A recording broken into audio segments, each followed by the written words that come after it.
Blammo.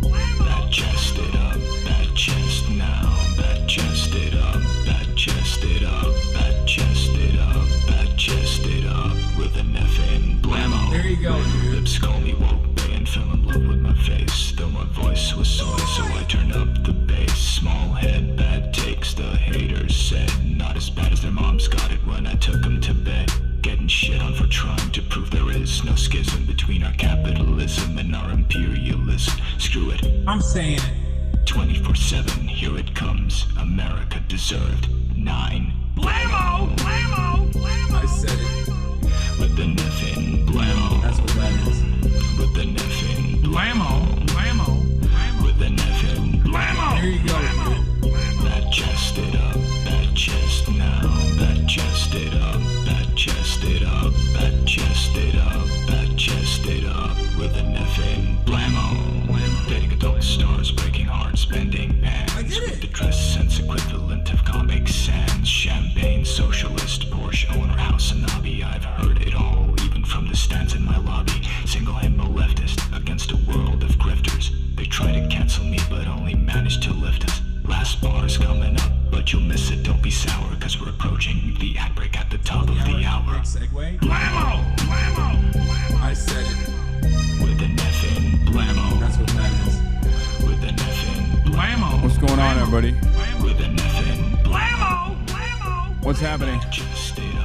I'm Hasan Piker. This is the HasanAbi broadcast coming to you live from kind of gloomy California, Los Angeles. Folks, we're live and alive, and I hope all the boys, girls, and MBs are having a fantastic one because today's a beautiful day. Today's a wonderful day. Today is a special day. Witness me. All the gamblers, the believers, and the doubters, okay? That's right, ladies and gentlemen, boys, girls, and MBs. It's a beautiful day. It's a special day. It's a news day, Tuesday. Alırsın PlayStation bundan sonra, tamam mı? PlayStation 5. I'm Hasan Piker, and this is the HasanAbi broadcast coming to you live. Best friend, folks. Pakistan. Yep, boom. That was Boomer with the Blammo intro, heavily requested. Had to do it to him for the one time. It's Newsday Tuesday, folks. We're live. We're alive. And I hope everyone's having a fantastic one because today's a beautiful day. Today's a wonderful day. It is the 2nd of September. Do you remember the 2nd of September? And why are you dressed like a divorced dad? It's because that's who I am, dude. Get the crabs ready just in case. Guys, Trump is most likely not dead, okay? He's not.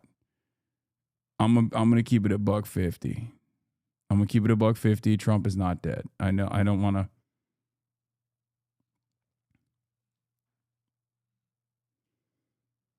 Anyway, bro, someone has sexy gray. Goddamn. I was wondering why you look a bit older today. It's because my beard grays have gotten completely out of control. It's like not even a little bit no more. It's just. I'm just a man. I'm a man. I'm an old man. I'm a manly man. Yeah, he's gonna do some fucking like space. He's doing some Space Force shit, right? I think. Also, happy Bolsonaro Day. Come to Brazil. Happy Bolsonaro. Happy Bolsonaro Day. Happy Bolsonaro going to prison day. That's what happens in a competent country when you actually try to do a January 6th. And then there's like an actual prosecution of those events. And then you go to prison. Like that's literally how it's supposed to be. So we got China's victory parade. Just a lot going on in the world. All right. A lot going on in the universe. We got so much to cover. But I'm going to tell you right now. I'm early for that reason. I'm early for the reason because Donald Trump is doing an announcement after not being around for a week. And we're all freaking parasocial, obviously. And we're like, oh, my God, where is Trump? Where's Daddy Trump? Where's Daddy Trump?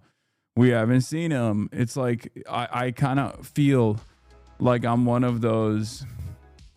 I kind of feel like I'm one of those Twitch chatters that comes in here and is going crazy after I take like a day off.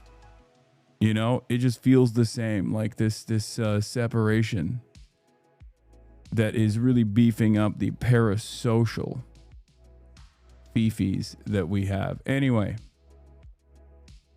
his ass can stay gone. I miss Trump so much. Yeah.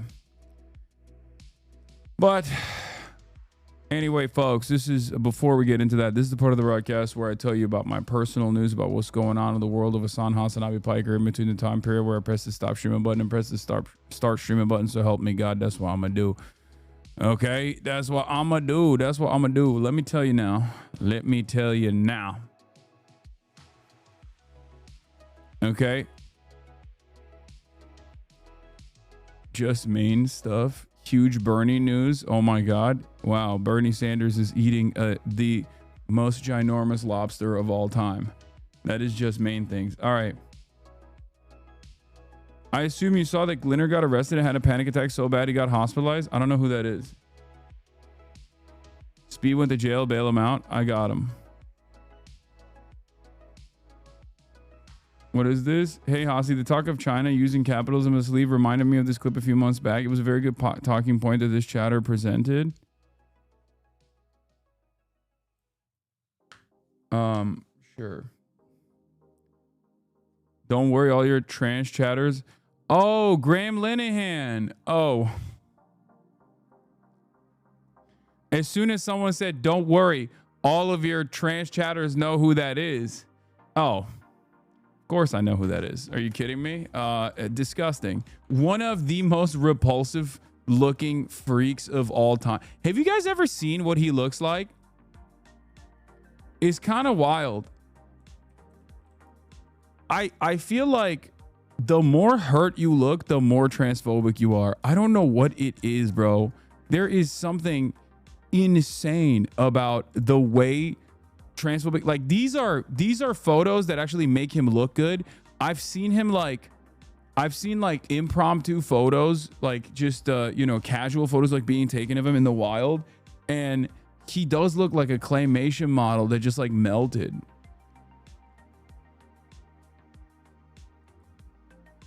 It's kind of crazy. Anyway,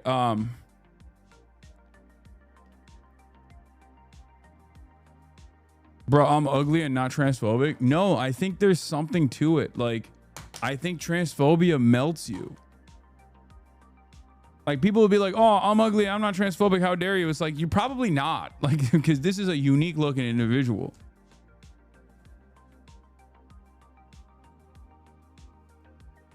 In a lot of instances, like, ugly is a state of mind, and I think transphobia just kind of cooks you super hard. Every single person always like says, Hasan, your head is so small, but like, should I look like this instead? Because this is the reverse me, you know? Yeah, I got broad shoulders. And it says, it makes it look like my head's small, but yes, I'm early. All right. Anyway, personal news wise, I beat the second Axon on E33, Expedition 33. And it was not as difficult as I thought it was going to be. Serene, the fight. But now I'm penetrating the barrier, and I'm in like the Paintress's like monolith or whatever. And all of the little creeps are just destroying my soul. Like, they're absolutely cooking me. So I need to like restructure my Pictos and restructure my weapons and stuff like that. That's a little Expedition 33 update for all of you who are wondering. Other than that, the lack of anime updates is crazy. I mean, I've been watching Kaiju number 8. Been incredible. Kaiju number 8 has been incredible. Watched the last episode. Was fantastic. Another thing that I did was, I'm still watching like Fire Force. Problem with the Fire Force is that I'm also almost caught up to it. Have you been playing MGS3? No, I've been holding myself. I've been savoring it. I'm gonna do something crazy for MGS3 with Will Neff, most likely. I'm trying to figure it out right now, but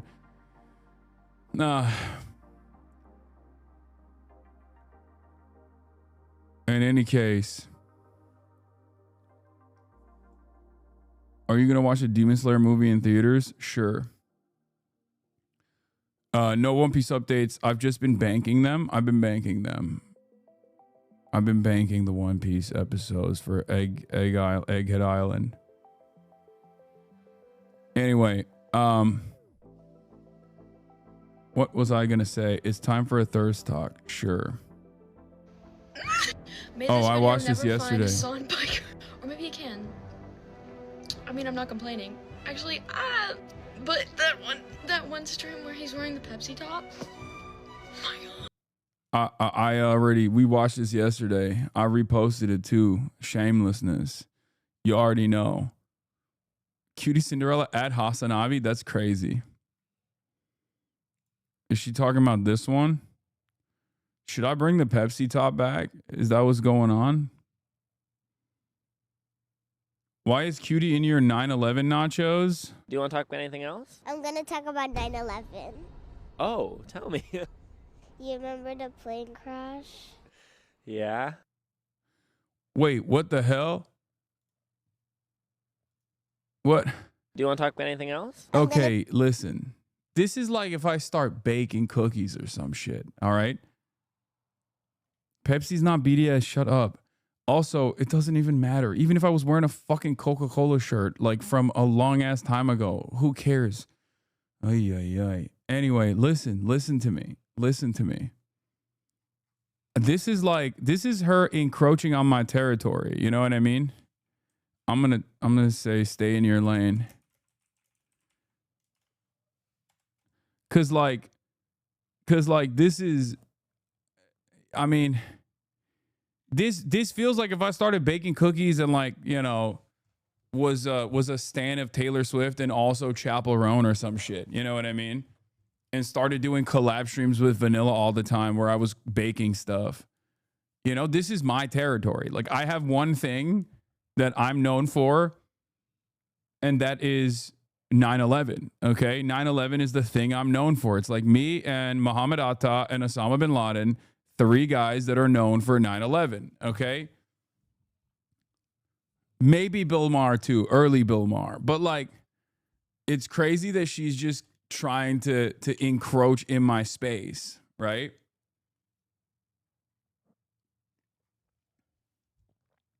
Kai coming for your job? Doubt it, but okay. Finally getting politics on the Kai Cenat stream? Oh God, I don't even want to know what's going on here. Power to declare war. Yes. Oh my God, is that fucking Kim Kardashian educating the AMP boys and like Kai's buddies on congressional war powers? Is that, what the fuck am I looking at? Bro, what is this platform, bro? What has this platform become? I don't even, this is the type of shit that if you were to show me that this is like what's going on the platform like 4 years ago, I would have been like, you're fried. You're out of your mind. Like, what is this alternative timeline that I have arrived at where Kim Kardashian is on a prominent streamer's Twitch stream, educating the streamers on like congressional war powers and like, what the fuck? No. Oh. Yes, you could. Trump is bombed No. Iran. What are you talking about? Trump is bombed Iran. Oh my God, Rakai is right. Like he's the right one in this group. What the fuck is? Also, it's crazy that this motherfucker still uses a Blue Yeti microphone. He's going for 1 million subs. What is happening here? Someone explain to me what I'm looking at. There ain't no fucking way he is using a USB Blue Yeti microphone on a Twitch stream. What the hell? He take pride in it. He won't change. Okay, you are insane. He has an entire production team backing this thing. What the fuck are you talking about? What are you talking about? I love the chatter who was like, nah, he just doesn't change. What do you mean? He's in a fucking mega mansion that has cameras in every room. There are entire rooms dedicated to the production staff. The notion that's got to be a prop, right? Or he's maybe sponsored by Elgato or something, or Blue Yeti or something, because there's no way.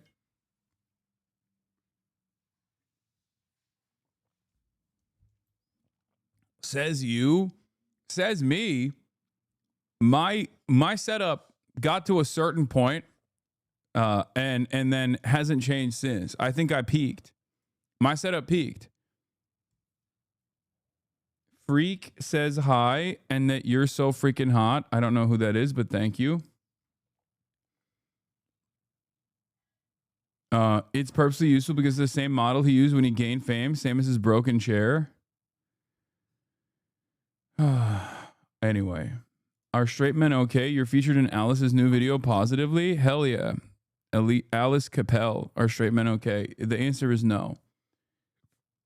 I could see Megaphonics, my number one key audio engineer pervert, says, to be fair, the shittiness of that mic is probably deliberate because of the clipping and stuff, and that is probably the most reasonable argument to that.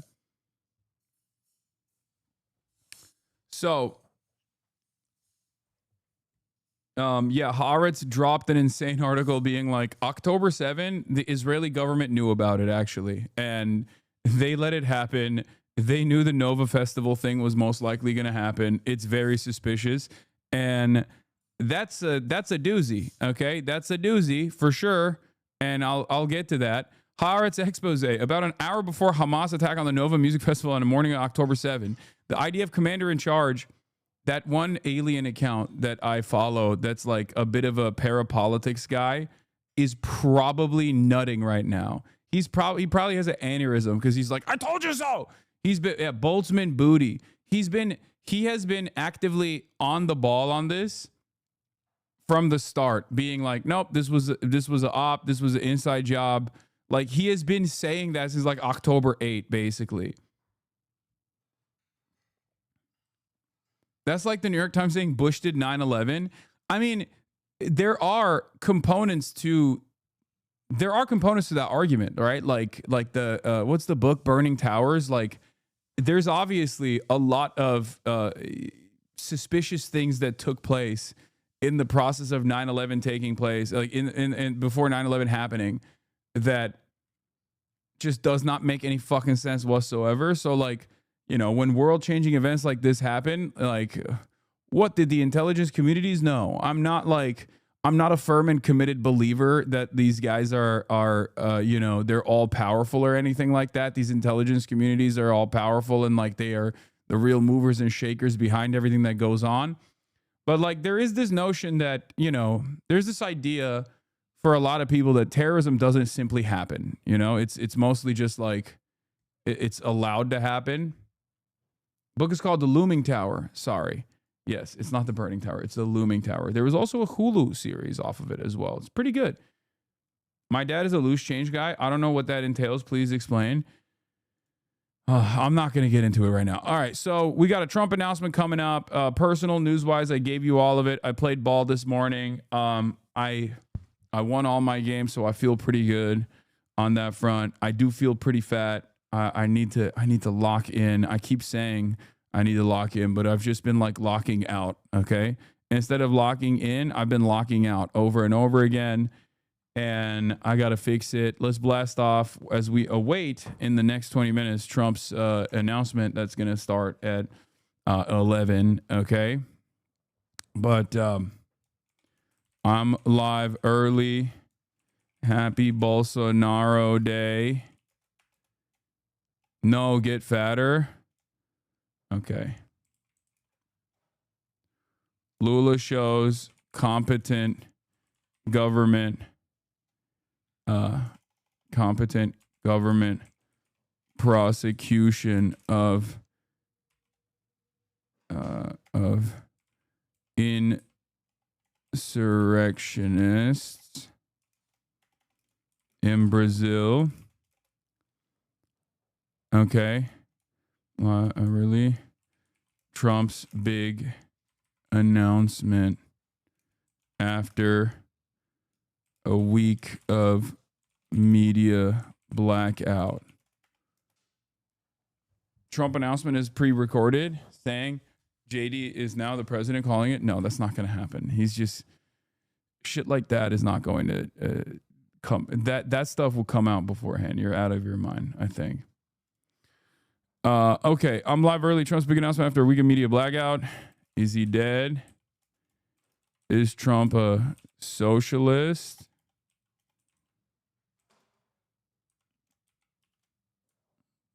According to the New York Times and Gavin Newsom, he is. But We'll cover that as well. Hasan didn't take a day off, so Trump will be 120 now. It's true.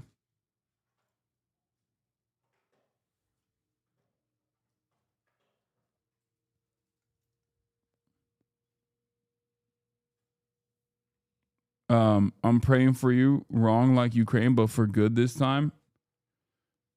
Yeah. Do you see that Trump violated his own IHRA definition of anti-Semitism? That's funny and not surprising. Okay, I'm live early. Trump's big announcement after a week of media blackout. Is he dead? Is Trump a socialist? Lula shows competent government and prosecution of insurrectionists in Brazil. In Brazil, you could catch a cold law, cut me down fast as fuck after forcing me to fast and sleep for 2 days. That's crazy. I'm not going to get sick so I can lose the weight, chatter. That's insane. Yeah, I Show Speed did January 6th.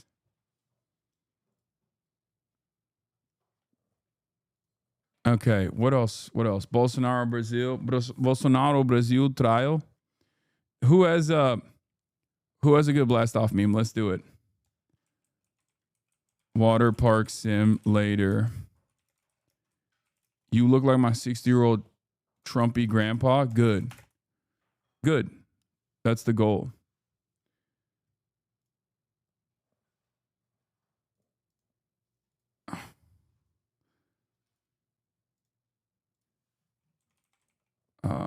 Okay. Yeah, no, he's gonna announce some like space related shit. I know that already. He said that's what it leaked already. Ken Leakenstein leaked it. I'm pretty sure that he was doing some space shit, which is, you know. Can we get a Gamba announcement? Is it live or is it pre-recorded? You see Zoran with the I've had it, ladies? Yes, I did. Yo, he's just trying to beat me, bro. Chill. Freaking chill. Okay. Wait, where the hell is my... Oh, here it is. It's cool, man. I'll let you have that. I'll let you have that swag. It's fine. He's just copying my shit. He's just jacking my shit now. It's all good. He's going to announce a space trip and fake his death.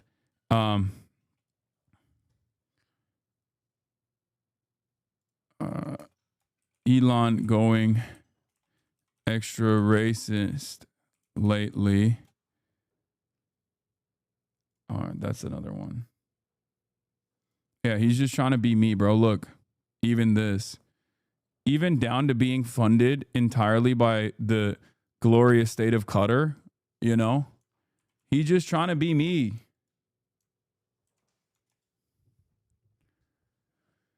Elon is so irrelevant these days. I know. I did notice though that my timeline was like extra crazy. Fear and TikTok going viral. Which one is it? The police all think that, you know, I'm in a bad state. And so they put me in a 72-hour psych hold. This 72-hour hold turned into a week and a half a rehab. I got healthy weight again, but the bad side, it put my mom into bankruptcy and she had to refinance the house all because of my rehab. So that was really sad for me. And then I vowed one day to buy her a house, and then by the time I had the money, she was dead. So anyway, every time. I'm so sorry for your loss. No, rehab was cool because I got to hang out with the drug addicts too. Is that where you found your next boyfriend? I went into not now. I was in the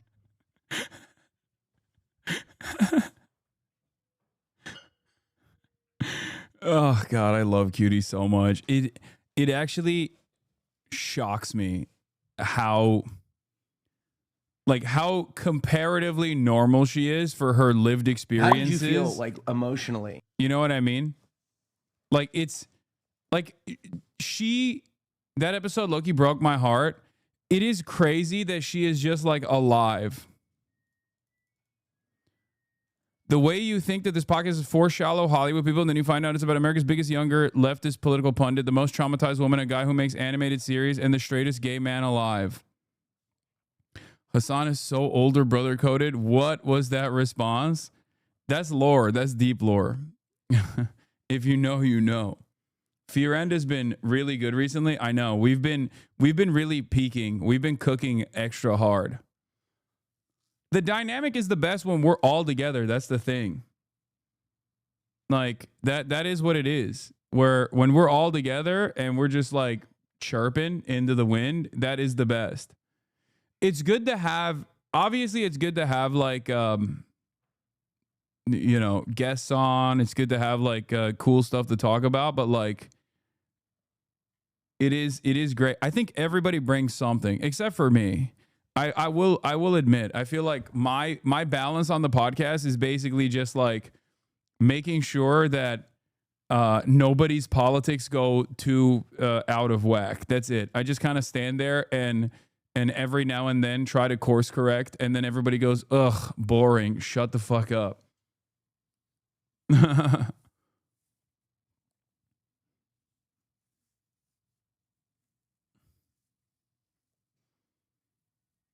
Early are we? Why is that? It's because we got the Trump. We got the Trump announcement. He's denying you the crown. I know. I'm going to talk about that. Hold on. Ugh, God, I hate this fucking dumbass. All right. Anyway. But yeah, Qatari patronage of his mom's work is another piece of Zohran Mamdani's privilege puzzle. They got nothing on this dude. They're just hitting him with the dumbest shit. Okay. They can't do it. They can't do it. We'll see how it goes. We'll see how it goes. I know he's like said some stuff about like expunging people's drug records or whatever. And he said like he's not thinking about doing that. And now like the DSA is mad. There's people posturing about like not being able to maintain party discipline for party members who are literally winning elections. That's a little bit of a drama on the side as well. But who knows? Alex Jones is crashing out because his protege Owen Shroyer left, by the way. That's the other thing. Alex Jones is not taking Owen Shroyer quitting InfoWars while you stab your brother in his operation in the back and you're a fucking liar. Fucking asshole. Eat shit. Yeah, Owen Shroyer is leaving because he's like, Trump is dick riding, or Alex Jones is dick riding Trump so hard. You know?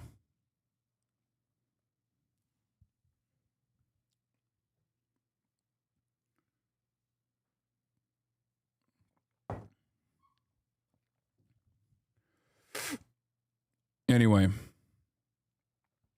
what are your thoughts on it? I'm a little bit disappointed. I'm not going to throw him away after one policy, but it's a little sad to see.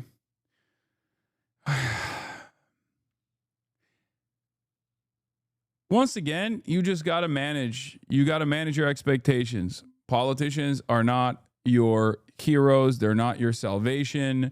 It's good not to have any parasocial relationship with politicians. I know it's hard when it comes to someone like Zoran, who's like young too, and like very dynamic, but ultimately,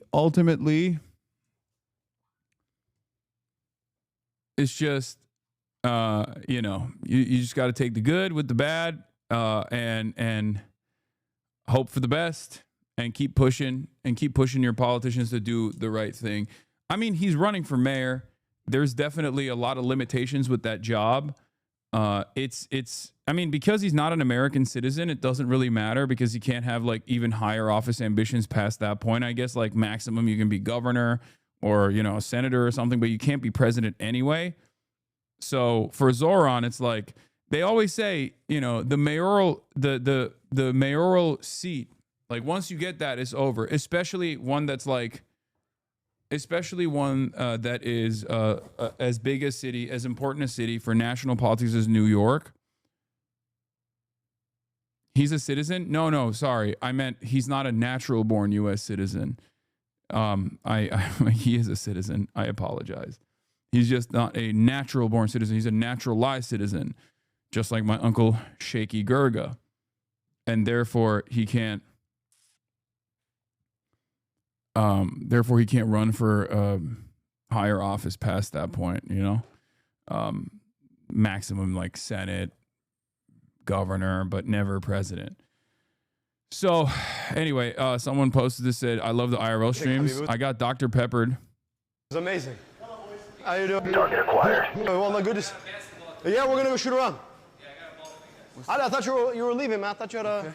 I went and read a grant. Seriously. Khalas, write a grant, comes back, works out. Habibi Rabia, good to see you. Wallah, it was an awesome workout, man. You know what I just realized? I mean, he's like 7'5". I'm like 5'5". Rewatching this, I just realized like Abdul also has the Dearborn accent. I feel like there's like an Arab American accent that people have, and he has it too. I just noticed that. You left them at the gym. The Dr. Pepper, yeah. Oh, they were not sugar free. Awkward. I hope someone drank it. I'm so glad I don't have it. Morgan, what the fuck are you talking about? What the absolute fuck are you talking about? You literally have the thickest Dearborn accent of all time. You unironically, you sound Dearborn. You are the most Michigander accent having ass of all time. What the fuck are you saying? When I meet someone, I instantly can clock whether they're from Michigan and their geographic proximity to Dearborn when they were growing up because of how close they are to your accent. Your accent is the literal fucking Farmer's Almanac or whatever the fuck of like Dearborn accents. I'm not even doing this heavy-handed, okay? This is straight up. If you've ever listened to her speak, you know this. She is the benchmark, yes. People present her accent as like the thickest Dearborn accent of all time.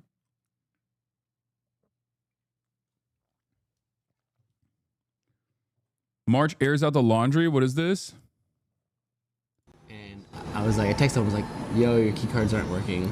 And he's like, oh, fuck, that's right. He's like, fuck, I'm shitting right now. And I was like, okay, take your time. So I just stood outside of his hotel door for like 7 to 10 minutes. That's crazy. That's it. That was the story. That was it. That's not even a fucking... Bro, that's not even a goddamn story. God damn it, March. That was interesting. I thought if you guys wanted a window into what it's like to... People always tell me, they're like, oh my God, your job is so cool. Your life is so cool. You have a dream job. If you ever need like an extra set of hands, I'll work for free, please, anything. And I'm like... Son of a bitch. This is why we have to whip him sometimes, okay? This is why we beat his ass, chat. Do you understand? This is why. This is AI. Oh, this bitch is in the chat right now. Oh, is it AI, March? Oh, interesting.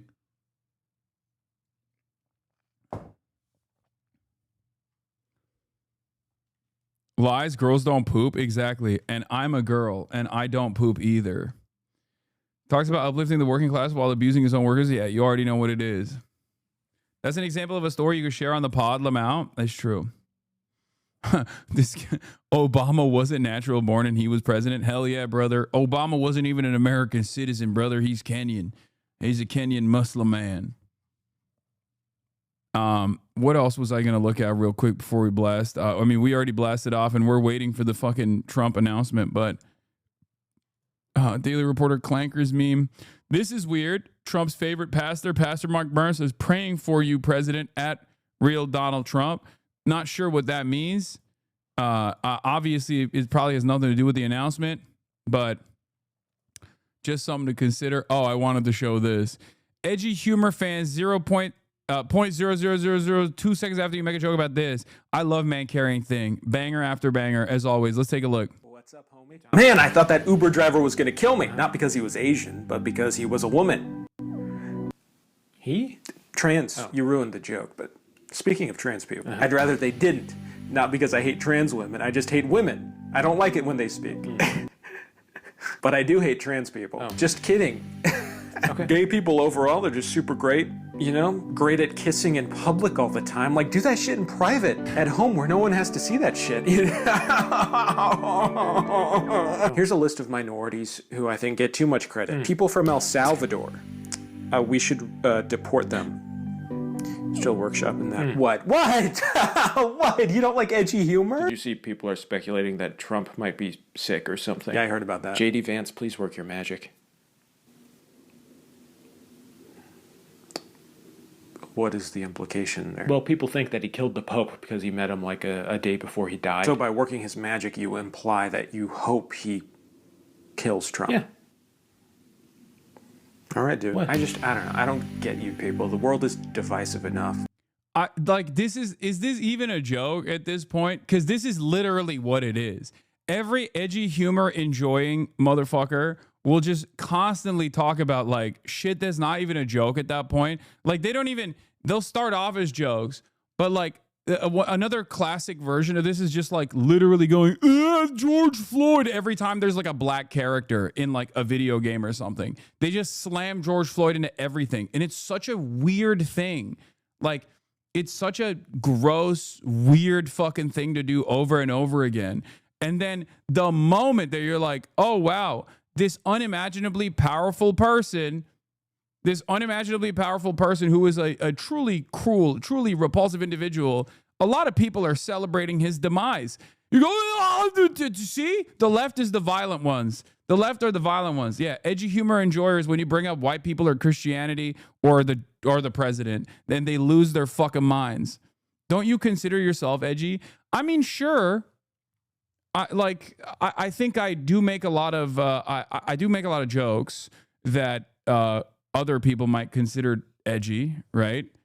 But what the fuck is going on right now? Why does it say it looks like my ingest bit rate is just like pooping. Okay, I don't know. But I'm not edgy in that way. You know what I mean? Like, dude, do I make jokes? Do I make dark jokes? Certainly. But I don't usually punch down. I usually punch up. I usually am making... I'm teetering on the edges of what is not allowed and what is allowed. But in most circumstances, is almost entirely directed at cruel people, right-wingers, people in positions of power, ideals that are ruthless, ideals that constantly demand more violence towards marginalized people. Like, that's just is super basic shit, which is part of the reason why a lot of people actually lose their minds. A lot of people fucking hate that shit. Why do we have to spread hate? You're cheering on the death of an old man, a sitting president, leader of our country. Yeah. I mean, I hate being the friend that's too woke, but... Oh, God. Fucking... I ruined that comedy bit, by the way. I had to immediately start talking over it, but... All right, ladies and gentlemen, speaking of dead presidents, President Trump makes an announcement in the Oval Office is coming up. It's supposed to start right now, but as always... it's supposed to start in a minute, sorry, but as always, the expectation is that he is going to be late. This motherfucker's so late, he's late to his own funeral, okay? Now, of course, do we know if he's dead? No, we do not. We do not know if he's dead. He's not going to die. Evil never dies. I don't think Trump is dead. I think he might have had like a minor health complication, which obviously we're going to be reading heavily into it, okay? We're going to be reading heavily into the whole, like, whether he had a health complication or not, or how bad the health complication was in general. Oh my God, what the fuck is this? Eric Trump loses sumo wrestling match in Japan? Bro, come on. Have some respect. You need to fucking take the goddamn shirt off and put the kid on, dude. You can't be going in there with your golfing outfit. Disrespectful. Down. See, he's trying to do Greco-Roman, but even then he's like, look at that back. Look at that back arch. He has no power. He is not driving his power from his ass, okay? It's terrible form. And I say this as someone who has duked it out with like real sumo trainers, as you guys know, and have gotten props. Like, this is one of the few instances in my life where I got straight up. No, this is not even what we're looking at. No. Pull up the one from Will Stream, the more recent one. But this, I'm not a very, I'm not like a natural athlete at all by any means, but, and I usually can't just like pick something up and immediately be good at it, with the exception of this. Sumo is the only thing that I was like naturally good at.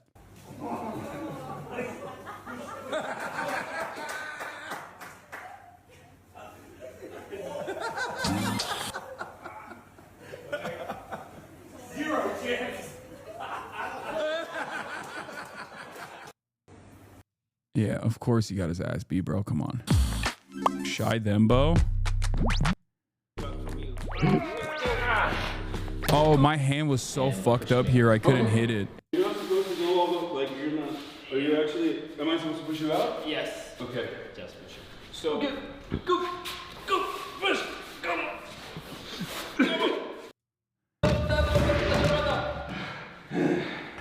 Well, okay. Whenever you're ready, put your face down.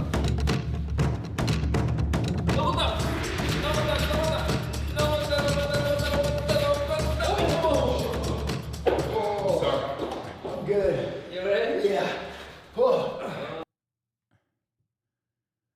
It's because true power comes from the ass. You have a large natural advantage. Wait, is it live? Is it live? Is it live? Is it live? It's not live, bro. Why are y'all lying to me? It's not live. Where is he? Where's the announcement? Someone send me a link that works. Announcement bingo. Okay, there it is.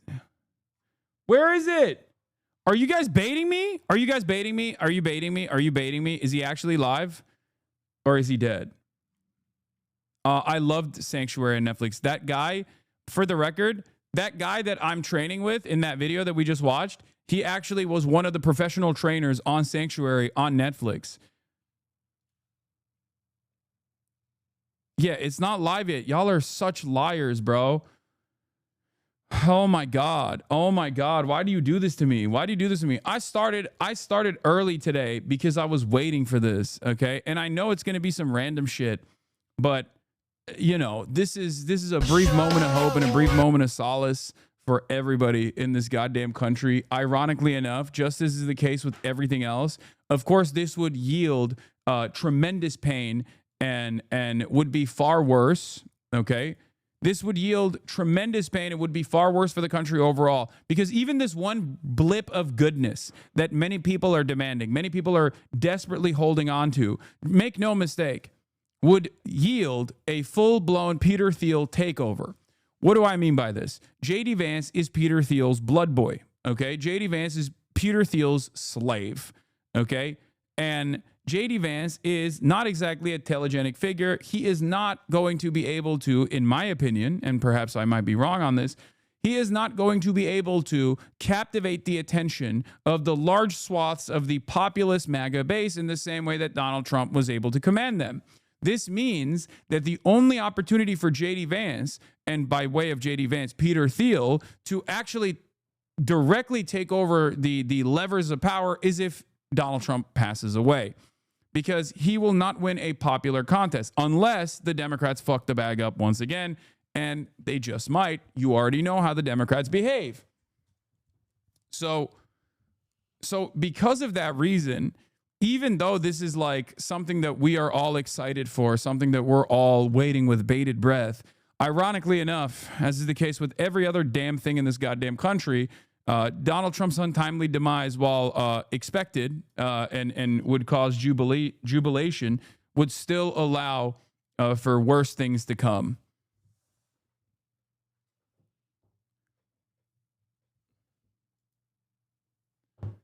Trump's voice with Scott Jennings. I'm very disappointed in him.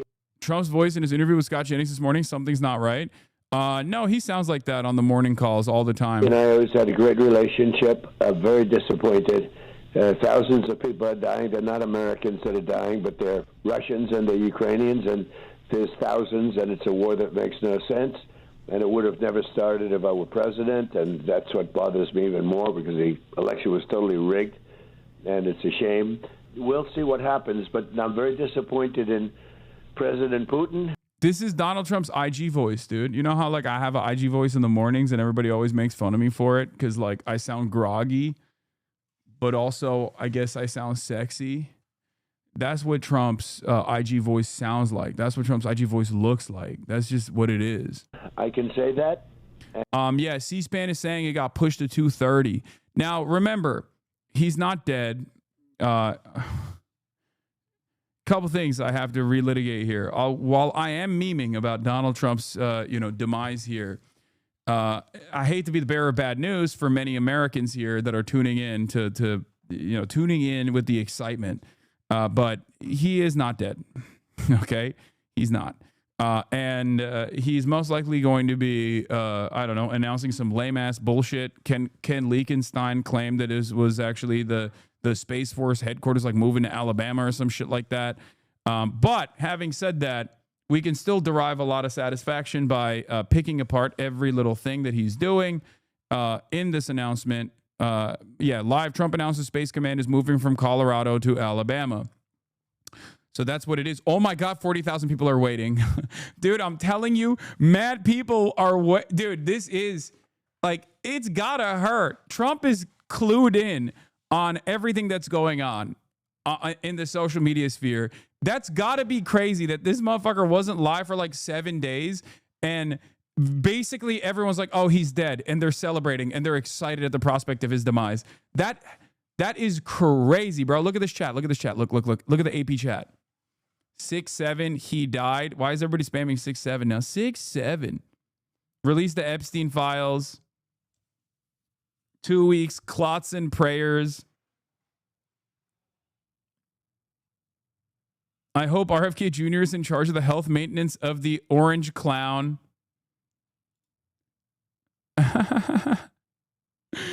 Oh, that's awesome. He delayed it to get higher ratings.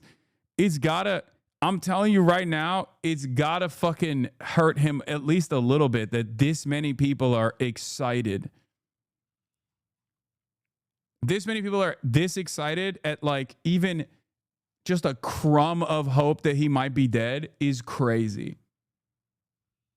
He's literally just trying to take views away from Mafiathon 3. True.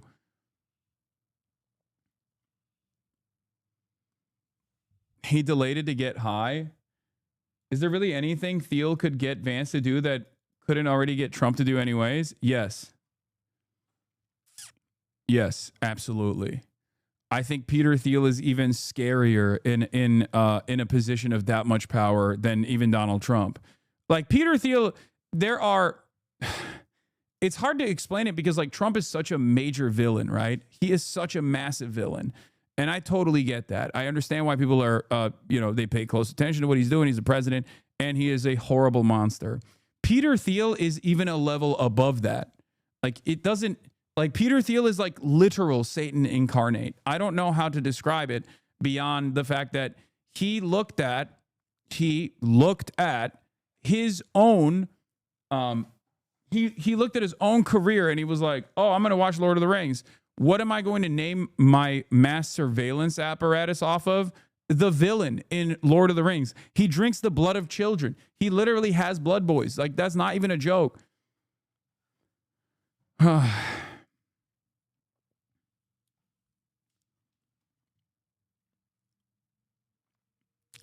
Tread lightly talking about Thiel, to be honest, that shit freaks me out. Yeah. Like, when we say billionaires are lizard people, at least like Mark Cuban tries to make a decent effort to come across like a human being, right? Everyone has their quirks, like, oh, Warren Buffett still lives in his old home, like from when he was a child, and still drives the same Subaru or whatever, which is like freakish in my opinion, because like you're a fucking massive billionaire, multi-billionaire. Why the fuck do you have that much? Why do you do that level of wealth accumulation if you're not even going to use it, dumbass, right? But like they try to behave like humans in some ways. Peter Thiel cannot. He cannot. There is no world where Peter Thiel goes in front of a camera and doesn't come across like a lizard person wearing a human skin suit. It's just crazy. Just a straightforward tech dystopia harbinger who is terrifying. Even more terrifying than Trump. Because like he also has like Trump is Trump is an insane narcissist. And the type that will basically use like pre-existing white supremacist constructs to his advantage to hold on to the levers of power, right? But Peter Thiel is like a true believer. Like he is committed to the idea of a techno-feudalist dystopia, and he will do it. He will do everything in his power to do it. Like that's guys who are real believers are the ones you have to be actually worried by. If that makes sense. I guess at that level of like villain behavior, it doesn't really matter that much because like either Peter Thiel by way of Donald Trump is still going to be holding on to the levers of power or he's going to do it directly, but it's just terrifying, man. I mean, look. I suffered through Ross Douthat's interview with Peter Thiel because I'm a sick person. And I mean, look, this is a great first look into how Peter Thiel operates. Now, this is of course the Bulwark. This is it's just I don't really care about what he has to say, but here, let's just watch. Because I'm a sick person. And there's one clip that's been going around, and in case you guys haven't had this, just the experience of being able to listen to this moment, I want to share it with all of you. You would prefer the human race to endure, right? You're hesitating. Yeah, well, yes. I don't know. I would.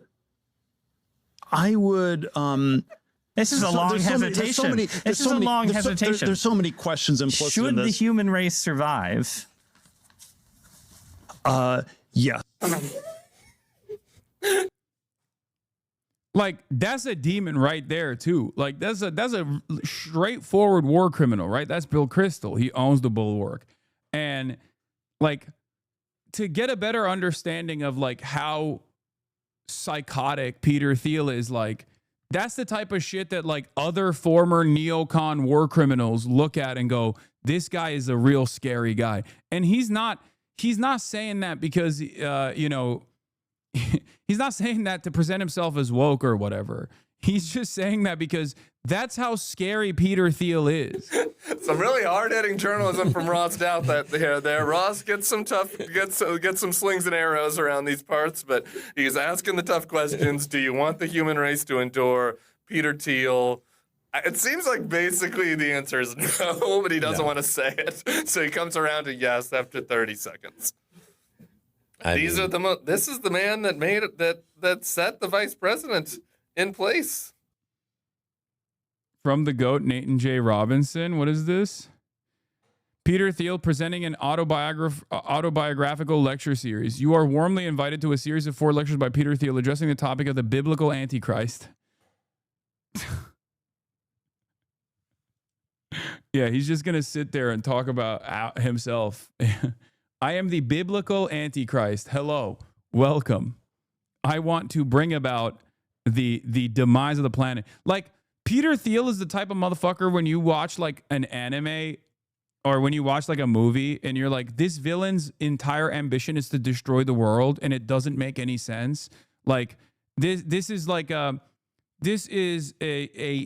written out villain that clearly has no like understandable, decipherable human motivation here. It's just like, oh, you want to be evil for the sake of evil?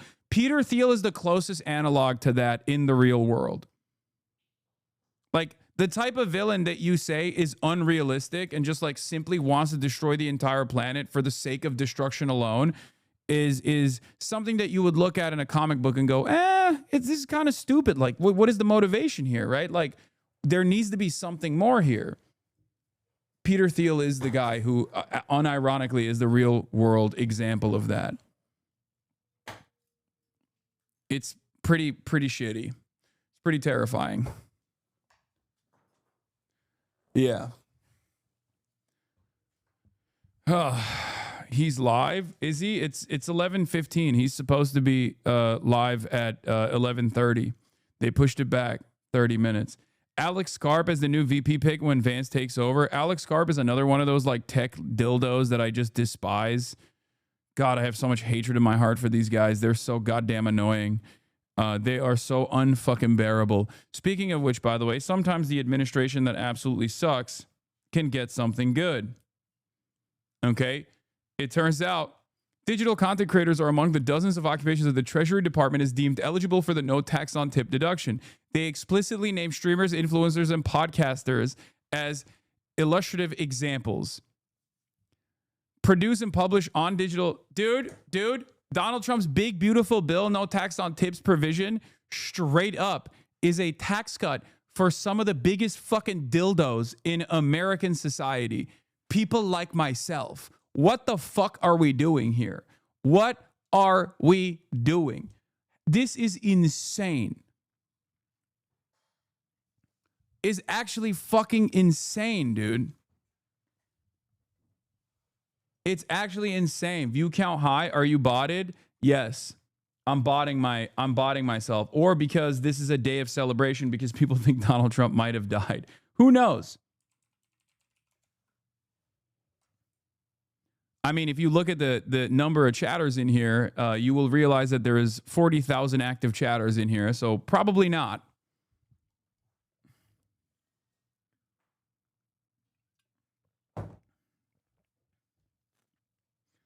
There is a limit and it helps small streamers more. Don't try to justify any of this, okay? Don't try to justify any of this shit. Bro heard Andrew Schultz was upset and gave him a tax cut. Yeah. Keep the tinfoil hat on. Is he tinfoil hat on? Is he dead? Is that why he's pushing it back? No. He's just always late. Open presents. Thank you for the 25 gifted. Let's go. Does JD Vance know who you are? I hope not.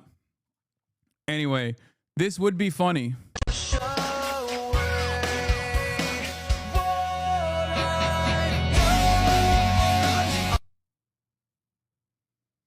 Why is your viewership high? Not gonna lie, yesterday's it was 28K to 35K. Now it's 45K. Guys, do you not understand that when world-changing events are happening, people tune in? Like a lot more people tune in. Is this news to you? It's like coming in on the day of the election and being like, why is there 300,000 people in here? Are they bots? No, motherfucker. It's because people are tapped in. They think they want to know if Trump is sick. Okay, that's it. There are 50,000 people waiting in the Associated Press lobby here. Okay, 51,000 people are watching the Associated Press with the hopes that they will see, with the hopes that they'll get a glimpse of whether or not Donald Trump is actually stroked out. Okay, it's a pretty big fucking deal for a lot of people, it seems. Part of the reason why I started earlier today, because it's a big deal for me too. I want to see it. I want to join in on the fun. I want to entertain the blue anon, blue MAGA shit for a brief moment, okay? I want to have fun. Austin show. I'm tapped in. I don't usually watch. Shut up, Austin. Don't act like it. Had all my coworkers watching on January 6th. This is like a... You're more excited to this than eating pastries? Yeah, because I'm lame, okay? Sometimes I don't want to give more views to fashion, so I tune into your stream because I know you'll be watching. Yeah.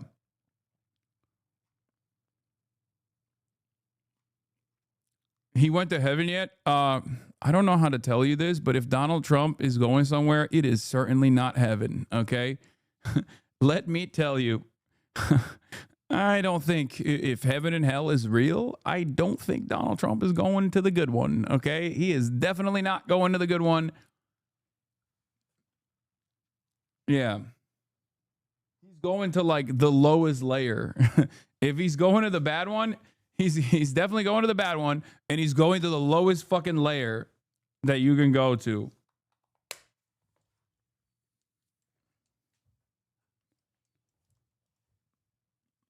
Yeah, he's gonna be down there with all of his besties like Jeffrey Epstein.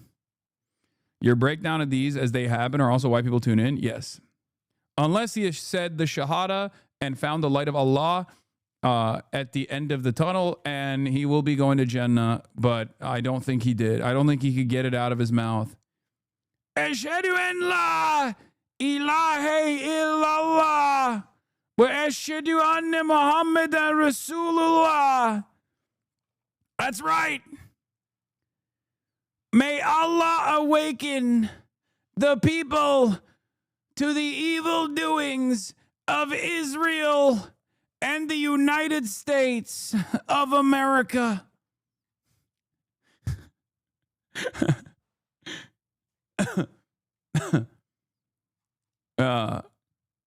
Does anyone have that clip? Here, let's just play it again. It's my best. It's the best. It's the best. It's the best. This is Trump's best moment. May Allah awaken the people and help them to see the evil doings of Israel and the United States. May Allah awaken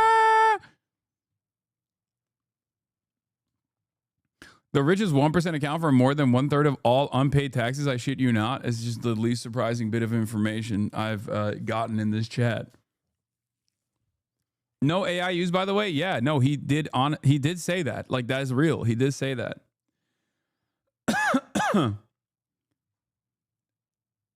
News about Donald Trump just broke. Alex Jones, Mao Zedong edit. Those are the two edits that live in my mind. I mean, this is not even an edit, honestly. Literally deja vu. What is this? This is live, but that doesn't mean Dark Brandon is there yet. He is notoriously late. Unlike me, I served the top of the hour ad break exactly. Wow, back when. Look at that. Totally separate time. Back when I used to run ads. Now the Piker Broadcasting Service is ad-free. That's right, ladies and gentlemen. The Piker Broadcasting Service is sponsored by you, the viewers, for you, the viewers. No more ad breaks at the top of the hour. No more ad breaks at all. It is completely ad-free, with the rare exception of a sponsored gaming broadcast. The Piker Broadcasting Service is sponsored. It's September.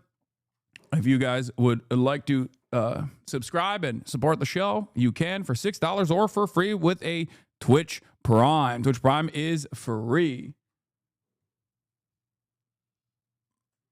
All right, when is this starting? When is this starting? When is this starting? When is this starting? When is this starting? When is this starting? When is this starting? Come on, come on, come on, come on, come on, come on. Get in, get in, get in, get in. Exactly on time. Okay.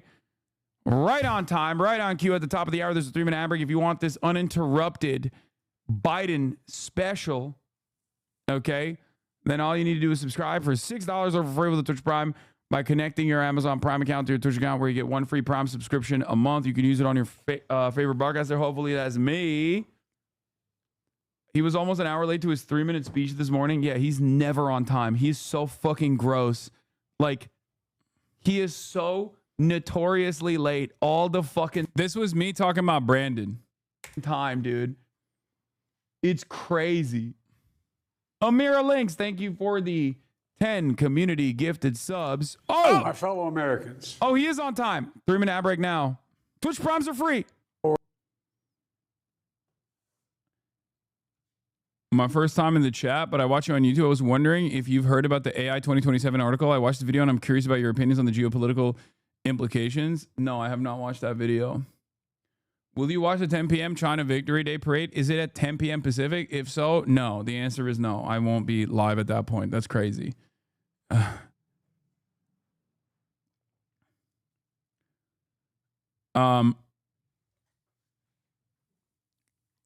don't know why. I don't know why he's 30 minutes late. In 6 minutes, ladies and gentlemen, 6 minutes, and Donald Trump is going to be live, and he's going to be talking about the shittiest, most irrelevant thing, by the way, which is even funnier, because like this is billed as his announcement for Space Command moving from Colorado to Alabama, but obviously that's not the reason why people are excited. People are excited because they want to see exactly how sick this puppy is. Okay. He actually just died. Oh my God. Imagine. He just got so excited. I mean, my favorite conspiracy theory on this is the claim that he got reverse John Fetterman. Like he stroked into woke. Okay. You know how like John Fetterman stroked into anti-woke and became like the #1 defender of Israel?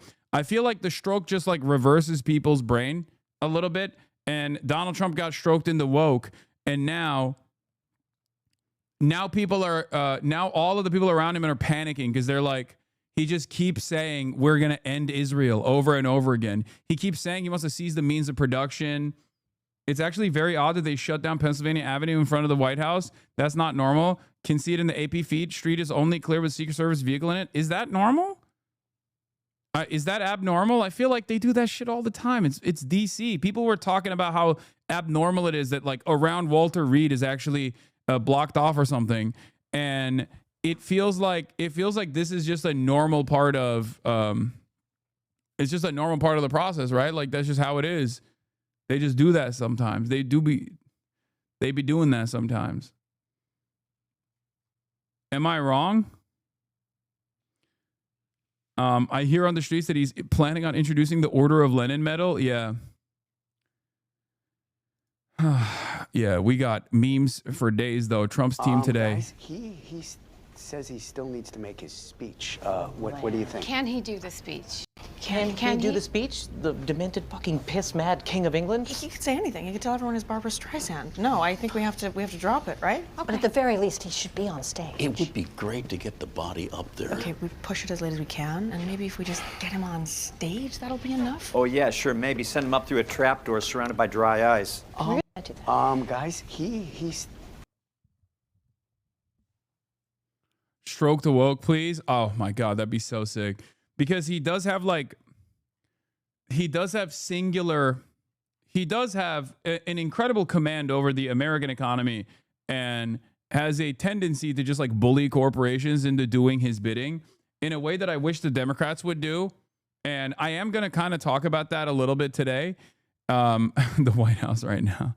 Yeah, they're just trying to hastily put him back together. You know, it's going to work. But I will say, like, even the Intel stuff, like 10% of Intel, like these are things that Bernie Sanders advocated for during the CHIPS Act, right? Like this is something that the American left, a modest social democratic proposal has been advanced by the American left, the left flank of the Democrat Party for a long time. And Trump is the one who just got it done.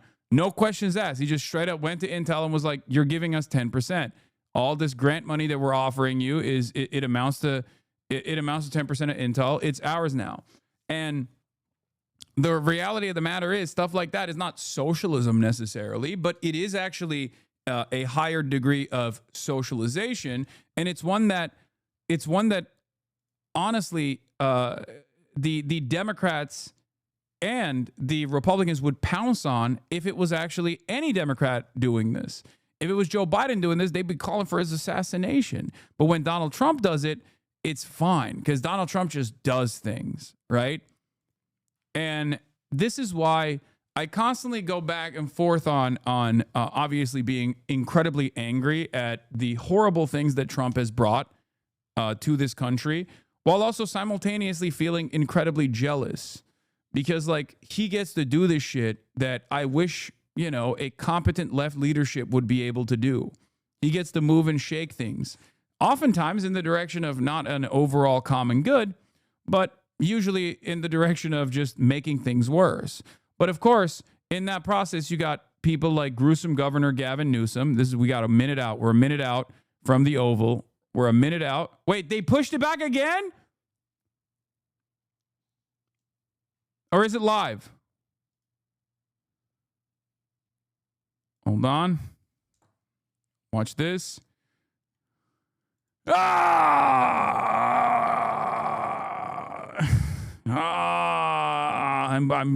going into the future. I'm going into the future.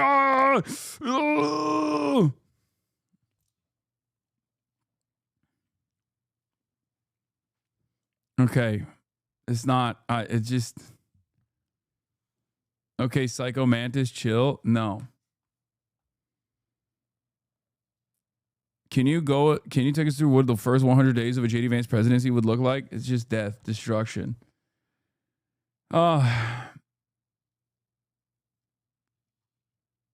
Did you see them throwing black bags out of the White House window? I heard about that yesterday, but I don't know what the fuck that was about. Yeah, I know this is what he's going to talk about. Okay, stop being a Debbie Downer. I know, Farah Hee, this is what he will talk about. Not that he's dying. Of course, he's not going to go out and make an announcement to be like, I'm dying. Like, that's a joke. But yes, of course, he is. This announcement, as the Associated Press's live stream also has declared, this announcement is about Space Command moving from Colorado to Alabama.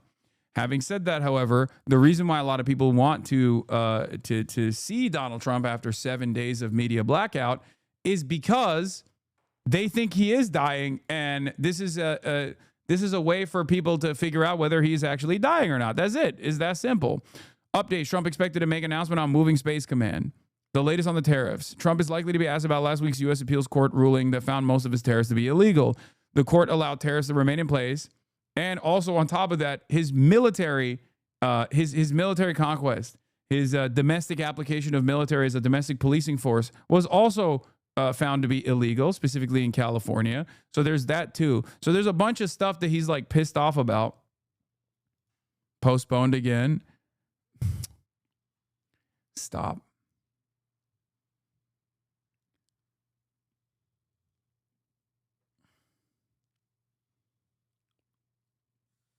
CNN diving into the conspiracy. Yeah, I don't have an article. Do we have a paywall remover on this? Let me see if I can zap it. I guess is black. Oh God, how Trump's health conspiracy theories went wild on social media. I mean, it's fine. It's not postponed again. I mean, it's not live. We're 2 minutes in and it's not live. So I don't know. It's pack watch time, but one more zap and it'll be good. Oh, Brian Stelter wrote about it. President Donald Trump's political success derived in part by being omnipresent on every screen. So his recent absence from public view provoked all kinds of speculation. Trump dead became a trending topic over the long Labor Day weekend, fueled perhaps by liberal wishful thinking and online influencer boredom. I saw a tweet that was so funny where someone said, oh, now I understand why all the Republicans were fantasizing about Biden dying, because this shit's a lot of fun. And yeah, it is. Okay? It is. Except for me, we did that for both. We did that for Brandon and we did that for Trump. We like to have fun all the time, okay? Come to the right side. Come to the good side. Trust me, it was fun with Brandon too. Old ass motherfucker holding on, doing the old person death grip on the levers of power long after he should have stopped doing that a long time ago.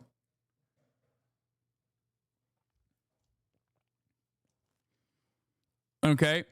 The viral storm was best summarized through the post of one self-proclaimed psychic with more than 125,000 followers on TikTok. Trump is actually going to die on the 28th of August, she predicted in one video last week before plugging a beauty product. Photos showed Trump leaving the White House to visit one of his golf courses on August 30th, but didn't dissuade the psychic. In between other profit-making product promotions, she insisted she was right and questioned the validity of the photos. She was far from the only one. Searching for Trump's name on TikTok resulted in related searches, is Trump dead or no? Yeah, get your money up, Queen. And Trump health symptoms. I'm gonna tell you right now. This is we got a lot of new friends in the chat, so I'll repeat this. But this is something that every Turkish person, every Russian person, like every person who lives under like the oppressive thumb of any kind of dictatorial or any kind of like authoritarian rulership. This is a feeling that people know very well. This is a feeling that I experienced my whole life growing up, where you're like, I hope there is some kind of divine intervention here. It never happens, okay? That's all I'm going to say. Evil never dies. Evil never dies. It never actually ends up happening. And all of your wishes, all of your dreams inevitably give these guys more life, I feel like. I mean, look at Dick Cheney. He's still alive and kicking, you know? Bolsonaro got COVID 58 times, okay? Bolsonaro got stabbed. Bolsonaro was doing caca out of his nose. They were sucking the poop directly out of his nose. That's how fucked up this man is, okay? He is a one-man poison. He is just like, he is a biohazard to be around. This motherfucker's still not dead, okay? That's it. These guys just never die. Evil never dies. Okay, your hatred fuels their lives, their lifeblood. So it is kind of funny though that like Americans have finally arrived at that method as well. The notion of like, man, it's just a maybe someone will kick the bucket, and it's just, you know, it's funny to experience it in both Turkey and now in America as well. Never thought I'd see that day. Okay. And yeah, that's where we're at. That's where we're at. It's an indication that we are unstable. I will say that much. Because like, it's like this many people being able to actively point to, you know, someone's got to do it, and then have everybody understand exactly what that means is perhaps the greatest indication of how busted our structure is, how busted our system is, that people are like demanding divine intervention. You know? That's what I think. Hold on. I honestly need emotional support from this community for whatever the announcement is. Some people think it's a war announcement. Yeah, I mean, who knows? Who knows? He could just come out and be like, that's right, we're going to war with Venezuela, and Greenland is ours. We're going to war not with Venezuela, but with Greenland. You know? At this point, is that too far-fetched? Like, honestly, anything is possible with Donald Trump. But yeah, with so many conspiracy theories, this one started with some crumbs of truth, including visible bruises on Trump's hand. More and more questions are being raised about Donald Trump's health. Democratic content creator Harry Hasan said in a video last week, zooming in on Trump's hand from different angles. Then, as CNN's Betsy Klein reported, Trump's public schedule went uncharacteristically dark last Wednesday, Thursday, and Friday.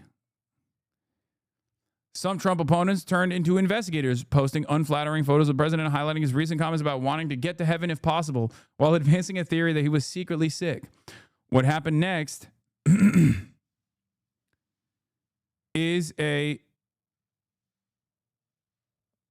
oh my God.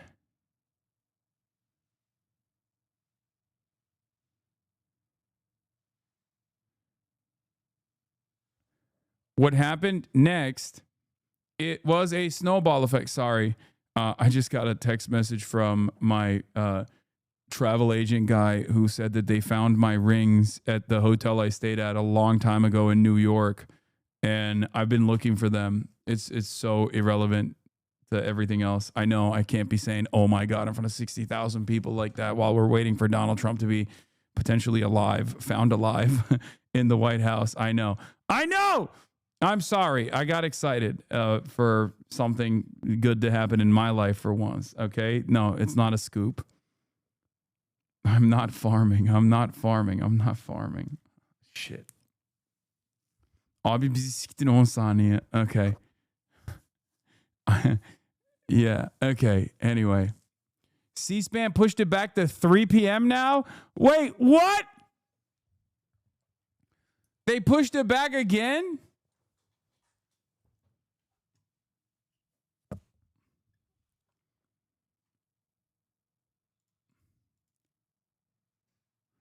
Okay, he might be dead, bro. What the fuck's going on? Okay, that's crazy.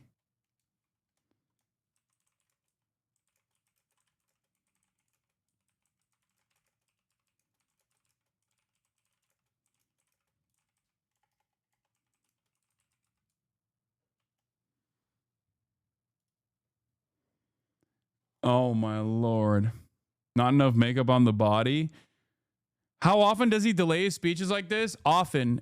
He's always late to shit. That's normal, but usually they just know how late he's going to be, so they don't give you like an active time, or they don't just like push it back 15 minutes at a time in 15-minute increments like this. Like, That part is a little unique. That's a little weird, I think. Okay. Anyway, some Trump opponents turned into investigators. The fervor consumed X, TikTok, and other social media over the weekend, but the online energy was especially intense on Blue Sky. Many anti-Trump users who were repelled by Elon Musk's takeover of Twitter, now X, gravitated to Blue Sky as an alternative. And the site's algorithm surfaced posts from users fantasized about Trump passing away. The "Is Trump Dead" chatter felt all-consuming on Friday night, with people sharing jokes and memes of people dancing on a grave that didn't actually exist. David Dayen, friend of the show, David Dayen, executive editor of the American Prospect, referred to Trump's plan for a ballroom to be built at the White House and said, "The ballroom, it's a mausoleum." Popular liberal influencer known as JoJo from Jers observed the torn post and wrote, "Live your life in such a way that half the internet doesn't start planning block parties when you think you're dead, when they think you're dead." The incentives were clear. Memes and jokes at Trump's expense were rewarded with clicks, shares, and replies, in much the same way that MAGA media figures are incentivized to celebrate every move Trump makes. By Saturday, when Trump was seen by reporters and photographers, Democratic politicians started to dabble in the health speculation, knowing that it would garner attention. When Trump insulted Illinois Governor J.B. Pritzker in a Truth Social post, Pritzker shot back on social media saying, "Why don't you send everyone proof of life first?"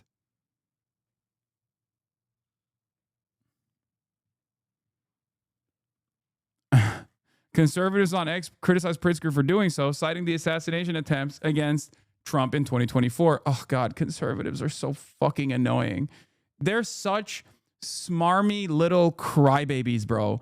They are the biggest crybabies on the planet, and I can't stand these motherfuckers, okay? I cannot stand conservatives. They are so goddamn soy. They literally openly fantasize about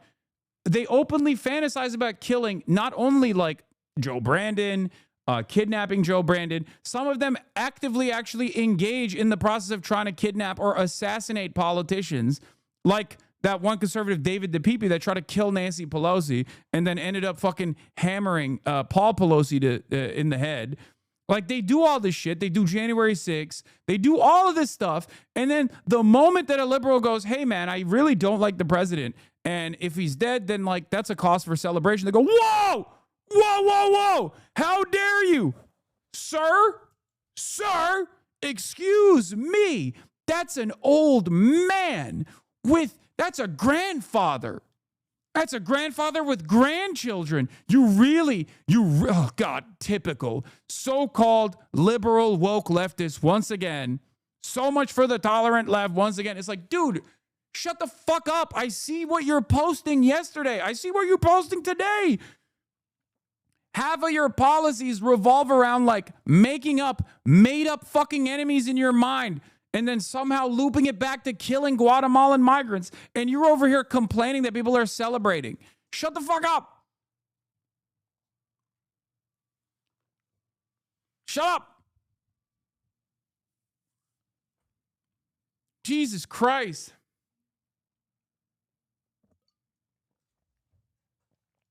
The official White House channel live stream is up. That means no more delays. Okay.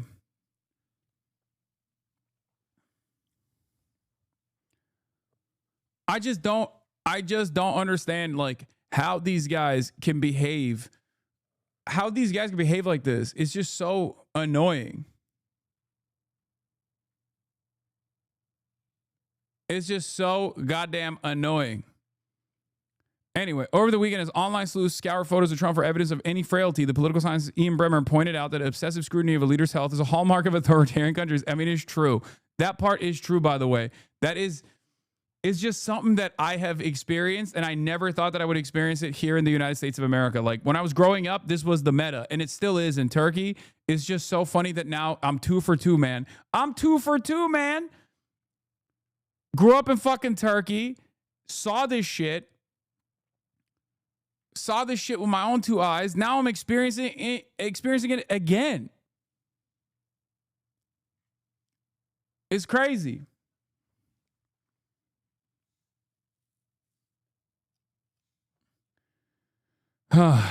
It's just going to be a massive letdown when people realize that he's not dead, though, or even like remotely sick.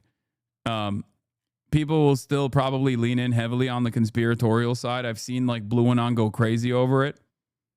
Okay. It's all your fault, dude. You need to move to Russia next. What do you mean? Russia is already there. What are we talking about? Russia is already there. Is it 2 Central Time? I think it's supposed to start now.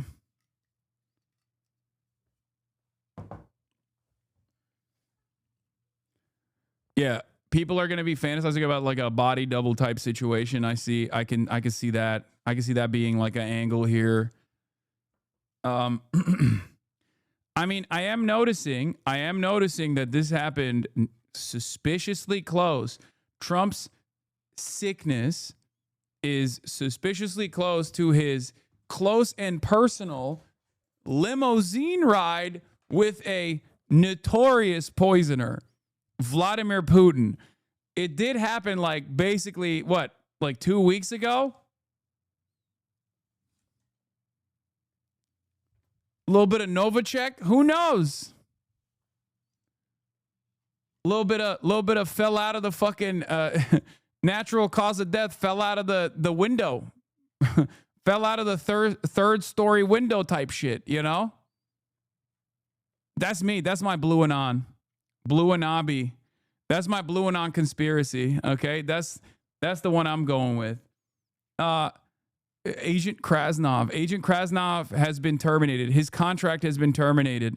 How? By putting, some chatter said, putting Poison Ivy style lipstick on and then kissing him directly in the mouth in the limo.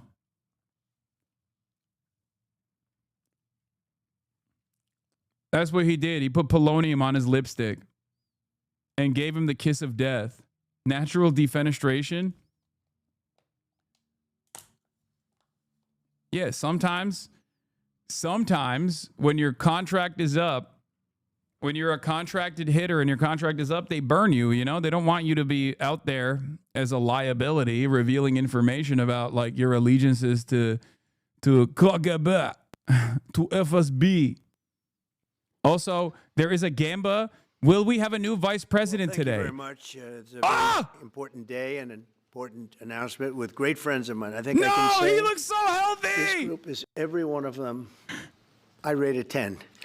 I can't always say that, even if they're Republicans, and these are Republicans, great Republicans. I want to thank you all for being here for this important announcement, 7 years in the making. As you know, this has been going on for a long period of time, and I am thrilled to report that the U.S. Space Command headquarters will move to the beautiful locale of a place called Huntsville, Alabama, forever to be known from this point forward as Rocket City.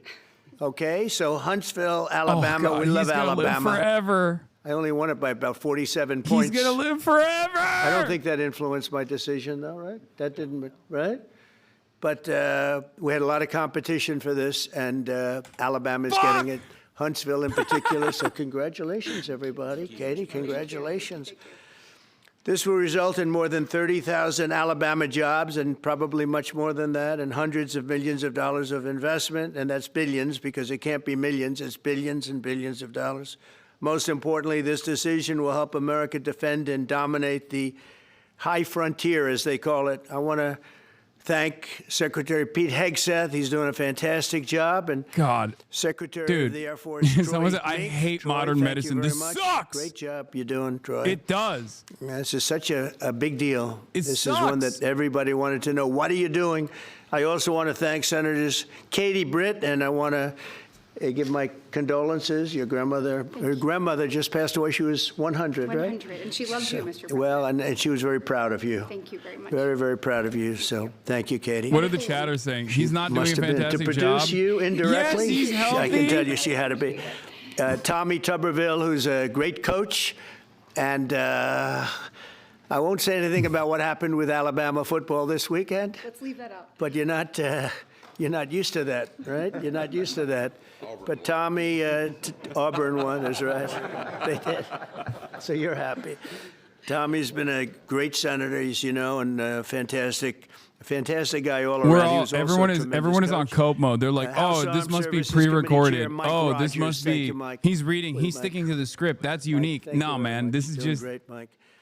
Representatives Barrymore. Nothing happened to this motherfucker. Is crazy. Evil never dies, bro. Thank you all very much, fellas. Appreciate it. Let's see if he takes some questions, though. We created, and I created, a thing called Space Force. So important. You know, we were losing my week is the race ruined in space very badly to China and to Russia. And now we're far and away #1 in space, and reestablished SpaceCom with a mission to protect American space assets and detect any threat to our homeland. We initially selected Huntsville for the SpaceCom headquarters, yet those plans were wrongfully obstructed by the Biden administration. That's right, and Biden. As you know, they moved them to a different locale. And today we're moving forward with what we want to do and the place that we want to have this. And this will be there for hopefully hundreds of years. That's where it's going to be. I will say I want to thank Colorado. The problem I have with Colorado, one of the big problems, they do mail-in voting. They went to all mail-in voting. So they have automatically crooked elections. And we can't have that. When a state is for mail-in voting, that means they want dishonest elections, because that's what that means. You do mail-in voting. You do mail-in voting. You have always voted by mail. SpaceCom will play a key role in building the Golden Dome, as you know. That's going to be a big thing. Everybody wants to be a participant in it. Missile Defense Shield, we're going to be having a Golden Dome that the likes of which nobody's ever seen before. The finest, the best. And by the way, Canada called. They want to be a part of it, and that'll be great. But Canada wants very much to be included in that, and we're going to work something out with them, I hope. It will also ensure that our technological capabilities, of which we're way ahead of anybody else, there's nobody close, remain unmatched long into the future. So I'd like to ask Secretary Hegseth to say a few words. He was very much a part of it. And really, everybody behind me was. Every one of these people would call me and lobby me. I said, Katie, I don't want to talk to you anymore. I know what you want. She said, that's right, sir. That's what I want. And they got their way. So I just want to congratulate. These are really special people. They're politicians in many ways, but they're great patriots, I think even more so than politicians. So they fought very hard to get it, and it's an honor to give it to Huntsville. Pete, say a few words, please. Who cares? Thank you, Mr. President. As usual, right place, right time, for the right reason. In your first administration, you established the Space Force at a time when we knew we had to be looking to that domain of space. You also reestablished SpaceCom to ensure that priority was put in place, and you, through the Air Force, independently identified that Huntsville, Alabama was the right place to put it. For other reasons, I'm gonna be honest. If there was such a thing, of like being able to wish ill upon someone and like curse them, I think Trump would just get lasered on this fucking podium right now. Because there is maximum amount of attention and eyeballs, maximum amount of prayers and thoughts in the opposite direction right now, tuning in from perhaps all around the world and certainly in the United States of America. So it is yet another clear-cut indication that, one, evil never dies, and two, the power of manifestation does not work, okay? Will control the future of warfare. Not to today you're ensuring that happens. Yuck anybody's yum here, but I mean, look at him. Mr. President, we are grateful for your leadership on this and restoring I can't tell Space if his Command hand is to like its busted rightful or not. home in I'm Huntsville, trying to see. Alabama. I'm trying to get a peek. This delegation has worked together, both chambers, both parties, to make sure that Huntsville It kind of was looks the a place little that Space bit Command called powdery. home. As was mentioned, obviously the Biden administration chose to make this He has political. makeup on his hand What we want again. to do is put the safety and security of Americans first. We want to make sure that our war fighter is put first, and we want to make sure that America continues to lead. And today, Mr. President, you've allowed that to happen. Thank you. Thank you very much. Our war fighters. Yeah, thank you. Thank you, Mr. President. This is Oh, a great God, day this is for one of the our country, dumbest not just motherfuckers for in the state of Congress. Alabama. We need help in our military. We need to catch up. And as Secretary has said, we're not behind in space, but we know where we're at, and we need to expound on that. Now, this move will save the taxpayers $480 million. It's not going to cost more. It's going to cut $480 million. Oh my God, that shit looks busted, It'll bro. be behind a secure wall Look in at Huntsville, that. Alabama, at Redstone Arsenal. We have 40,000 people there. We have the FBI there. We have missile defense there. We have NASA, Blue Origin, and SpaceX. It is the perfect place for Space Command. I would tell you today, and I've spoke with the president for the last 3 or 4 years about this. If I thought it needed to go somewhere else because I understand the security of our country, I'd be for that. But the best place for Space Command is Huntsville, Alabama, because what we have and what it means to this country is going to be so important. So thank you, Mr. President, for this, and we look forward to building a huge Space Command and having the he got hella makeup on this one. Huntsville, Alabama.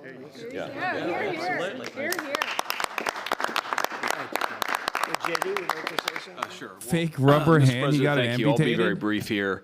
I lobbied the president hard to put it in Ohio, but he said these people behind us, these Alabamas, are just too powerful and too persuasive.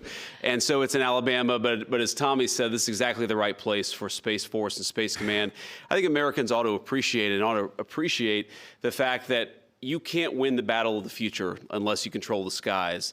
The cyber security, the communications, the entire infrastructure of the battle in the 21st century will be in space. So it was a visionary move in the first administration for the president to set up Space Force, and I think an equally visionary move to make sure the Space Force is right where it should be in Huntsville, Alabama. He looks just the same. Gentlemen, anybody want to say anything? Would you like to say? Mr. President, another promise made, another promise kept. You think about it, Redstone Arsenal is critical to national security. The president said when you were the 45th president, let's do what's right for national security. And today, that's exactly what we're doing. It's not because of this or that. It's because it's right for national security. You think of the 21 categories that were evaluated to determine what was best for national security. All indicators pointed back to Huntsville, Alabama, and Redstone Arsenal. We have the right people at the right place at the right time. Mr. President, on behalf of the people of the 5th Congressional District and all of Alabama, thank you for keeping your word. Thank you. Absolutely. Thank you very much. Anybody? Let me just say, Mr. President, I want to say thank you. And thank you for doing this because it was the right thing to do.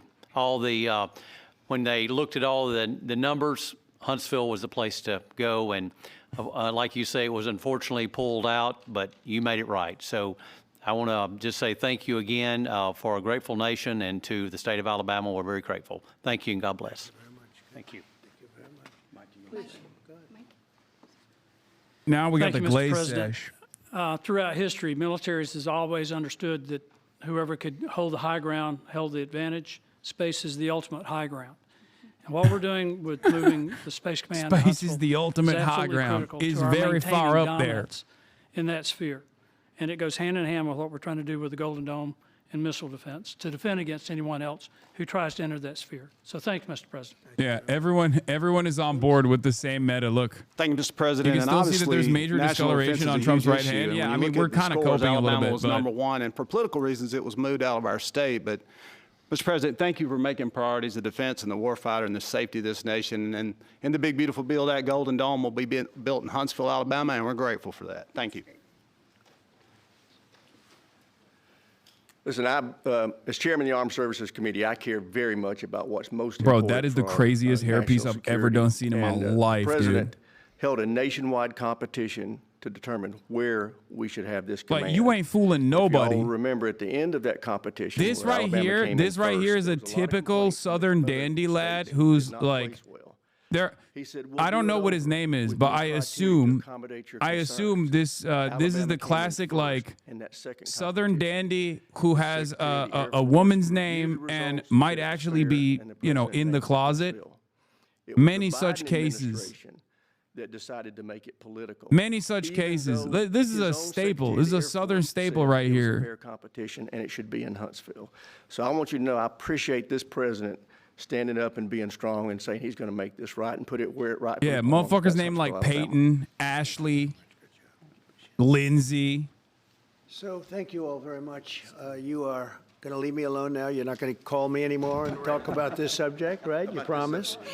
They'll start something else. But I just want to congratulate you. It's a very big deal. When you come out and when you leave the room, you'll see that we just, over the last few minutes, literally shot out a boat, a drug-carrying boat, a lot of drugs in that boat. And you'll be seeing that, and you'll be reading about that. It just happened moments ago, and our great general, head of the Joint Chiefs of Staff, who's been so incredible, including what took place in Iran, knocking out potential nuclear power for a long time to come. I think within a month they would have had it if we didn't do what we did. But he gave us a little bit all of this a talk about Huntsville, briefing. Alabama. Meanwhile, what fucking aerospace and engineer you'll is going see, to move and to there's Alabama? more where that Many came will. from. It's a low-cost site. We have a lot That's of the drugs reason why pouring into Boeing our is a country, facility in coming for Oklahoma a and long shit. time. No, Alabama just, already is a big. these I'm came pretty out of sure Alabama Venezuela. already has like a bunch of Coming facilities out there very heavily anyway. from Venezuela. A lot of things are coming out of Venezuela. So we took it out, and you'll get to see that after this. It's after also this good for the meeting is over. colleges as Do you have well, any because questions, then it please? beefs up their engineering programs. Senator Cumberville talked about the cost savings Yeah. associated with this announcement. Oh, he took out a boat in Can you talk Venezuela, he about said. the strategic benefits by having Space Force Command headquartered in Huntsville. Oh my God, he's gonna Well, it golf just with. works because we He's have gonna so golf with much else Tonkin there. it. He's gonna golf with And Tonkin having a Venezuela. central, you could call it a central command, but it really is a command station. Also, even locationally, where it is, and when you think about flying distances, if you can save a half an hour as fast as some of these planes go and things go, and even the rockets go, if you can save by having the best location. So we went out, as you know, to experts, and we had 4 different groups of experts. They all said this was the best location. I also loved it from the standpoint, I know the people of Alabama, they are great people, work hard, and there's no games, and they're very proud of it. And I would say they fought harder for it than anybody else also. A lot of states, 5 states really wanted it, but they wanted it more. And I kid you not when I say that these people, they spoke to me a lot. That's all they wanted to talk about. They didn't want to talk about the weather. They only wanted to talk about moving to this location, moving to Alabama, Huntsville in particular. So we're honored to do it. They really wanted it badly, and they got it. Peter? President Trump, something completely different, but about a big viral social media trend over the weekend. How did you find out over the weekend that you were dead? You see that? No. He doesn't like that. He did not like that question. User engagements as of Saturday morning about your demise. Oh, he does not like that. Don't tell Trump that people I hate have him. heard it's sort of crazy, but last week I did numerous news conferences, all successful. They went very well, like this is going very well. And then I didn't do any for 2 days, and they said, there must be something wrong with him. Biden wouldn't do them for months. You wouldn't see him. And nobody ever said there was ever anything wrong with him, and we know he wasn't in the greatest of shape. No, I heard that. I get reports. He hates now, that you knew I shit. did an interview It that reminds lasted me of for when he about saw an the- hour and a half with somebody. And The everybody saw that Cybertruck, was on the Cybertruck one of your that Aiden Ross tried to competitors. give him. I did numerous shows and also did a number of truths, long truths, and I think pretty poignant truths. No, I was very active over the weekend. They also knew I went out to visit some people at the club that I own, pretty nearby on the Potomac River. And no, I've been very active actually over the weekend. Of course I he didn't heard hear about that it. one. He That's was pretty lying when he said I serious didn't stuff. hear about it, but I heard about Well, it. it's fake news. You know, it's just so, it's so fake. That's why the media has so little credibility. I knew they were saying, like, is he okay? How's he feeling? What's wrong? I said, I just left. And it's also sort of a longer weekend, you know, it's Labor Day weekend. So I would say a lot of people know I was very active this Labor Day. Oh yeah, extra I had heard active. that, Okay, but I he was didn't hear dead. it to He was that dead. extent. Go They ahead, brought Peter. him back alive. We know that this country has a huge problem with school shootings. You have said that you're open to sending the National Guard pretty much anywhere. Would you ever consider sending an armed National Guardsman to every school? What? Well, we have a big problem with school shooting, but we also have thousands and thousands of schools that run perfectly. You know, they talk about you can do things construction-wise, and that's really, I think nobody knows more about construction than me. Mr. You can President, build the would you construction send doors. You the can build National what Guard they to call every safety school? doors, That's where they lock what on is the happening? outside, the inside, and every place else. Well, but if one of these country lunatics is so happens to damn get insane, bro. through, then the police can't get in. Then they're looking for keys all over the place, and it takes a lot of disadvantages to doing, spending billions and billions of dollars and actually making it safer in some way for some of these lunatics that we're dealing with. But I don't think so. I've thrown out the concept. We have great teachers that love our children. The parents love the children. Teachers love the children, too. And if you took a small percentage of those teachers that were in the military... Bro, this isn't even Access Journalism, Chatter. This is something different. This is like propaganda for dear leadership. Okay, this is different. This is like Modi used to do this, or still does this. That's something that a lot of people like. I sort of liked it. It'd have to be studied. But they're trained. They know about weapons. You can't do it with every teacher because most teachers don't know. And but I always thought that would be an alternative. But it just We've had a lot of instances. Other countries have also. They have different kinds of problems than we have, but we do have. There's something going on. And it's a bad thing. Yes, please. Have you spoken with President Putin in the past week? Have you spoken with President Putin in the past week? Yeah, I don't want to. I have learned things that will be very interesting. I think in the next few days you'll find out. If there isn't some type of announcement of a meeting with President Putin and President Zelensky, and what could those consequences be? We're going to see what happens. We're going to see what they do and what happens. I'm watching it very closely. Last week, they lost 7,000, between the two countries, 7,313 soldiers, to be somewhat exact. Somewhat exact. For no reason that is a very whatsoever. And they're exact Russian number. and they're Ukrainian, but, they're soldiers. I want to see it end. Yeah. Mr. President, have you decided you're definitely going to send National Guard troops to Chicago? I didn't say when, but the answer is, look, Chicago's very interesting because I watched Pritzker get up and say about, we don't need help, we're safe. But 2 weeks ago, they had 6 people murdered, and they had 24 people hit by bullets. Last week, as you know, it was 7 people, 24 people hit, and 7 people died. And then over the last 2 days, that was the crown jewel. They had, I guess, 9 killed, 9 or 10 killed, and 50 hit with bullets. And you have this governor get up, who's a terrible governor. Probably he and Gavin Newsom would be probably the 2 worst and most naive. They're naive. Either they're naive or they're very untruthful. And he'll say, we don't want any protection. We don't need. So in the last 3 weeks, he's lost almost 20 people killed. There's no place in the world, including you can go to Afghanistan, you can go to places that you would think of. They don't even come close to this. Chicago is a hellhole right now. Baltimore is a hellhole right now. Parts of Los Angeles are terrible. If we didn't put out the fires, and I mean the other fires, the bullet fires, they didn't do a good job with, they should have had the water coming down, like I said. We had to release the water. We had to go in and release the water to LA. It's so badly run. But if I didn't send the National Guard into Los Angeles, I would be making an announcement today. I'd be talking about Huntsville, and I'd simultaneously be saying, by the way, the Olympics is not coming to Los Angeles. If we didn't do that, and even the sheriff, the top law enforcement person in Los Angeles said, we could not have handled it without them.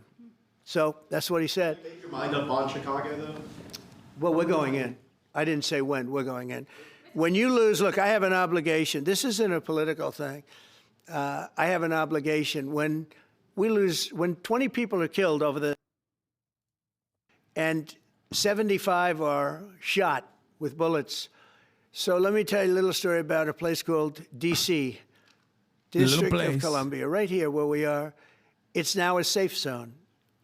We have no crime. It's in such great shape. You can go and actually walk with your children, your wife, your husband. You can walk right down the middle of the street. You're not going to be shot, Peter. You're safe. Everyone likes you anyway. They probably wouldn't do it. But it's so dangerous. And there are people in this audience you've suffered greatly. There are people in this audience that have been mugged and hurt badly, and they don't want to talk about it. Maybe you were very brave in talking about it. You made quite an impression on a lot of people. I appreciate it. But there were other people in this room that have been hurt very badly just walking down the street in D.C. Washington, D.C. is a safe zone right now. It's a safe city. The restaurants are open. They're booming. You can't get a restaurant. New restaurants are announcing that they're going to be open. This took place in 12 days. Now, it's 15 days, but 3 days ago, it became what's known as a safe zone. It's a safe city. And this city was really bad, really, really bad. We took 1,600 people out, hardcore criminals that will not be coming back anytime soon. And we're very proud of it. You know, to have our nation's capital lose every week. You know, it was like years, many years, where every single week somebody was killed for many, many, many consecutive weeks. This went on for years. And then we had, last week it was announced that nobody was killed last week. And I made that announcement in front of a very distinguished leader of a country. And I'm saying proudly, ladies and gentlemen, nobody was killed in Washington, D.C. this week. He looked at me like, what's that all about? I say, yeah, we have a little bit of a crime problem, and we don't have a crime problem in Washington anymore. And the mayor has been very helpful, and the police commission has been very helpful, and it's been a great team. And I would love to have Governor Pritzker call me. I'd gain respect for him and say, we do have a problem. And we Morning Joe was advocating for Pritzker to deploy the National Guard too, by the way. They're so insane over there. And I saw MSNBC. today on one of your networks, not a friendly network, really the opposite, I would say, very unfriendly network. And they interviewed about 12 people on this morning. Most of them were African American, they were black. And they were saying, please, please, please let the president send in. These were people from Chicago. Please, we need help. We need help. We can't walk outside. We're petrified. If the governor of Illinois would call me up, I would love to do it. Now, we're going to do it anyway. It's so funny because, like, if I hadn't just gone to Southside Chicago recently, I feel like there would probably be a lot more people in here being like, oh, it is, I heard it's a war zone. But it's like, it couldn't be further from the fucking truth, man. It is so annoying. One of the worst, one of the most unsafe places anywhere in the world. But, you know, we took care. This was a beautiful thing that happened in Washington because we showed that it could be done. And this wasn't just sending big, strong guys, and they are big and they are strong. You know, we had a great decision from the Supreme Court that had to do with sort of talent. It had to do with you are put down based on merit. You can hire based on merit. So merit for a soldier or for a policeman is strong, physically fit, something, you know, having a certain ability. Have you seen our cops? Woke. They're anything but. Through woke, but wasn't strong enough to lift a gun out of the holster, et cetera, et cetera. No, I looked at the police. As you know, last week I went over, we had a meeting with, there had to be 300 people, and they were all very impressive looking. And when the bad guys see them, they're not going to do a thing. And so I'm very proud of Washington. It serves as a template, and we're going to do it elsewhere. But Chicago is certainly going to be high. I would love to have him call. I would love the governor of Illinois. I'd be honored to take his call. All he has to do is say, sir, we need help. It's out of control. And everyone knows it is. He's not kidding anyone. I would love to have, I would say, Governor Moore call, because I watched him over the weekend trying to explain that Baltimore, what they need is housing. No, they don't need housing. They need to get rid of the criminals. These are hardcore. What do you mean? That's criminals. definitely. You know, we took every city in this nation needs more housing. They're hardcore. What They're these not gonna guys be good. unironically In 10 point to years, with like in a 20 rising years, crime in 2 years, they're gonna is be just a criminals. rise in They were homelessness. born to be And that is criminals. born out of Frankly, they housing were markets born to being be completely criminals, busted and in this they're goddamn tough country. and mean, That's it. And they'll cut your throat, and they won't even think about it the next day. They won't even remember that they did it. And we're not going to have those people. Washington, D.C. is now a safe zone. It's a safe place. And you can walk, Katie, you can walk right down the street with, by the way, one of the biggest human beings I've ever seen, which is her husband. He was a football player for like 11 years in the NFL. He's a big person. But big doesn't mean anything when they have guns and when they have knives and everything else that they have, right? But you can walk right down the street, even by yourself, and you're totally safe. Washington, D.C. is a great thing. Yes, ma'am, please. Mr. President, as you're calling on Democratic leaders across the country to work with you on crime, do you see your efforts here in D.C., including, for example, working with Mayor Bowser? You have to realize, like, this is the logical conclusion of like the anti-crime, the anti-crime panic. So Mayor that Bowser's Democrats also been leaned great. into. Like, of course She you're going to could've use the taken military to thing, stop well, crime. If then your after I only clean it up, way they'll of take lowering credit for it. crime You know rates what is they by do is like they take credit. Like, incredible we amounts of cleaned up enforcement, Los militant Angeles. enforcement, We did then a yeah, great job there. it's a And natural it was conclusion that you arrive overwhelming at. what was going on. And I will say, I And think a again, lot of the police Americans are just chief like completely made a oblivious to how statement fucking that awful this shit we is. could not have done. There's no way they could handle. You saw what was happening out there. It was going to be a disaster. Especially We because these stopped are it cold. blue cities where If we didn't black do people that, live, and therefore it's would have not been their a very backyard, sad so they don't day. give a And, shit. remember, we have the Olympics, we have the World Cup, we have all these things coming, and we have 250, all of these things coming. But I watched Newsom get up and say he's doing a great. He's not. We're the ones that did it, and that's okay, whatever it takes. But the main thing is we. But he got up and said we did it. Well, he didn't want us there, and he's going to need us again because it's starting to form again. I see it. It's starting to form again. What we is? have to maintain. It's like maintenance on an airplane. You can buy it, but you have to maintain it. And if you don't maintain it, a good plane becomes very unsafe very quickly. So it's an honor to do it. It's a lot of presidents wouldn't do what I'm doing. I don't need this heat, but when I watched television last night, and Yeah, I'm because watching it's the news, illegal, and I dude. see What the that fuck? 9 people were killed in Chicago, and 54 were badly wounded with bullets. I say, that's not this country. We have to do something. And I do say this. I say this very much. I'm not speaking to anybody but them right now. I would love to receive calls from governors and mayors saying they need help. We'll help them. We have a lot of people. We have a great force. We have a great military force. You know, Pete will tell you that when I was running for office, and this was a big headline, I think, you know, probably got me a couple of votes, but you couldn't sign people in the military. Nobody wanted to join the military, the Army, Air Force, the Navy, Marines, Space Force, Coast Guard. We never forget Coast Guard because they've done such a great job. Never. But nobody wanted to join any of them. We were way below what we wanted. Every single one. The closest was the Marines, whatever that is. You'll explain that to me. But the closest was the Marines. But every service was way down, way down. And then I got elected, and our country's the hottest country anywhere in the world right now. Everybody's talking about the USA. They're talking about the job that we're doing. Everybody. We have the best economy.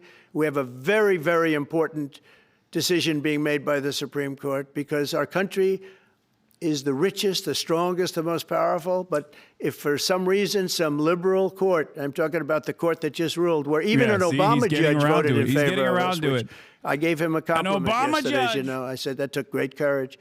But it's a liberal court, and it's going up to the Supreme Court, who I think have been incredible people. I think they've made very wise decisions. But the tariff question, because without the tariffs, this country is These motherfuckers got more powerful over the weekend, I feel like. He's just $17 trillion yapping. of investment Unlimited is yap coming attack. in. Most of it is coming because of tariffs. And if for some reason somebody wanted to be politically correct, I actually think it's unpolitically correct. I think politically correct is to approve it because there's nothing so popular as what's happened to our country. Our country is doing so well.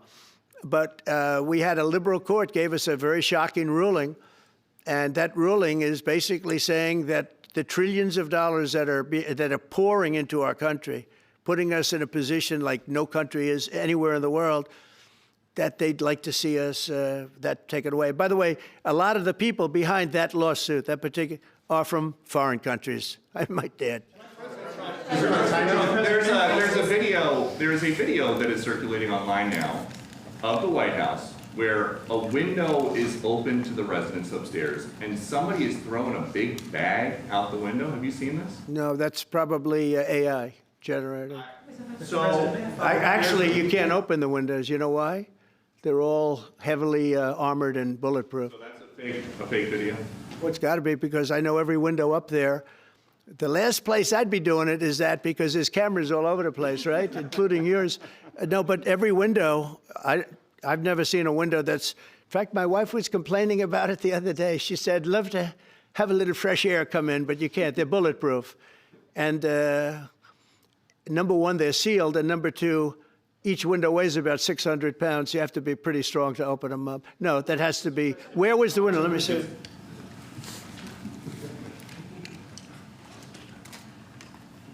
Maybe for the renovations? Why is fucking Peter Douchey walking up to the president in the middle of a goddamn press conference and showing him photos off of his goddamn phone? Like, what level of unprecedented access does regime media have here? That's crazy. It's the kind of thing they do. And one of the problems we have with AI, it's both good and bad. If something happens really bad, just blame AI. But also they create things, you know, it works both ways. If something happens that's really bad, maybe I'll have to just blame AI. But there's truth to it because I see so many phony things. I saw something as I was growing up from the time I was a baby till now. I said, who did that? It was AI generated. So it's a little bit scary, to be honest with you. But those windows are all very heavily sealed.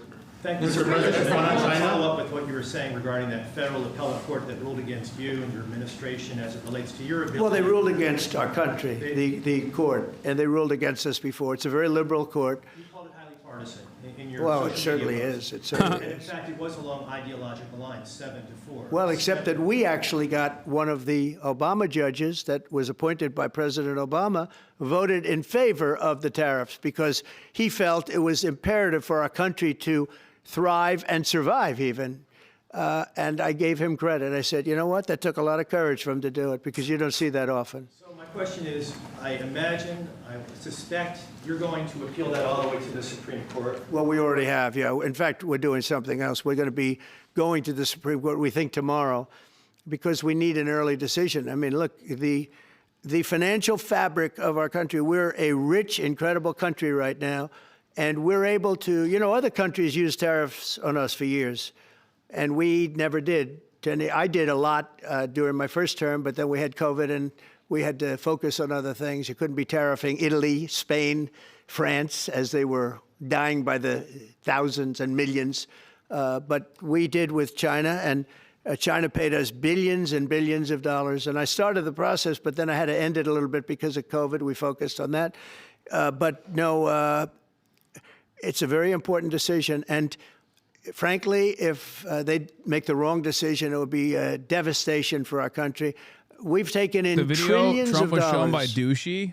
And by the way, all these countries signed agreements. As an example, they signed. They're all happy. Everybody's happy. Oh, this is the objects being thrown out of the window. Whack shit. job put in a lawsuit. It went before a very liberal court, and the liberal court ruled. It was 11. They ruled 7-4. This is what a lot of people were asking yesterday as well. I One of the most didn't liberal see of it. them all voting in our favor because they're patriots. I think I give tremendous credit to that judge. And now it's going to the Supreme Court. Now we're going to be asking for early admittance. We're going tomorrow, and we're going to ask for an expedited ruling because, you know, when you look at the stock market's down today, the stock market's down because of that. Because the stock market needs the tariffs. They want the tariffs. If you look at AI, all of those, you know, all of that money that's going to be invested, trillions and trillions of dollars, the biggest thing, bigger than the internet, I suspect. It's the internet plus 3 or 4 other things combined. We are leading very substantially with AI. We're leading because of tariffs. We're leading because of talent, and this is where they'd like to be. But without the tariffs, we wouldn't have a chance because we wouldn't be able to protect those investments of the companies coming in. So if you took away tariffs, we could end up being a third world country. That's how big the ruling. So we're asking for an expedited ruling. As a backstop to that, President, you have a Republican-controlled Congress. You control the House. You control the Senate. Yeah, but we don't have 60 votes. We don't have 60 votes. You I'd don't love to think you do get that. enough Oh, votes? if we had 60 senators, if we got the 60 votes, we would get them. But we need 60 votes, and we need, you know, a certain number in the House. We'd get. I think we'd get. I don't know. We have about 5 of them here. Would everybody agree with me on tariffs? Without tariffs, we're a different country. We have taken in so much money. And We're going to talk about the attack on a we vessel signed by a the deal U.S. with Navy Japan. in a They're second paying after us this is done. hundreds of billions of dollars. We signed a deal with South Korea. Donald Trump We is signed a merging the deal war with on terror with the European war Union. on drugs in signed an a effort deal to, you know, with Europe. in an effort to expand the those permission countries structure are on paying what us the American government $950 can and can't billion do. This is and probably they're like happy a about it. test They're for okay. what we want to do in As Mexico one of as them well. said, It's terrifying. It's We'll amazing get to that it we in a got little away bit. with it so long. One of my friends, a leader of one of the countries, and they're fine with it. They all signed. If that ruling Everyone He's war against us? maxing. Yeah, I I gotta guess pee. we'd have to give back hundreds of billions. We would have to give trillions and trillions of dollars back to countries that have been ripping us off for the last 35 years. And I can't imagine it happening. On a legal basis, they have no legal basis whatsoever. But on a common sense basis, it would destroy America. Okay. We talked about controlling the sky. On Sunday, the satellite signal of Ursula von der Leyen's plane was alleged. With Ursula? Well, she had an interesting event. She's a tremendous woman. And so what are you asking me about her? NATO is concerned about it, I do too, about this. Sure, NATO is concerned about it. Well, nobody knows where it came from, but they did take away her ability to use a phone. You know? Sometimes that's a good thing. Sometimes that could happen to me. I'd be very happy. Mr. President, reducing the tariffs on India from 50%. What does that mean? Are you considering taking away some of the tariffs that you've imposed on India? You had posted. No, we get along with India very well. But India has, you have to understand, for many years it was a one-sided relationship. Only now since I came along, and because of the power that we have with tariffs, India was charging us tremendous tariffs, about the highest in the world. They were about the highest in the world, number one. And we therefore weren't doing much business with India, but they were doing business with us because we weren't charging them. Foolishly, we weren't charging them. So they would send in massive, everything they made, they'd send it in, pour it into our country. Therefore, it wouldn't be made here, which is a negative. But we would not send in anything because they were charging us 100% tariffs. And, I'll give you an example, Harley-Davidson. Harley-Davidson couldn't sell into India. There was a 200% tariff on a motorcycle. So what happens? Harley-Davidson went to India and built a motorcycle plant. You know what's really funny about this? And now they don't have to pay tariffs. Same thing American as us. manufacturing So is what so we're doing limited is, that like he has to talk about Harley-Davidson motorcycles. That's how little domestic manufacturing we have. That's how limited our domestic manufacturing industry is. That it's like F-150s, Harley-Davidson, poultry, meat. They're coming from Mexico, I must tell you, and they're coming from Canada. A lot of them coming from Canada. But they're coming into our country because they want to build here. And they want to build here for two reasons. Number one, they'd like to be here. And drones? And number two, no, we don't even the have tariffs drones are that protecting them. And number we three, have some drones, but it's they want to mostly avoid just like paying drones tariffs for when they war. build their cars here. China has a damn near monopoly on the drone market. I mean, DJI is like literally, what, 90% of all drones, like all commercial drones? After the Minnesota shooting last week, the Department of Homeland Security is now awarding more than $100 million to hundreds of faith organizations across the country to help them ramp up security. What's your vision for further protecting religious liberty across the country amid incidents of threats and So violence? religious liberty is so important. And we're talking about every religion now. And we're doing things on that nobody else has ever done. And we're going to be having a big announcement in about 2 weeks on that question. Yeah, please. On Space Command, sir, are you concerned that people may not be willing to relocate from Colorado to Alabama? No, I'm not worried. It will get somebody else. I mean, the problem with Colorado is they have a very corrupt voting system. Look, I have so many friends in Colorado. Anytime you have mail-in voting, you have corrupt elections. Very simple. Again, he's a Floridian. He votes by mail. Okay, Utah also universal mail-in ballots. Like there are plenty of red states that have, just like Colorado, universal mail-in ballots. The notion that this is like somehow illegal or improper is ridiculous.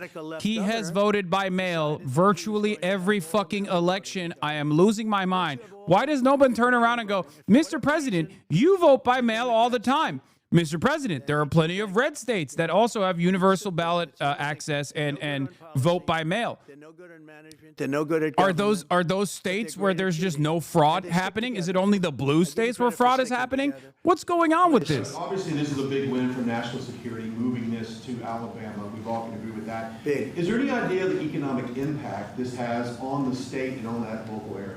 Katie, do you want to answer that? Look, I mean, this. Go ahead, George. Please go.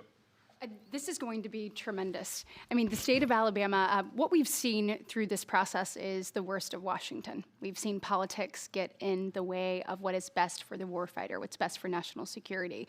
And the state of Alabama is about to show the country the best among us. So we know the economic impact is going to be tremendous. There at Redstone Arsenal, we're proud to house everything from no, they're not going to cut universal mail-in ballots from Utah. They're not going to. They're not targeting. They're doing state-specific targeting because they just want to limit access in blue states with the hopes that this will boost like the proportional voting of Republicans in said blue states. That's why that's what it's always been about. It's because we have the resources necessary and the Republicans have always actively created a hysteria, a panic around this ridiculous notion that there are fraudulent voters. There are fake votes, okay? It's not real. American elections are incredibly secure, okay? To get to work. And there are a million different studies that have been conducted on this from Republican groups as well that also prove that American elections have been incredibly secure.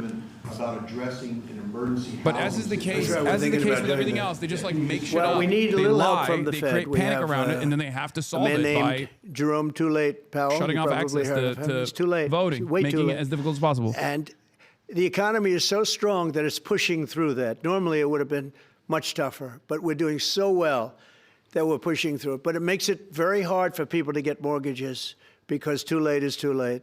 Very simple. He's too late. And probably political, whatever. He wasn't too late before the election. Before the election, he was cutting rates, right? Because he was hoping that, I guess, Biden would get in or that Kamala would. He was a big Biden guy. Explain that one. And then he was a Kamala person. But he was hoping, I guess, she'd win, I guess. I don't know. It didn't work out too well. But, yeah, we need a very serious cut.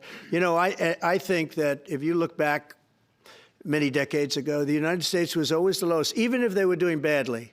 The United States was, because without the United States, everything in the world would die. It's true. It's so powerful. It's so big. And I made it really big in the first 4 years. Then it started to degenerate with what this Biden administration did. But we built it up to a level that I never thought we could be at this quickly. We're the hottest, we're the best financially. The money coming in is so big because of tariffs and other things, but because of tariffs. Tariff gets us even those other things. Plus, it gets us great negotiating. I settled 7 wars, and numerous of those wars were because of trade, and numerous of the trade deals that I made were because of tariffs. It gives you a great negotiating ability. If that ability were taken away from us by a liberal court acting on essentially foreign nations, asking to get help from the United States government, when they've been doing this to us for 40 years. That's why we have $38 trillion in debt. We won't have it for long if they let us, if they allow us to do what everybody knows we should be able to do. Yeah, please. Mr. President, another Biden-era action that you're now reversing is that you signed a deal last week to make federal buildings adopt and embrace classical architecture styles again. Can you talk to us about why you do that, and also what's your vision? Well, we want to see beautiful buildings. Now, you know, it's in the eye of the beholder. I've seen architectural reviews over the years. I'm an expert at it. I've gotten a lot of great reviews. But I've seen buildings that I didn't think were very good get great reviews, and I've seen great buildings get bad reviews. So, but it's just a standard. We want to have a good standard. We're building something here. You know, for 150 years, they wanted a ballroom at the White House. We're doing something at the highest level, using great architects and all. And, you know, it's very exciting. But we have a lot of interesting things happening architecturally in D.C. And D.C. is like a different place. And, you know, even the contractor said, sir, we walked down today, we feel like much safer. It's like a different place. Washington, D.C. is great. Now, we're going to also beautify it. We're going to put a topping on the roads. We're not going to rip them apart and take 4 years to build a road that was exactly the same by the time you build it. But we're going to put toppings. We're going to put new medians in. We're going to get the graffiti off. We're going to put tiles up in the tunnels where the tiles are missing. We'll do the whole tunnel instead of, you know, a little area where you see new tiles, old tiles that never look too good. But they could use it. You know, they've been up for 50 years. They've served their duty. But we're going to make this within about a 20-mile radius from the White House. we're going to have this place spick and span. It's going to be crime-free, and it's going to be spick and span. It's going to be, you'll be proud of Washington again. Go ahead, please. Sir, China's having a massive military parade that President Putin and Kim Jong-un will be attending. Do you interpret that as a challenge to this? And are you concerned at all about those countries trying to be some sort of counterweight? Not at all. China needs us, and I have a very good relationship with President Xi, as you know, but China needs us much more than we need them. No, I don't see that at all, no. China parade 7 p.m. And I had actually a very good meeting with President Putin a couple of weeks ago. We'll see if anything comes out of it. If it doesn't, we'll take a different stance. The February 1 March today in California ruled that your deployment of National Guard troops to Los Angeles was illegal. Do you have any response? Well, it was a radical left judge, but very importantly, what did you not tell me in that question or statement that you made pretty much of a statement, I think? Well, I was asking for your response. No, you didn't say what the judge said. Parade mog. The judge said, but you can leave the 300 people that you already have in place. They can continue to be in place. That's all we need. But why didn't you put that as part of your statement? Because the same judge ruled exactly as you said, except the judge said that you can leave the 300 people that you already have in place. They can stay, they can remain, they can do what they have to do. Thank you very much, everybody. We appreciate it. Thank you. Thank you. Thank you very much. Thank you, guys. Thank you, press. Thank you. Okay, what did we learn from that? As I said, 1, evil never dies. 2, all of your hopes and your wishes of evil meeting divine intervention only powers these fucking demons, okay? It makes them more powerful than ever before. 3, Donald Trump is in tip-top shape, it seems. And I don't know. I don't know what the health complications of the health scare look like over the weekend. I certainly do believe that there was something going on. I mean, he doesn't just stop appearing on camera for an extended period of time for no fucking reason. And of course, that's not going to stop me from continuing to hyper scrutinize every single thing that he does and says. Okay.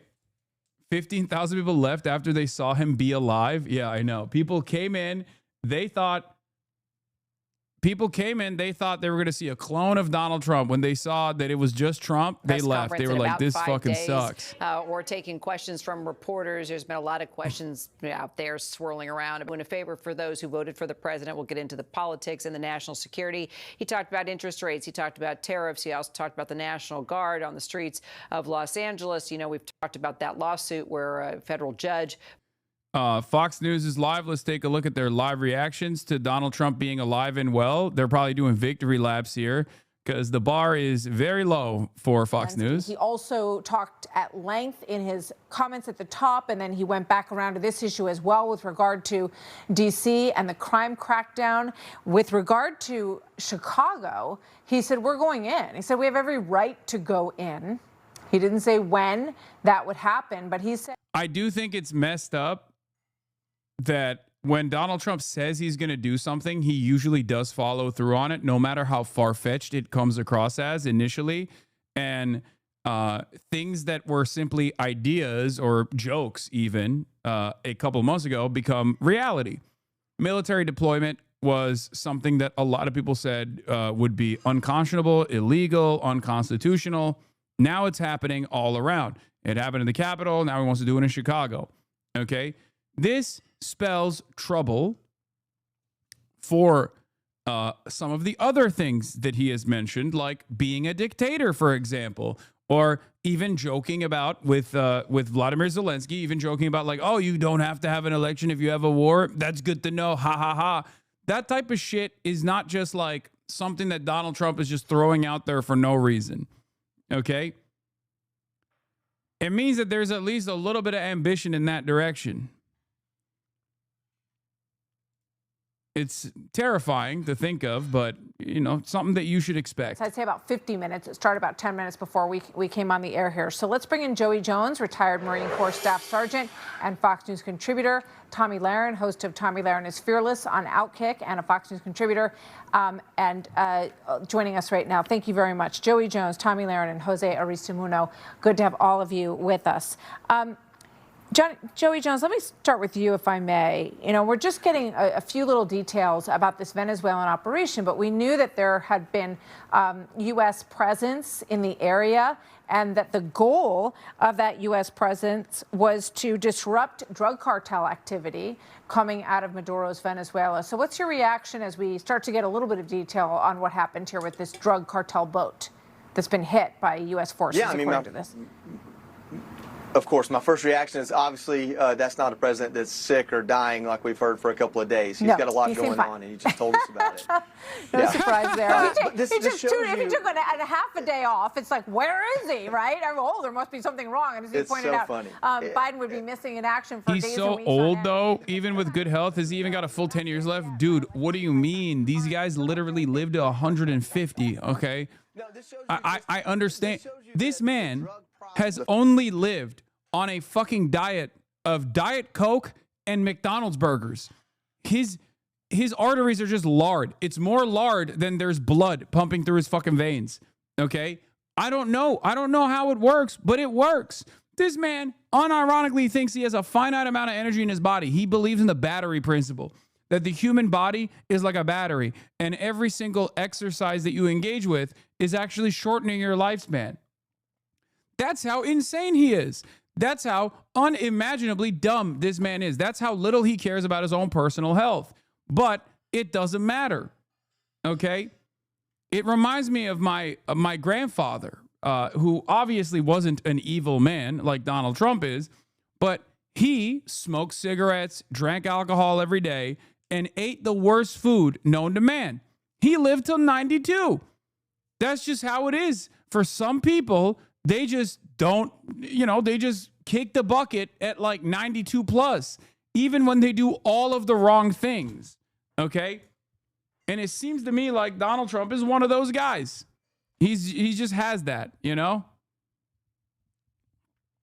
you got people who try to, health max to the best of their ability and try to do all the right things, and then they pass away from cancer or some shit like that. What I heard from our president is, I want to partner with you. I want you to call me. I want you to ask me for my help, and I will gladly assist, because it is not inevitable. It is not inherent that we should have any city in America that is unsafe, where you have multiple shootings and multiple deaths over a holiday weekend. That is not inherent or inevitable. I want to help you. So now the ball is in the court for these governors and these mayors. Do you want help? Do you want to put your egos and your presidential ambitions aside and protect your constituents? Dude, what happened to Tommy Lauren's nose? That's crazy. Your choice to make.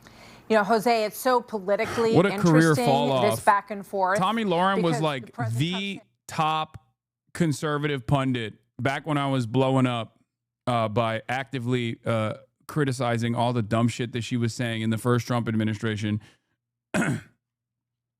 Her career she got back pocketed by Fox and has never recovered. David.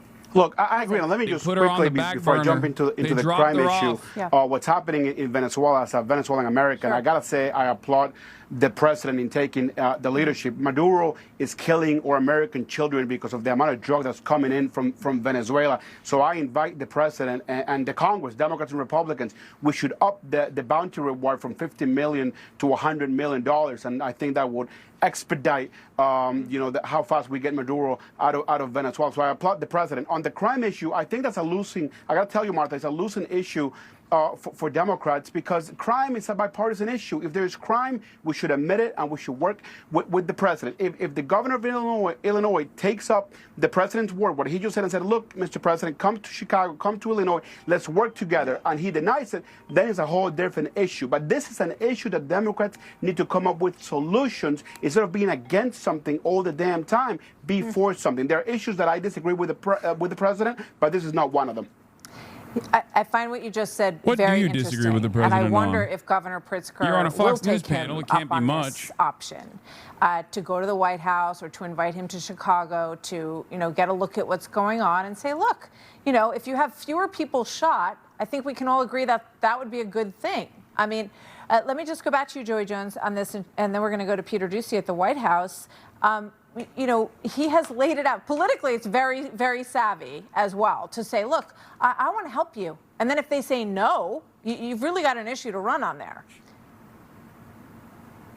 No, absolutely. Just a stat that should put a lot of things in perspective. In the state of Illinois alone, 83 children, people under the age of 18, die from gun violence every year. To put it in perspective, a little bit more than 200 have died in school. Bro, it is crazy to me that when you are a hammer, everything looks like a nail. And America's only policy solution to many of the problems that Americans experience with daily frequency is just simply hammering it, okay? School shootings, send the military, send the National Guard. No gun control, okay? No gun control whatsoever. Can't have that. Send in the National Guard. Oh, do we have crime? Do we have a lot of crime in some of these major cities? Even though it's comparatively lower year over year, doesn't matter. Send in the National Guard. It's always militant enforcement. These are not long-term solutions to issues these are not long-term solutions to these issues. Like, these are issues. Crime is a problem. Poverty is a problem. It needs to be solved. Crime is born out of poverty. But no one wants to actually solve the problem. They just want to send in the National Guard. It is the logical conclusion of assuming that a militant deterrence mechanism is the only way to prevent crime from happening in a country that has some of the most violent policing. Okay? If militant policing was a deterrent for crime, we already would have solved it. America's crime rates would be significantly lower than other nations. And yet, for some reason, it's not happening. That's it. Man, we can't tell exactly who it is, throwing what looks like a trash bag out of it. So there are very, very few people in this country, in this world, who know the layout of the upstairs of the White House. And this is how we asked President Trump. Oh, he's showing how he showed him the meme on his phone. Maybe for the renovations. Which is the window? It looks like this is on the 15th Street side, I think. Yeah. So right here. Do you think you'll finally be able to convince Cenk at Thanksgiving that his crime stuff was dumb? No. They're all sealed. You can't open. I think he's still fully on board with that crime shit. I guess the lesson there is next time bring an iPad in case the vice president or the defense secretary want to see what. Okay, I don't care about this. Anyway, so, yeah, a lot of people were excited at the prospect of him dying.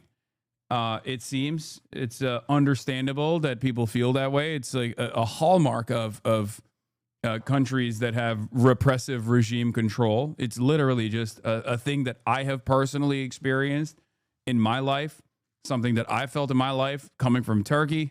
Seeing it in America is kind of funny. Like I said, 2 for 2. You know, I'm beginning to feel like no matter where I go, this shit follows. Okay? I guess the silver lining is that Donald Trump's not dead, and therefore J.D. Vance, Peter Thiel's blood boy, is not forcibly taking over the government and accelerating us in the direction of techno-feudalism that Peter Thiel wants to implement. Anyway, but Donald Trump is, like I said, trying to war max to the best of his ability. The U.S. conducted a lethal strike in southern Caribbean on a vessel which departed from Venezuela. They are combining, basically combining the war on terror with the war on drugs. Okay, this is something that they're testing out for Mexico as well. And I do think that this is a terrifying prospect in general. I don't like where this is headed. You know, that's where we're going. You're stealing Nick Fuentes' talking points? Nick Fuentes' talking points? That's a fucking neo-Nazi, big dog. If you feel like I'm stealing his talking points, you should probably go check in with him. That is I've never actually experienced this accusation in my fucking career. That's crazy. Also, yeah, I don't think Nick Fuentes is against the utilization of the National Guard to fix the fucking quote-unquote crime problem. What the fuck? Anyway. And And that's where we're at. In every single circumstance, the American government loves pushing the wrong solutions. In many instances, they even make up the incidents themselves to determine how to solve these the hysteria that they have created. Okay? As far as like immigrant crime, this is a great example of this. The notion that migrants, undocumented migrants, are responsible for a larger share of crime than natural-born U.S. citizens is false. It is actually the exact opposite. And yet they kept repeating it over and over again until basically everybody decided this was the truth. And then once they created this hysteria, they had to fix it. A problem that doesn't exist, right? A problem that is not real at all. This doesn't mean that like undocumented migrants do zero crimes. Of course, everybody does crimes. But the reason why I stress this, the reason why I mention this is because if there is no significant major undocumented migrant crime actually happening, but they're consistently claiming that there is one, then what do? They use that as a just cause to deport as many migrants as possible. Migrants that aren't doing anything wrong. They're just simply existing. Migrants that have actually experienced injustice in the form of not having their documentation properly processed and cleared in a timely manner. That's precisely the reason why none of the motherfuckers that you see getting deported right now, having their heads shaven, are actually rugged criminals at all. That's it. They're not. They're just getting apprehended at their court case, at their immigration court hearings. They're getting ripped away from their families. They're getting raided at the Home Depot parking lot. You think they're getting raided at farms? You think MS-13, these decapitators are standing around in a fucking Home Depot parking lot trying to work for $100 a day? What are you, crazy? That's not happening at all. So what happened? I thought we were arresting and prosecuting and deporting all of these major criminals. Turns out that's not the case. And the same goes for this Venezuela apprehension. Like there's military movement happening in the direction of Venezuela. Donald Trump, for some reason, out of like all of the more authoritarian strongman leaders around the globe, has a lot of smoke for Maduro, right? I don't know what it is, because given his like reverence for a lot of other popular and even unpopular strongmen around the world, for some reason he just does not like Maduro. I don't know what it is. He's just never liked Maduro. Maybe it's oil. Maybe that's the reason. He's just like selfishly holding on to all of these sweet, sweet, juicy oil, these Venezuelan oil. The Venezuelan, it's not, I don't think it's a Marco Rubio influence, because he doesn't respect Marco Rubio and didn't in this first term, but he still shat all over Maduro a lot. He's the Mexican one. Nope, that doesn't work either. He liked AMLO. He had a cordial relationship with AMLO. He has a cordial relationship with Claudia Sheinbaum. So that doesn't make a lot of sense either. Okay. Also, Jair Bolsonaro is brown, and he fucking loves that dipshit, and we'll obviously talk about that too. But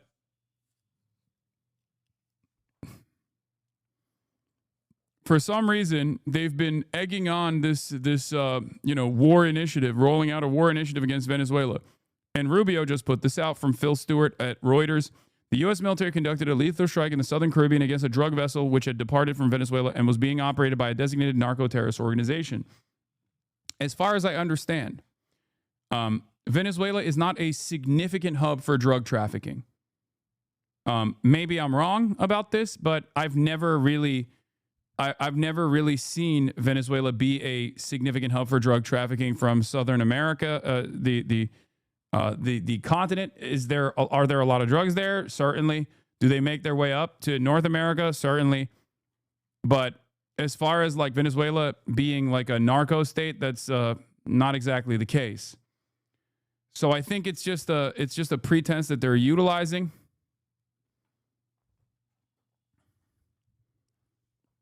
And But yeah, the United States uses a fabricated, this is from the People's Dispatch. I assume this is a trot paper, but who knows? The deployment of ships and troops to the Caribbean is a part of a larger offensive by Trump administration alleging Venezuela plays a central role in drug trafficking, contradicting reports from the United States and international agencies. Wait, what is People's Dispatch?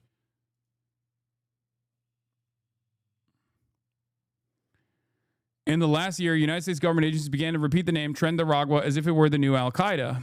And yeah, that was another domestic way to tackle the Venezuelan crime issue, which is interesting because Donald Trump, for political purposes, had actually opened up the floodgates of asylum for Venezuelan migrants and gave them TPS, temporary protected status, as he did with the Haitian migrants as well.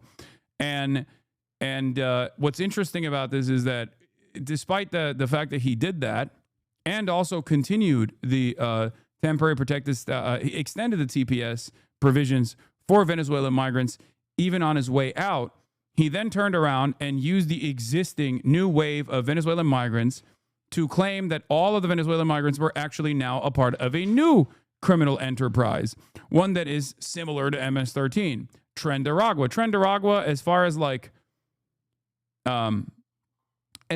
as Trendaragua goes, it's nowhere near as competent or as vast or has like a criminal network that is anywhere near MS-13. That's not correct at all. It's just like another fucking prison gang. It was just used as a pretext to handle domestic, basically like target Venezuelans deliberately.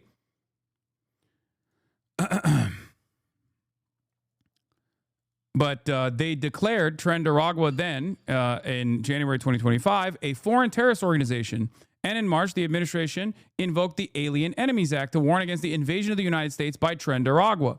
Literally just made up, okay? They made it up. It's not like a super significant gang at all.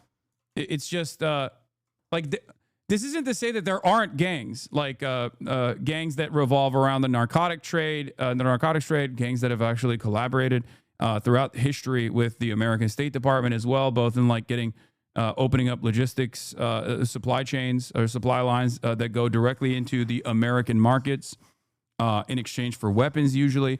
So like the notion that Trendaragua is anywhere near as competent as like even MS-13 or the Zetas or any number of different like Mexican cartels, for example, is ridiculous. Okay. But in the U.S. State Department in February 2025, this is off of Vijay Prashad's reporting on People's Dispatch.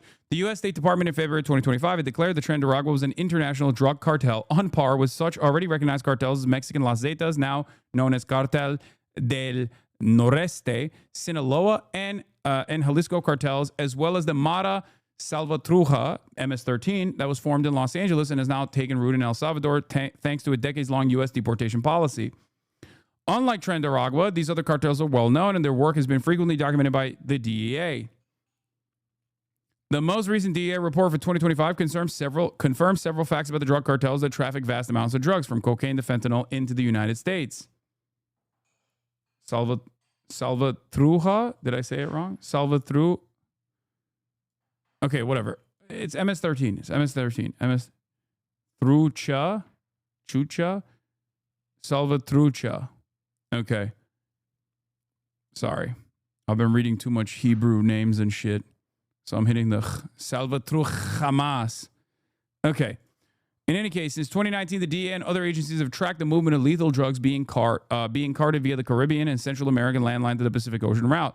Drugs leave the ports of Peru, Esmeraldas in Ecuador, and Buenaventura in Colombia for the ports such as Puerto Escondido in Mexico before they are carted into the U.S. market. Over 80% of the lethal drugs that go along the Pacific coastline, according to the United Nations World Drug Report 2025, while only just about 10% go across the Caribbean Sea. For a very long time now, the DEA has made the accurate assessment that most of the drugs entering the United States come from the Andes, Central America, and Mexico. So what does Trendaragua have to do with any of this, since it's a prison gang created inside of a Tocaron prison in central Venezuela, about 150 kilometers away from Caracas? The gang was created in 2012 by Hector Rushtonford Nino Guerrero Flores, a convicted criminal who escaped from prison in 2023 and has not been seen since. Nino Guerrero's gang, Tren de Aragua, is accused of taking advantage of the migration out of Venezuela to build its network in the United States and elsewhere across Latin America to expand its trafficking opportunities through this migration web. However, it is more than likely that the actual network does not exist, but that former Tren de Aragua members have consolidated themselves as nodes for criminal activity in different places. Guerrero is wanted in Venezuela and has a migration alert from Chile, where he is believed to have taken refuge amongst 500,000 Venezuelans living in the southern cone country. The United States government has targeted Tren de Aragua and Guerrero, offering a $12 million bounty in reward for his arrest, but Guerrero is nowhere to be found. Okay?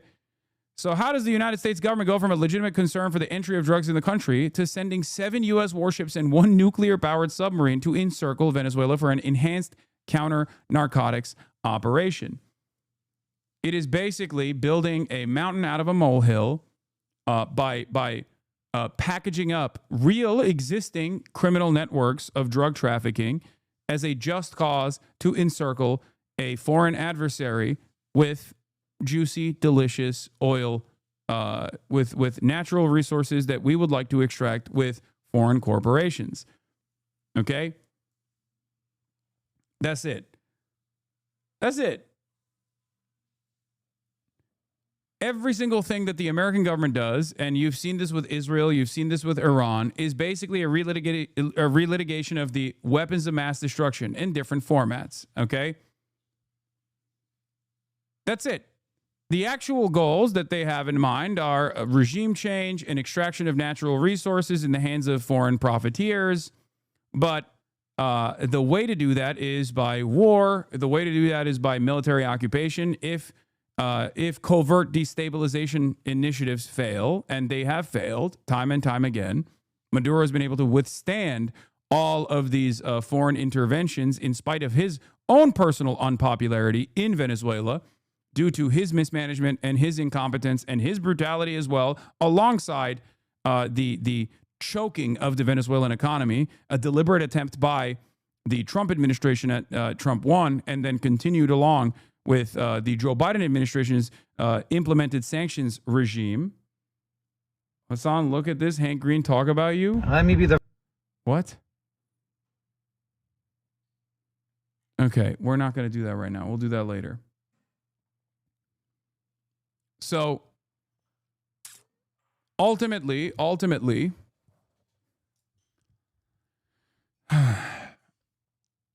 the real goal is oil, or at least part of the goal is oil. And the way to do that is by destabilization. And if destabilization doesn't work, military occupation. And the way to justify military occupation on a permanent war against a foreign adversary is by by doing this shit, by trying to find any reason whatsoever to push for more military encirclement, encroachment, and then maybe even create a security incident. That's why I said it's like Gulf of Tonkin. You start putting Navy vessels around the Venezuelan coastline, and then inevitably there is going to be some kind of back and forth. When that back and forth takes place, then you go, see, this is an international incident. This is an international incident. They have attacked our big, beautiful Navy. What the fuck was the Navy doing there in the first place? Oh, that's right, to find this devious cartel operation.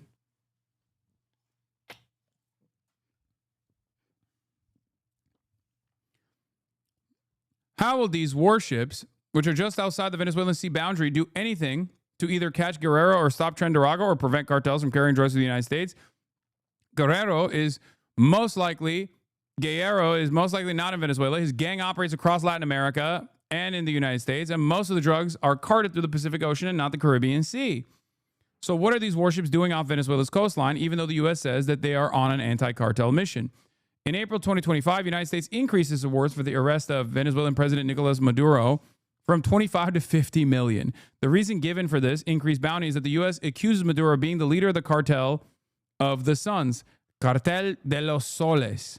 The term Cartel of the Suns was first used in 1993 to describe the activity of some senior military officers and anti-narcotic officials in the drug trade. This was long before the entry of Hugo Chavez into the presidential palace in 1999. The term was used because of the solar symbol on the uniforms of high-ranking Venezuelan army officers. Okay? There was no actual cartel.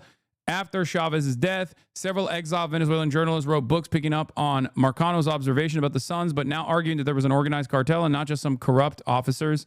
Central among these books is Hector Landeata's Chavismo, Narcotráfico y Militares, Chavismo, drug trafficking in the military. So they're just building up on pre-existing metas to claim that the leader of Venezuela currently, Maduro, is also continuing along with this like drug trafficking, I guess.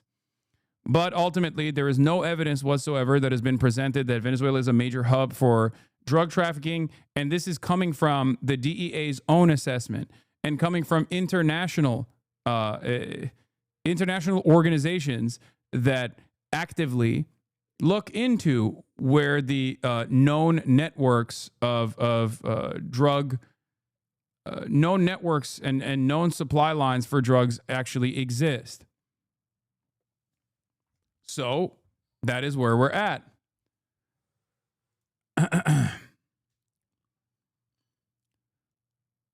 Just like I said, when you're a hammer, everything looks like a nail. And there's crime in Chicago. So what must we do? We must send in the military. You want, we have one speed, and that is the utilization of the military. This is like a typical dying empire shit. Anyway, let's get back to the domestic issues here. As Big Boy Pritzker, J.B. Pritzker, speaks, as Trump says he's sending troops to Chicago. Okay, he's speaking like a demon. Hold on. That the President of the United States likes to go on television and beg me to call and ask him for troops. I find this extraordinarily strange, as Chicago does not want troops on our streets. I also have experience asking the President for assistance, just to have the rug pulled out from underneath me when execution meets reality. I refuse to play a reality game show with Donald Trump again. What I want are the federal dollars that have been promised to Illinois and Chicago for violence prevention programs that have proven to work. That is money that Illinois taxpayers send to the federal government, and it's an insult to any and every citizen to suggest that any governor should have to beg the president of any political party for resources owed their people. I'd like to ask a question of my own, and it's one the press should be asking as well. When did we become a country where it's okay for the U.S. president to insist on national television that a state should call him to beg for anything, especially something we don't want? Have we truly lost all sense of sanity in this nation, that we treat this as normal? As I have done since becoming governor, I've been reflecting on my responsibilities to the people of Illinois. And one of those duties is to share with the public exactly what we know. In the coming days, we expect to see what has played out in Los Angeles and Washington, D.C., to happen here in Chicago. First, Donald Trump is positioning armed federal agents and staging military vehicles on federal property, such as the Great Lakes Naval Base. It is likely those agents will be with ICE, Customs and Border Patrol, the Department of Homeland Security, and other similarly situated federal agencies. Many of these individuals are being relocated from Los Angeles for deployment in Chicago. We believe that staging that has already begun started yesterday and continues into today. Second, unidentifiable agents in unmarked vehicles with masks are planning to raid Latino communities and say they're targeting violent criminals. As we saw in Los Angeles, a very, very small over the conflict of the percentage Stabroek oil block that has been awarded to Exxon. Venezuela is trying to claim a large portion. This is the U.S. Instead, we're defending likely to Exxon's see interest. That videos does of them make sense. hauling away mothers and fathers, And traveling. it's shitty because, like, it's shitty because like Venezuela has no right to the Guyanese national resources either, Guyana's national resources either. So like when he tried to do that shit, when Maduro tried to pull that shit, a lot of people were understandably frustrated by it as well. Like other Latin American countries were very upset at that move as well. We have reason to believe that Stephen Miller chose the month of September to come to Chicago because of celebrations around Mexican Independence Day that happen here every year. It breaks my heart to report that we have been told ICE will try and disrupt community picnics and peaceful parades. Let's be clear, the terror and cruelty is the point, not the safety of anyone living here. Third, as lawful citizens exercise their First Amendment rights, Trump and his team will be looking for any excuse to put active duty military on our streets, supposedly to protect ICE. We have reason to believe that the Trump administration has already begun staging the Texas National Guard for deployment in Illinois. I want to be very clear on this point, and I want to speak directly to the press right now. We know before anything has happened here that the Trump plan is to use any excuse to deploy also, as far as like extraction contracts goes, like you're saying, U.S. resumes imports of Venezuelan oil under new license to Chevron. Trump will try that to go on doesn't TV that and declare doesn't mean that they don't benefit from further encroachment or further destabilization. Because remember, if you look at Iran, right, the Iranian initiative by Mossadegh was not to like completely fucking take over their own oil refineries and control every aspect of the oil refinement process. It was simply to recalculate how much the British were fucking them. And even that was a bridge too far for Western interests. So like these guys don't even want like a 50-50 split when they deserve even a smaller percentage than a 50-50 split. So as far as like Venezuelan oil entering the international market through American agencies, that's still not good enough for our profit seekers. Of ICE in Los Angeles, and he's been sent here to do the very same thing. Go look at his social media. He terrorizes innocent people and then posts on TikTok edits of himself. Apparently, this is a Trump administration norm, because the last time we saw staged major ICE raids in Chicago, they sent Dr. Phil here to embed with the agents so he could get views and likes for his social media. When Bovino pulled these stunts in LA, people got hurt.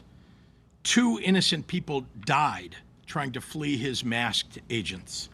ICE opened fire on a vehicle without dangerous provocation. That's true. They detained a disabled 15-year-old, drew their guns on him. They have ripped mothers away from their babies and handcuffed 10-year-olds. In Washington, they pulled over firefighters headed to fight an actual wildfire and detained 2 of the firefighters on duty in that effort. And they want to bring all of that to Chicago. During one of Bovino's raids, U.S. Customs and Border Patrol's own data indicated that their officers had no prior knowledge of criminal or immigration history for 77 of the 78 people arrested. Again, this is not about crime. More and more reports around these raids include people who were stopped. This isn't to say that I think J.B. Pritzker is like the best politician in the country. He is a billionaire after all, and he has his own weaknesses. But I will say he is far better, in my opinion, than fucking Gavin Newsom. Okay? And pass a comprehensive immigration bill.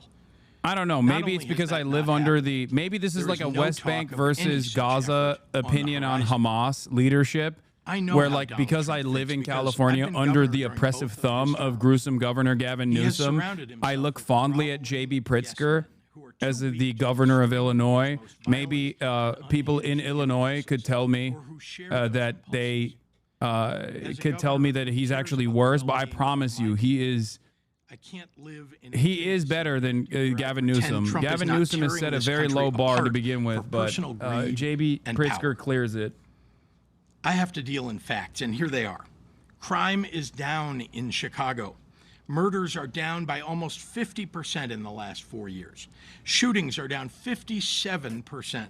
Robberies down 34%. Burglaries down 21%. Motor vehicle thefts down 26%. One violent crime is too many, and we have more work to do. But we have made important progress on safety that Trump is now jeopardizing. Just during the last week, I've been in neighborhoods across Chicago, from Bronzeville to South Shore to Chatham to Little Village. The president's absurd characterizations do not match what is happening on the ground here. He has no idea what he's talking about. There is no emergency that warrants deployment of troops. He is insulting the people of Chicago by calling our home a hellhole. And anyone who takes his word at face value is insulting Chicagoans too. Crime is a reality that we all take seriously, me especially. I've held the hands of grieving mothers who have lost their kids to gun violence. I've been in consistent contact with law enforcement and managed our state through some of its toughest moments.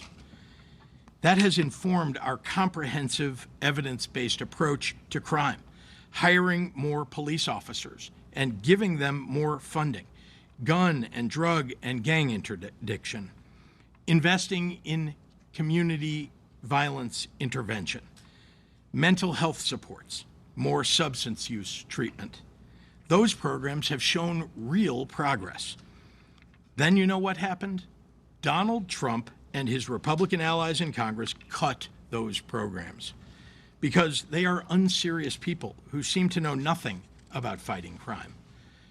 We are ready to fight troop deployments in court, and we will do everything possible to ensure that agents operating inside the confines of this state do so in a legal and ethical manner.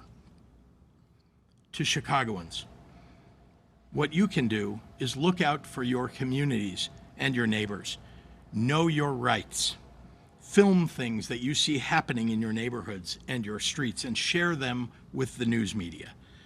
Authoritarians thrive on your silence. Be loud for America. To everyone listening, but most especially to the press, I refuse to pretend that any of this is normal. I refuse to concede that the abject cruelty that we're seeing play out with the execution of Trump and Stephen Miller's policies are okay or justified. I refuse to fall into the pundit trap that demands we sacrifice vital constitutional rights if it's being done in the fake guise of fighting crime. Because, as I said 6 months ago in my State of the State address, any rational person who has spent even the most minimal amount of time studying human history has to ask themselves on one important question. Once they get the citizens of this nation comfortable with the current atrocities committed under the color of law, what comes next? Now I'd like to turn the podium over to the mayor of the city of Chicago, Brandon Johnson. Thank you, Governor. Thank you, Governor. Good afternoon, everyone. Good afternoon. Thank you, President Preckwinkle. Damn, they were like, we don't give a fuck about Brandon Johnson. The governor of Illinois responding directly to President Trump, who earlier today had invoked Pritzker's name at a press conference, saying that Pritzker should call him and ask him for help fighting crime on the streets of Chicago. J.B. Pritzker saying that I will not call President Trump, he says.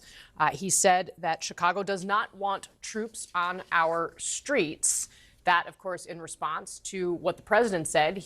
He said earlier today, quote, "We're going in," and that it was just a matter of time. We are actually going to go back to the press conference and listen in a little bit to what the mayor of Chicago is saying in response to all of this from the president.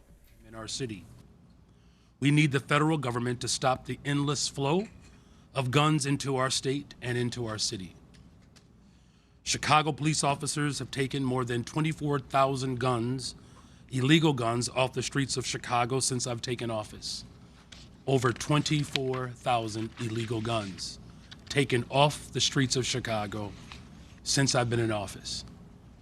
They have worked hard every single day to make our city safer, and they've made historic progress. However, we will never be able to end gun violence in Chicago as long as the president talk about Turkey genocides instead of always talking about Israel. You love to talk about Israel and genocide. How about your parents in which you are descended to, Turkey? Talk about Turkey genocides instead of always talking about Israel. Yeah, unlike you, I do talk about that.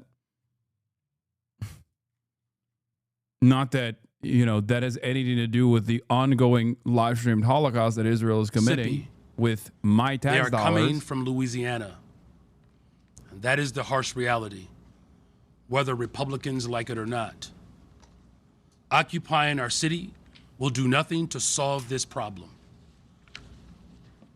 No matter how much work we do or how hard we work, whether it's expanding our Detectives Bureau, investing in community violence intervention, and addressing the root causes of crime, none of it will ever be enough until the president decides to end the mass trafficking of guns in our city.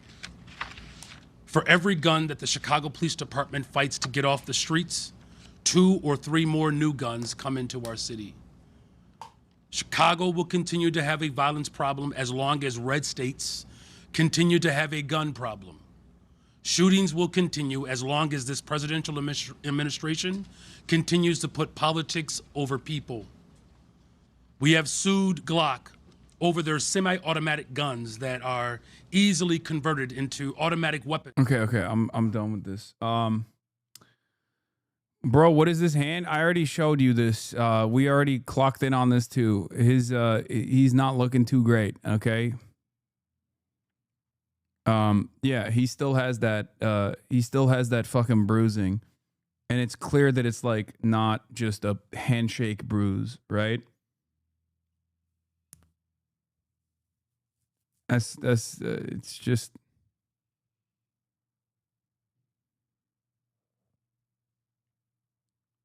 he's looking swole. That's liquid Snake's hand, bro. Yeah. His other hand looks red and bloated. Yeah, I mean, that's just how his ugly ass hands look in general, I think. But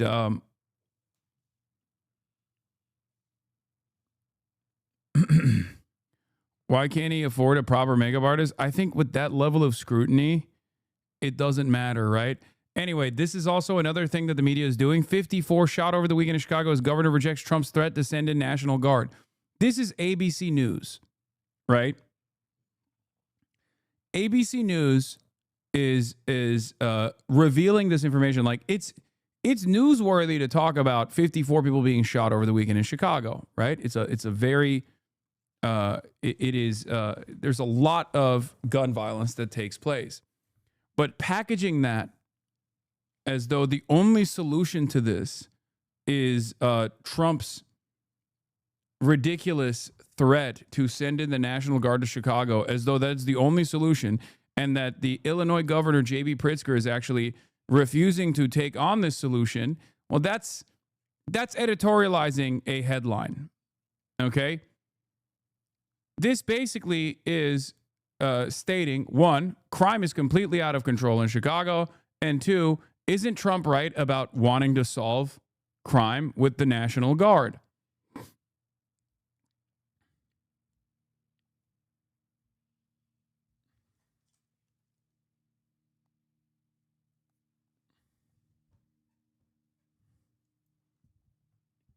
This looks like a headline directly ripped from Fox News.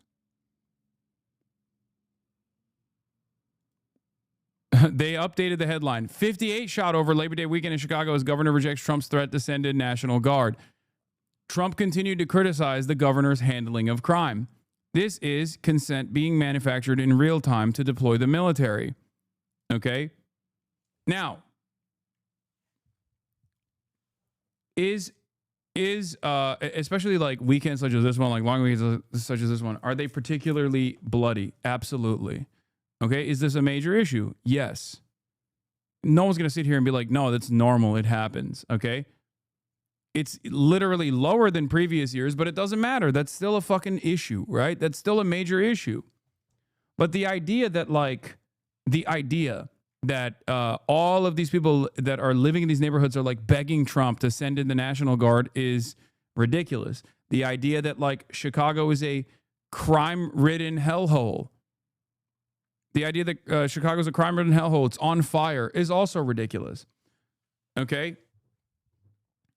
The problem here is that these guys are not even remotely invested in trying to find long-term solutions to issues like this.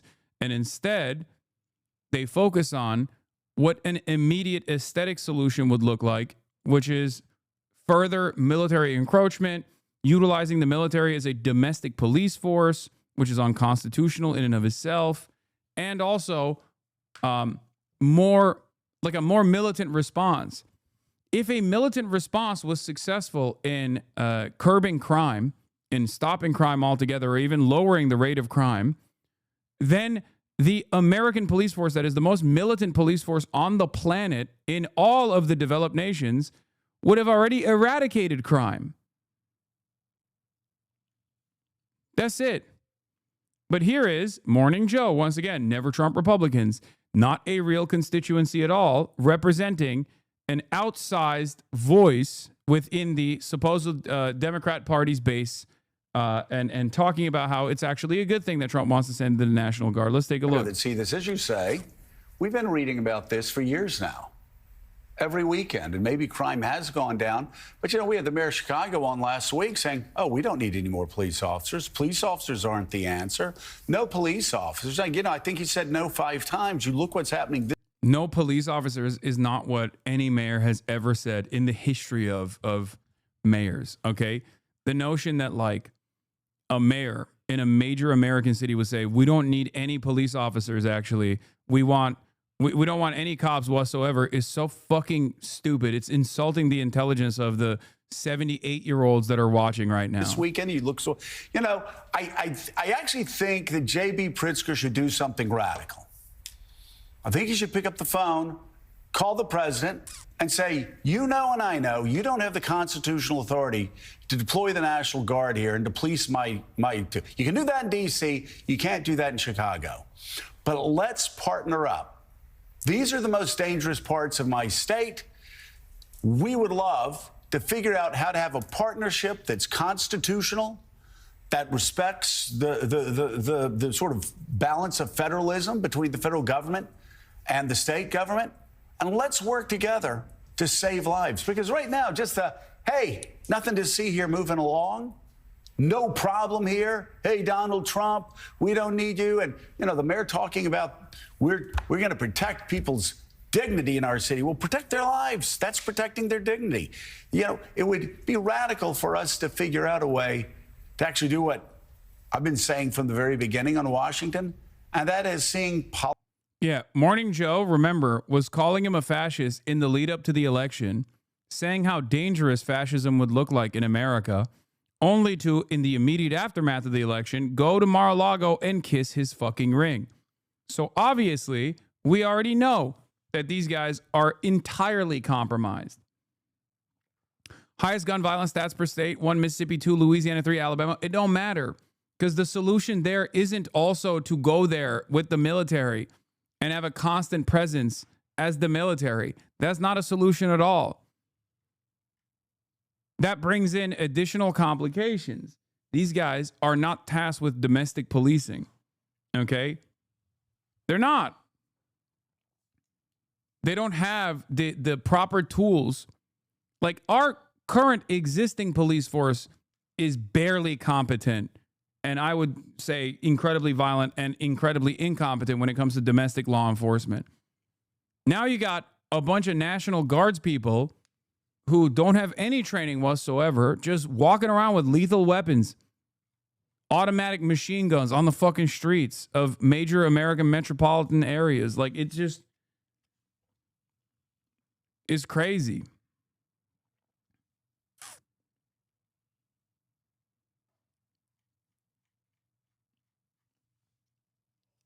All crime, for the most part, is born out of material conditions, born out of poverty, poverty being in proximity to wealth.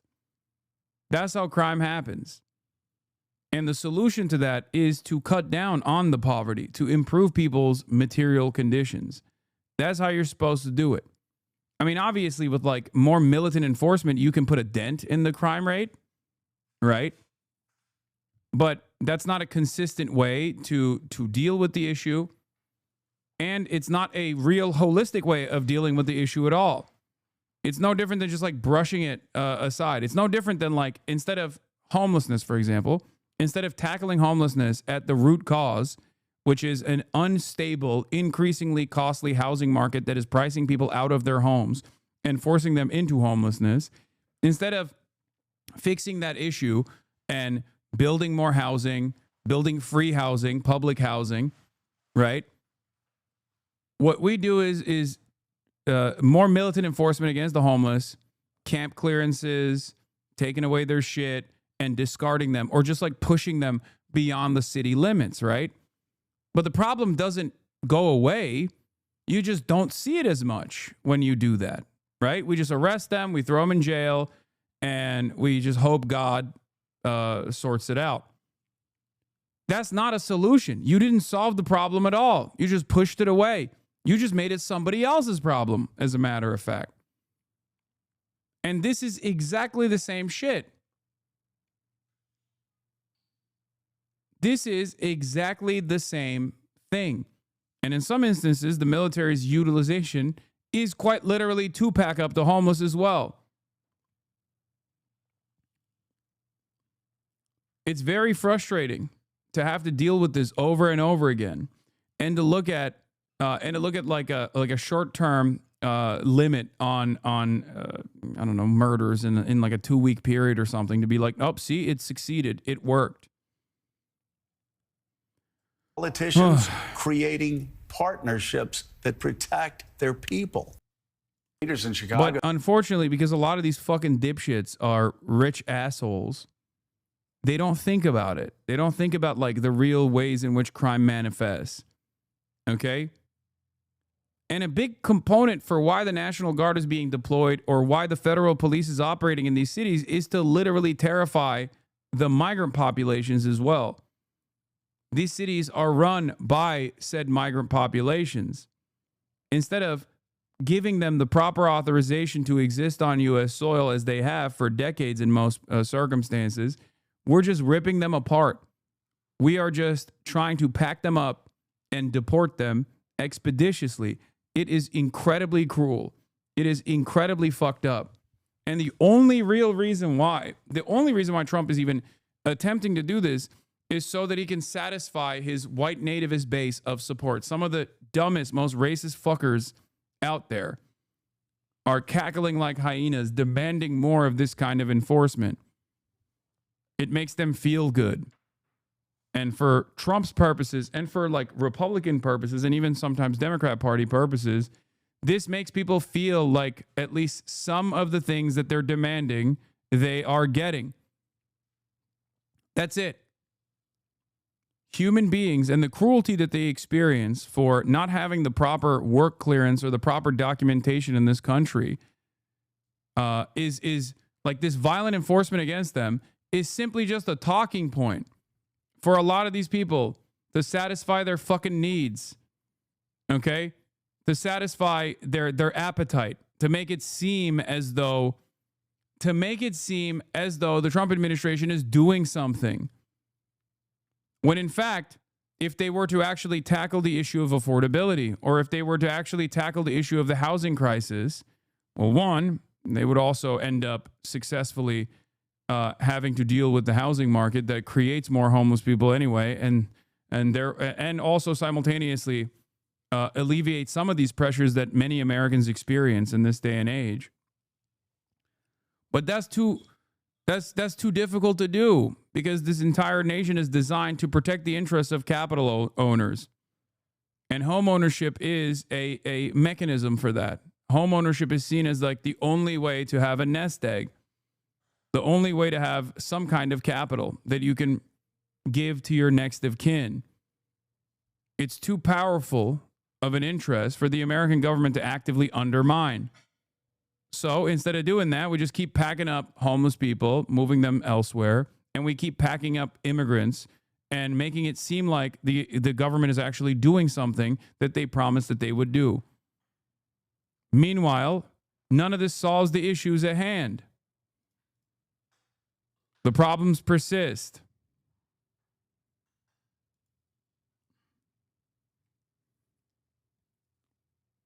And I grant you they're separate pots, but do you believe it's wrong for the president to send ICPB? Because the Democrats in Chicago don't want any of it for some reason. Oh, I'm not here to defend the Democrats in Chicago. They suck too. My only point is that there are constitutional rules and prerogatives here that the president has made really clear he doesn't give a rat's ass about.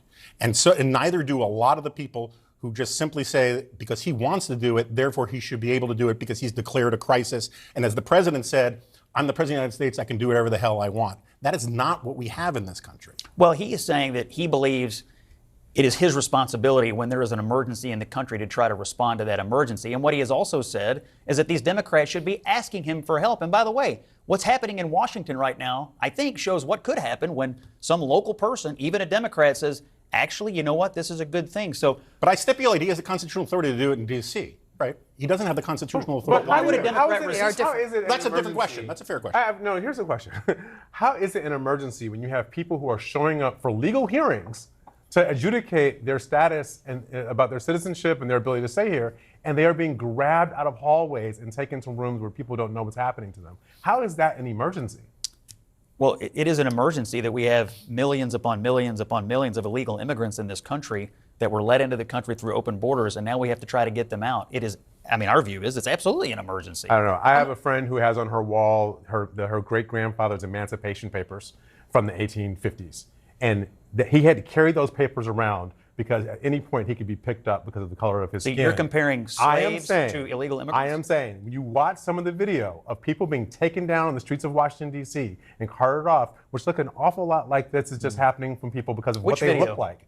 That is very concerning to me, and it feels a lot like they are being targeted because of what they look like and who they are, not because of what they've done. All right, we're going to push pause here on this conversation because I do want to bring in the former Democratic mayor of Chicago, Lori Lightfoot. Madam Mayor, thank you very much for being here. This obviously, we've been talking about the constitutionality of what's going on, Chicago being different than Washington, D.C. I want to ask you about what the president says is a major problem for people who live in the city of Chicago. He has said to them, hey, you don't have to live like this. I know crime was a significant issue when you ran the city. What do you say to the president of the United States about this? What do you say to residents of Chicago who may be concerned about crime? Listen, let's be clear. This is never about violent crime. It's not going to be about violent crime. I'm sitting in a studio that is 1 block away from Trump Tower. They're charging $800 a night for a room. They couldn't be as bold and audacious to charge that kind of amount if this was a hellscape, if this was a killing field. So it's not about violent crime. This is about two things. It's about power and it's about money. He wants to exercise his power. He wants to scare the heck out of immigrant communities, and he wants to use the pretext of the National Guard or the military coming in to Chicago to boost up the ICE numbers. But one thing I want to be clear about, we got a ruling today in San Francisco from a federal judge that said the pretense of sending in the troops into LA was just that. And we had lawyers defending that administration that clearly put on perjured testimony about the farce and the factual basis for doing it. If he comes to Chicago, he's going to be in court.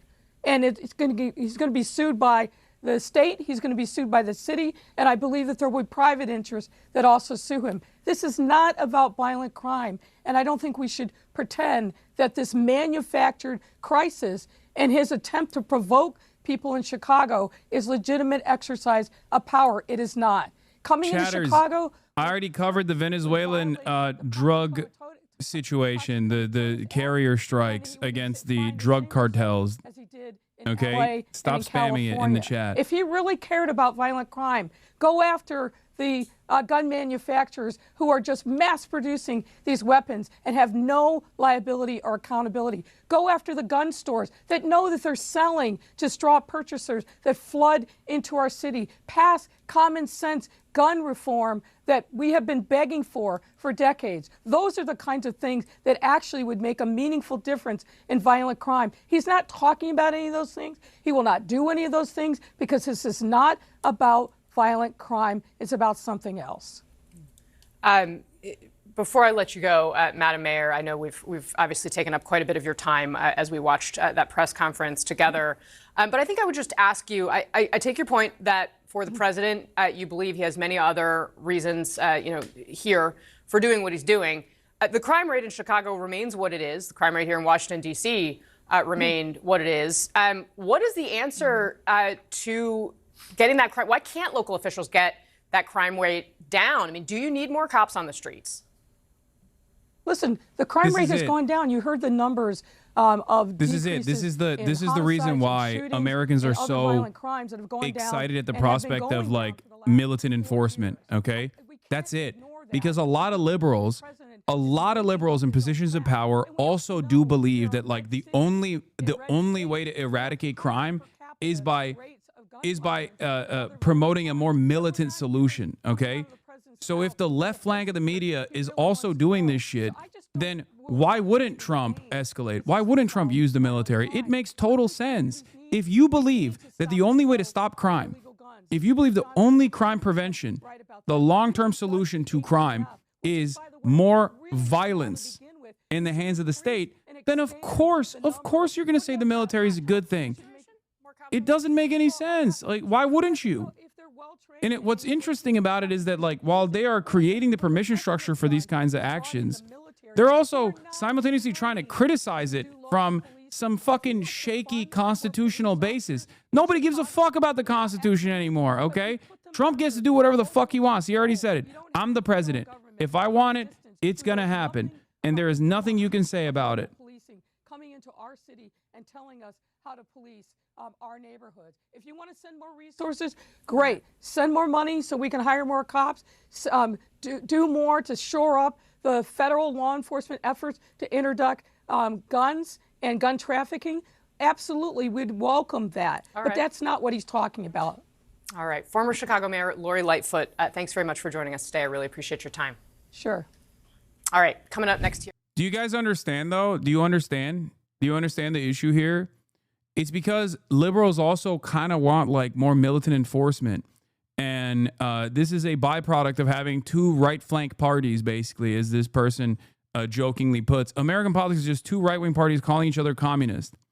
And it goes back to gruesome Governor Gavin Newsom saying Donald Trump is the leading socialist of our time. And he's using socialism as a pejorative here. The hostility to him is quite high, correct? Of course. Of course, because of some of his, well, for obvious reasons, some of his views.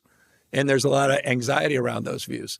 And they could be on issues related to domestic policy as it relates to, socializing, grocery stores, et cetera. It could be on national policy. Trump Intel, the comparison is very obvious that you just made. Yeah, no, correct. And we need. Like, how are you going to sit here and criticize one of the only, like, remotely decent things that Donald Trump has done? Something that Bernie Sanders, the most popular national figure in his party, has advocated for under the Biden administration. A demand that the American government get something in return, a piece of control over an American company. Unlimited grants are no longer, right? Now, I'm not going to sit here and say Donald Trump is a socialist as a positive, okay? But what's frustrating about this is that this is a policy that is overwhelmingly popular with the majority of the country. Is it being done for corrupt purposes? I think so. There's nothing that Trump does that there's nothing. I don't think Trump is invested in improving the welfare of Americans, right? And he's basically the New York Times Daily called it like a VIG. the way that like the mafia will enforce more and more out of the companies that are under its like protection racket, right? And it does operate in a similar fashion, but functionally demanding a piece of control, functionally demanding a piece of ownership over a company in exchange for all of the fucking grants that were given is unironically what Bernie Sanders was advocating for as well during the signage of the CHIPS Act. This is something that they wanted, you know? To make that point over and over and over. I mean, I remember, wasn't Jeff Bezos out there yelling and screaming that Biden doesn't understand, capitalism? I mean, this guy is completely perverted capitalism, Donald Trump. It's crony capitalism. It's whatever, you pay him off, give him a phone call. I mean, these illegal tariffs, which we're also in court on, all the things that are happening in this country, it's just perverse that they could be shaping the Democratic Party. This is not a good policy in a non-monopolized market. It's propping up a single private company in an open industry. I mean, taking minority stakes in private companies operating in an open market just create corrupt incentives and props up failing companies. It's not socialization or even a sovereign wealth fund. It's an extreme version of private monopoly. Yeah, except I'm an advocate for nationalization of key sectors anyway, in which case I don't even mind if like you had a government-owned monopoly of sorts. So if the reason why you think this is a terrifying prospect is because like it's ultimately going to turn in the direction of like full monopolization, then, with the right tools in place and with the right initiatives, you can have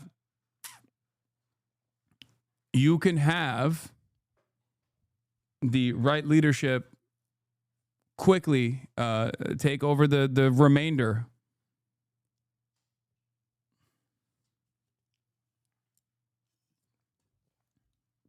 The point is,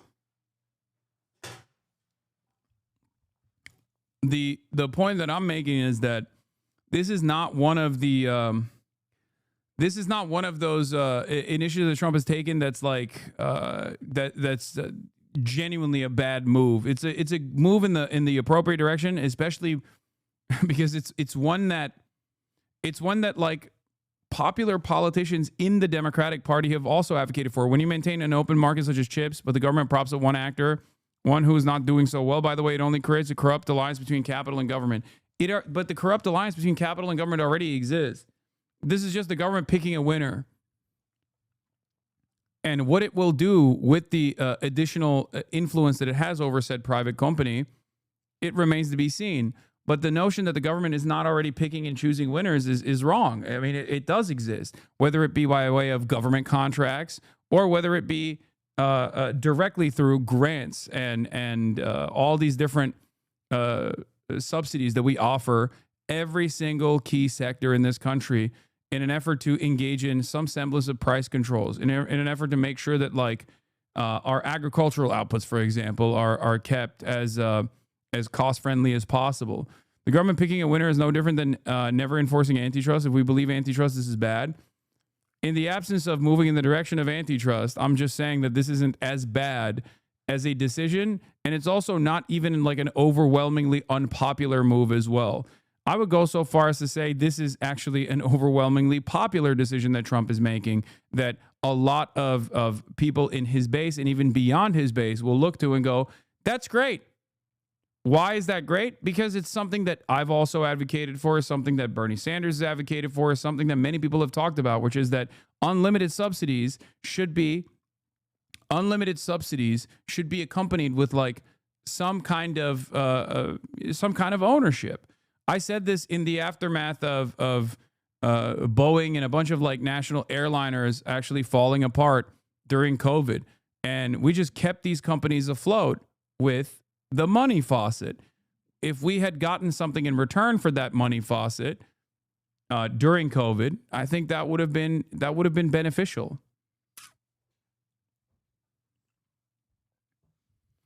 It also attaches the U.S. to a sinking ship. Intel sucks and has sucked for years. The U.S. taxpayers will be forced to bail out a declining company year over year. Once again, I think it's not demand in exchange for grants that I am against. It's what those demands will look like that I think Trump will not actually follow through on. Because imagine, like with the CHIPS Act, a lot of unions were demanding that the Biden administration, or with the IRA, a lot of unions were demanding that all of the new battery factories that were going to open up had to be unionized, right? That is a pro-labor initiative. That's a pro-labor initiative. Same with, and of course it didn't happen. Same with any kind of demand by a lot of the left flank of the Democratic Party. Any kind of demand that like there are unionization provisions baked into the IRA for funding for American car manufacturers, like, for example, Tesla. Like, oh, you want money from the government? Here are the demands that the government is making. Demands that actually improve the welfare of all citizens, demands that actually improve the welfare of the labor class. So they didn't do any of those things. They should have. If you're going to give money to these mega corporations, you have to fucking make demands in return for said money.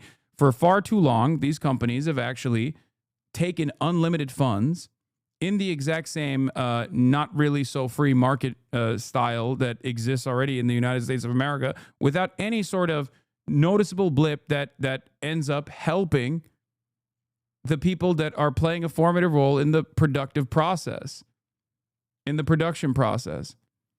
It's not a bad thing. The only problem here is that Donald Trump, of course, is not going to make such demands from Intel. And I suspect the real reason why he's doing this is because he's fearful of the inevitable unification between like Taiwan and China, and what that would do for chip manufacturing in America. It would almost overnight destroy America's significant upper hand.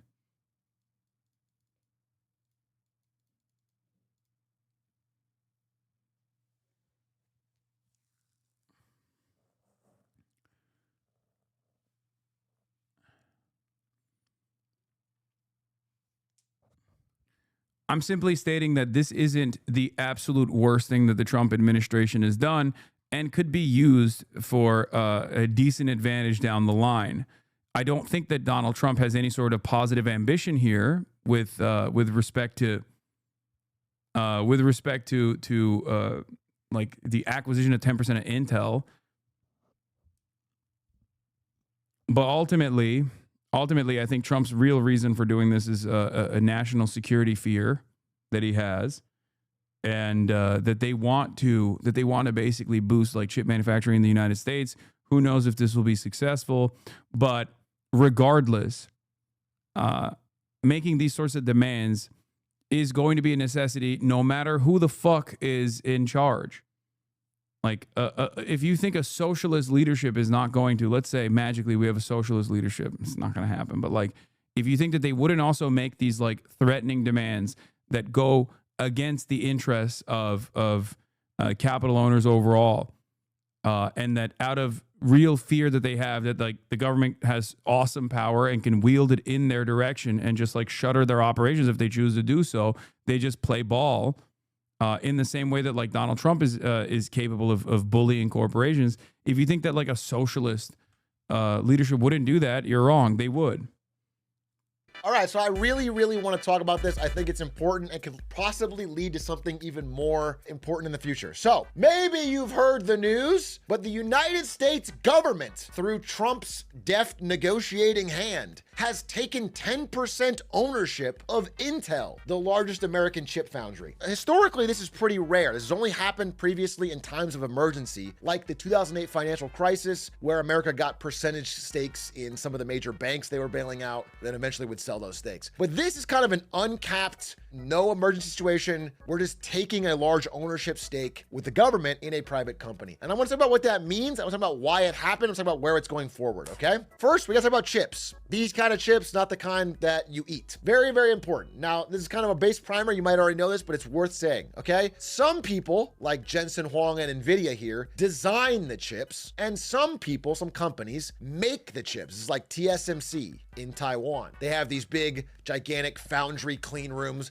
where they actually make the chips, okay? So designing and making, producing are different things. You might design it here in America, but then it would be made in Taiwan. Now, let's stretch this out a bit and notice who's on the design side. So the biggest chip designers in the world are like NVIDIA, AMD, Apple, Qualcomm. Now, all of these companies are American. Pretty cool. Good for America. All right, we have a lot of world-class chip designers. But who actually makes the chips? Well, pretty much all these companies use TSMC, actually.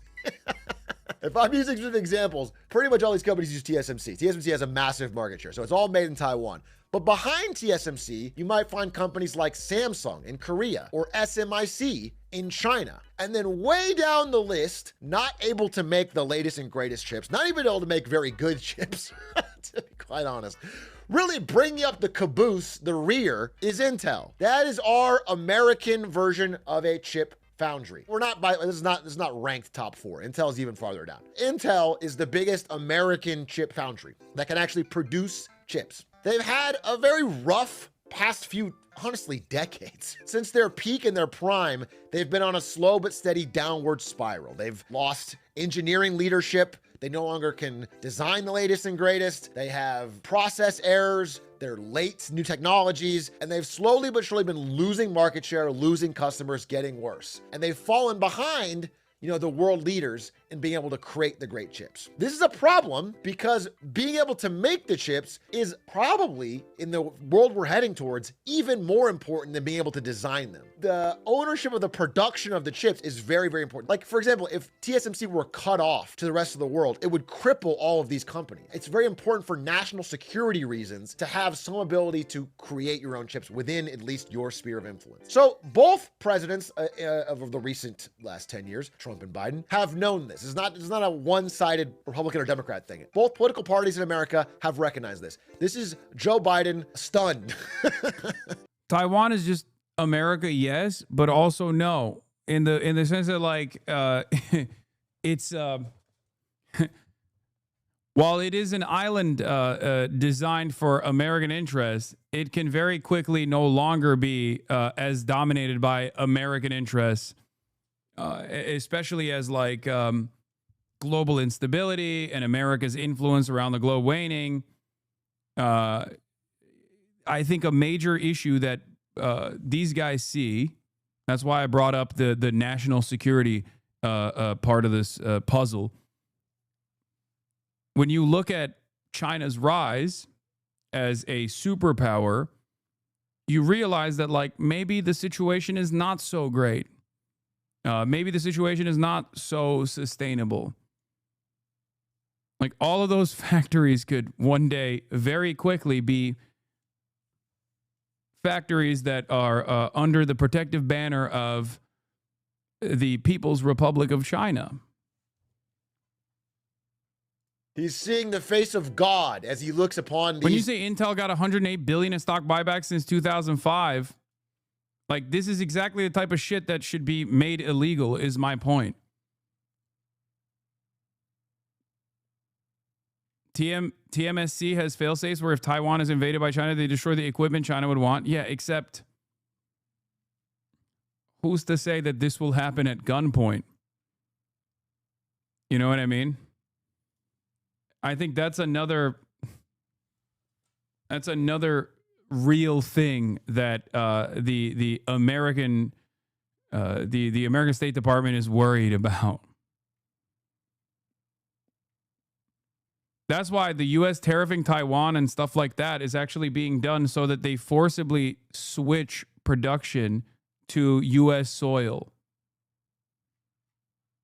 Intel chips by their old CEO. Sleepy Joe, in addition to Trump, have said this is important for national security reasons. And during Biden's administration, they had a thing called the CHIPS Act. And the CHIPS Act was designed to use government money as grants to get chip companies to build in America, pretty much all in Arizona. So the idea was, we give you grant money, you create American jobs, you build in America. They gave grant money to TSMC to go build in America. They gave grant money to Intel to try and catch up in America. The idea was like, we're going to give money to all these different areas and just try to get some chip building in America. That's the idea of the CHIPS Act. And they said basically what I've said here. We rely on a very small number of factories in Asia for almost all of our sophisticated chips. It's untenable and unacceptable. It's an economic security problem. It's a national security problem. Yeah. And we're going to change that. Okay, that was the plan. Why did the chatter bring this up? I already said that this was the major issue here.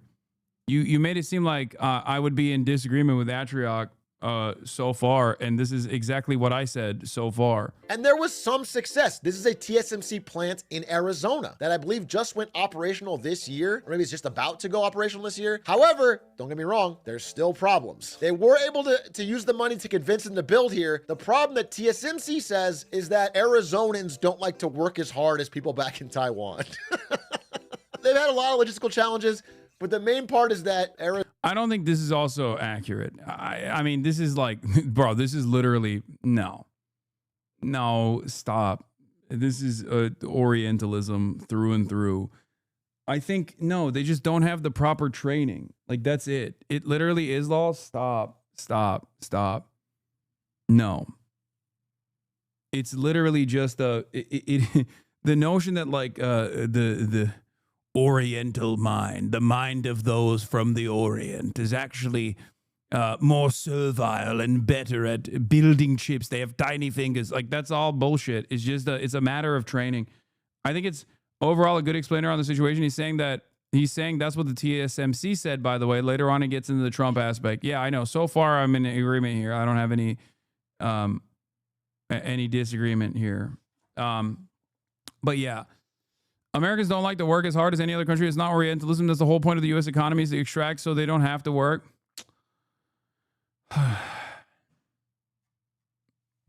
This is the reverse of the idea that like American workers are just like wholly incapable of doing these things is wrong. It's just that we don't have the same time frame. We don't have the same training. We don't have the same time frame. That's it. That's what it is.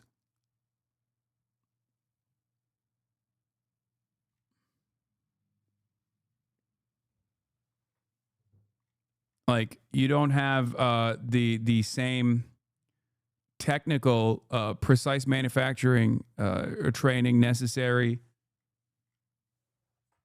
These things are very delicate. It's not true. Seriously, the truth is it's too expensive to train. This is what literally every company is doing. A lack of training makes us undesirable, not worth the money or labor costs. Yeah. And the other side of this is that it takes a long-ass fucking time for them to get to the same productive output that you have in Taiwan, because they've been doing this for a very long time. Okay? That's it. No human being is better at like one kind of labor than another. That's just bullshit. Okay? What are we doing? Fucking race realism right now? What are you, are you crazy?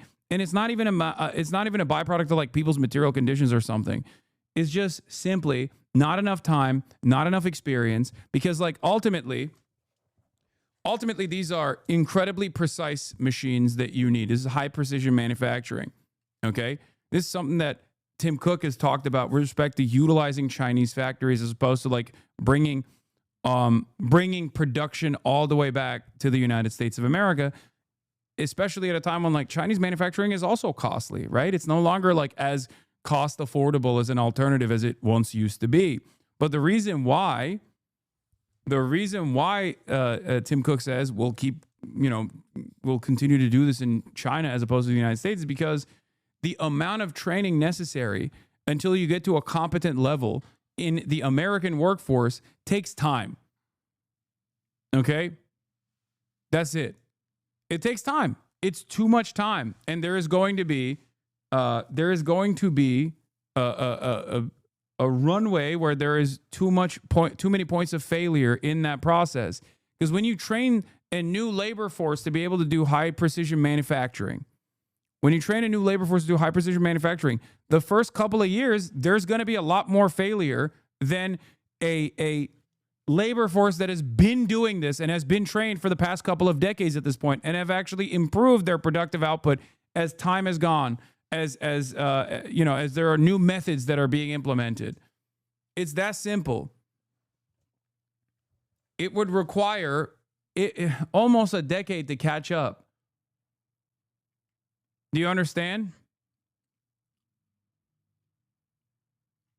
Arizonans don't like to be on call 24 hours to, for this insanely detailed process and have to show up. It's a little more complicated than that, but again, that is the core of it, is they can't find the talent they can from Taiwan as they can in Arizona. But it is still moving forward. They are still building. They're still planning to be a production facility for Apple's chips. Not their latest and greatest, but some of Apple's mobile chips are going to be built in Arizona at TSMC Lab. So there's things happening. Now, while this was happening, while this CHIPS Act was happening, Trump was very against it. Trump said overall the CHIPS Act should be killed. All the money should be used to pay down debt. Just take the money, pay down debt. Now listen, it's a complicated situation. You could make the argument that the CHIPS Act was possibly ineffective, or the money could be used elsewhere, and maybe paying down the debt's a decent idea. Let's see if he sticks to that idea of paying down the debt once he gets into the office, because as we know, we are now in the Trump era, and Trump was right about everything. So here we are, 2025. First year of Trump 2. This is the new Intel CEO, Lip-Bu Tan. I will say, people say this guy's going to be better. He's got an engineering background. He might be a better CEO than the last one. However, I've heard this before. They've gone through like 4 CEOs and Tim Cook said that the output of engineers in the U.S. is annually like a college auditorium or something, and that China is like several football fields packed. Yeah, there's that too. In late 2024. Like, this shit doesn't happen overnight. You can't just like fucking whip people up and get them to all of a sudden, to get them to almost magically overnight become precise, like highly skilled, precise manufacturers of these kinds of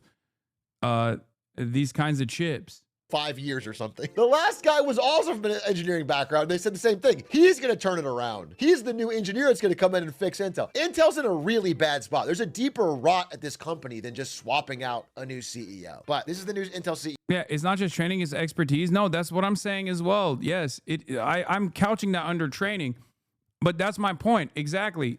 Even once the training process is complete, like a guy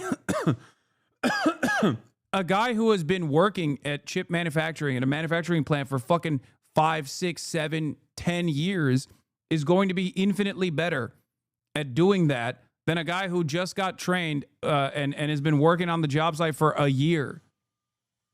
Yep. And he comes in this year and he's going to turn Intel around. But Trump this month, August, has some things to say about him. Trump says this guy is highly conflicted and should resign over his ties to China. I think Trump is saying that because he looks Asian. Because he's not from China. Yeah, I mean, he's invested in some Chinese companies, don't get me wrong, but he's not from China. He's Malaysian, so. But anyway, Trump says this, and then notably says, the CEO of Intel is highly conflicted and must resign immediately. There is no other solution to this problem. Now, this is a very important statement because this is this month. This month, Trump has said there is no other solution to the Intel CEO being conflicted than him resigning. That's it. We've figured it out. There's only one solution. Now, this caused a bit of a chaos at Intel. Intel's leadership was in a panic. The president of the United States is saying we have to have our CEO step down and then we're infiltrated by the Chinese. So they said, okay, they talked to some experts, some Trump experts, and they decided they've learned the following. Trump loves meeting with CEOs, even those who he's attacked publicly. Trump just likes deal making. He likes being a mover and shaker. He likes being personally involved. People come in, they talk to him, he can get something out of them. He likes this, okay? So they decide they're gonna fly out this CEO to go meet with Trump to convince him that he's not a Chinese spy and the US government has a long-term interest in bolstering Intel. Surprise, surprise, it works. Days before, there's no other solution than him resigning. After one meeting, now he's like this. He came in, he saw me, we talked for a while. I liked him a lot. I thought he was very good. I said, you know what? I think the United States should be given 10% of Intel. And he said, I would consider that.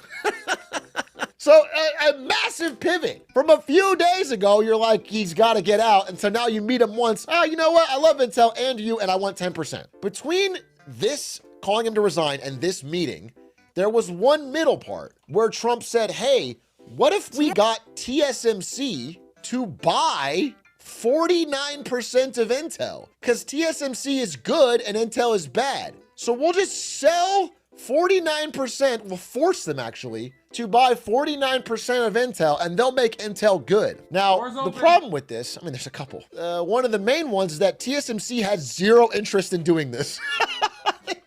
They don't want to do it, and you can't have the American president just tell them who to buy or who to invest in, because they don't want Intel. So then Trump was threatening to put higher tariffs on Taiwan as a whole unless TSMC, a private company, bought Intel. It was just getting messy. So thankfully, the Intel CEO charmed him in this meeting and went with this 10% plan. So then Trump tweeted this: "It's my great honor to report the United States of America now fully owns and controls 10% of Intel." Again, I'll get into it. I'll get into the whole socialism, capitalism, whatever.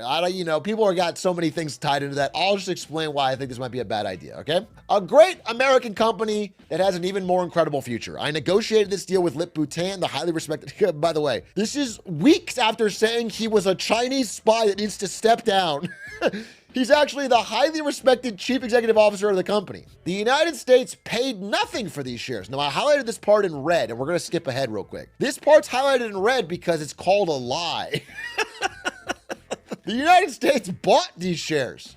It is unclear why Trump said the United States did not pay anything for this stake. The government bought 433 million shares at $20.47 each. They spent $9 billion, taxpayer money. We took the money and we bought it. They certainly didn't give them to us. It's a public company. They can't even without printing more. I mean, we bought them. I just want that to be clear. I mean, you could say that's the money they used. I do want to, give the full picture here. So there was $9 billion, this amount of money, that was left over from Biden's CHIPS Act. And the reason it was left over is because Biden's CHIPS Act had certain milestones that Intel had to reach to unlock the money. Intel did not reach the milestones. Intel was slow and shitty. So there's money left over, $9 billion in the CHIPS Act that wasn't distributed. So Trump said, I'll use that money because it's basically free. It's kind of girl math. Because you could use it, right, to pay down debt. Like you said. You said kill the law and use the excess funds to pay down debt. You could use leftover money if you wanted to do that. But instead, you're like, now it's already allocated. We'll just use it to buy 10% of Intel. The shares are now valued at approximately $11 billion. This is a great deal for America and also a great deal for Intel. Building leading-edge semiconductors and chips, which... Yeah, I mean, so Intel didn't earn the money, so we gave it to them anyways. I mean, it doesn't matter. Like, the earning the money shit is also bullshit. It's just never, we offer grants and subsidies all the fucking time to companies for a million different reasons.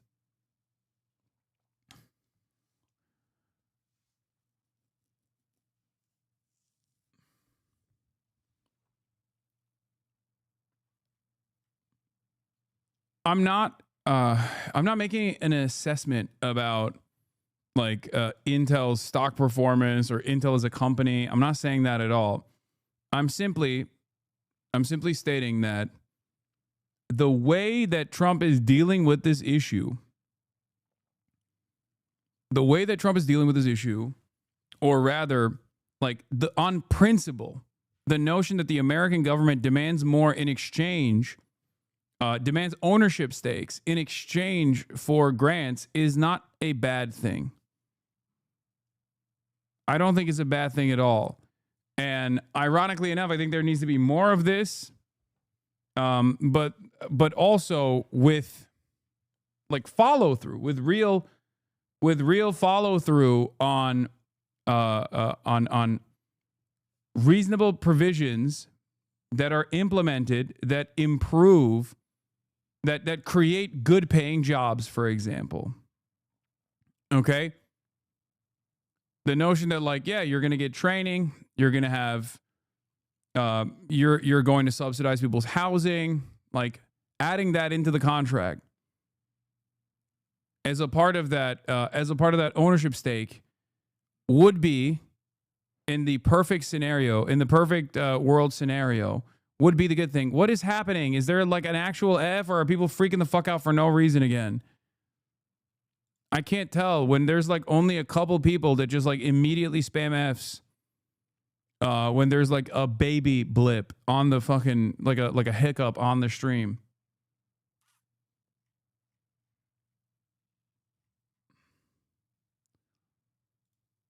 is what Intel does. I wouldn't say leading edge, but yes, they do this, is fundamental to the future of our nation. And I do agree it's important. At the end of the day, the core part of this that you have to concede on is that it's really risky having so much of the economy routed through Taiwan, which is again at odds with its closest neighbor, China, at all times. Like it's just risky. You really do want to diversify chip production outside of Taiwan. It makes sense. All right, I will give that. I don't know about this strategy, but I will give that. Now, criticism of this deal came in pretty quickly, and it came in from all over the political spectrum. Republicans, I will say, a lot of them don't say anything. They'll never bring anything up. But many of them who had previously criticized Obama, for example, for taking stakes in banking companies after 2008 and 2009, also criticized, like a Rand Paul might have criticized this. Gavin Newsom said, "All hail Chairman Trump with his glorious 10% purchase of Intel. The Socialist Republic of America enters a bold new era of government-run businesses." I mean, it just is a departure from normal ways of doing business. And I will say this, someone I do deeply respect had a positive statement on this, and I want to give the upside here. I want to give a fair, nuanced take. I respect Bernie Sanders quite a bit, and he actually, I would say it wasn't like overwhelming support, but he supported this. He favored the Trump plan to take stake in Intel or chip makers. And he said this: if microchip companies make a profit from the generous grants they receive from the federal government. This was literally Bernie's provision. He wanted this to happen with the CHIPS Act and the IRA as well. Okay? Now, it's almost like the tariffs, right? Because on principle, I'm not opposed to trade protectionism. Okay? I'm not opposed to trade protectionism at all. The issue is you have to have a robust manufacturing base that is competitive with the international market to protect. You have to have some trade to protect if you want to do trade protectionism.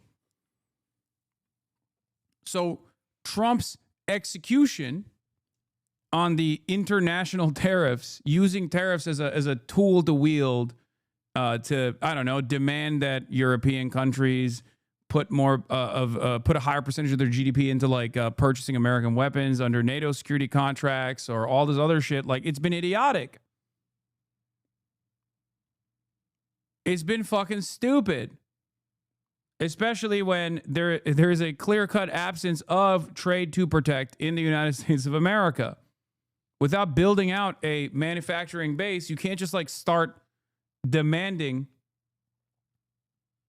that like people buy our shit, for example.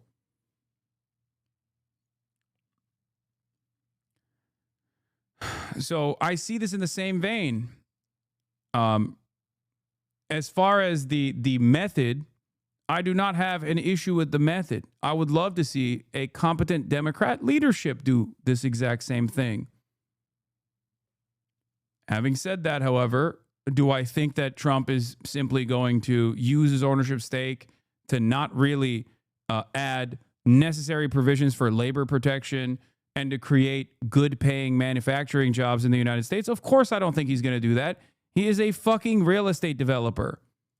The taxpayers of America have a right to a reasonable return on that investment. And I just want to explain why I might disagree, even though I vouch for, I fully support Bernie Sanders' character, and I think maybe there's something I'm not seeing here. There's a couple things that go wrong when you have the government owning particular shares in a certain one company. Number one is that if there is ever like a government contract that you would like to be awarded to the best company, the company that can do it for the best price or the most innovative, in historical examples, it'll go to the company that the government owns 10% of. There's a big conflict of interest. And it's not just Bernie either, for the record.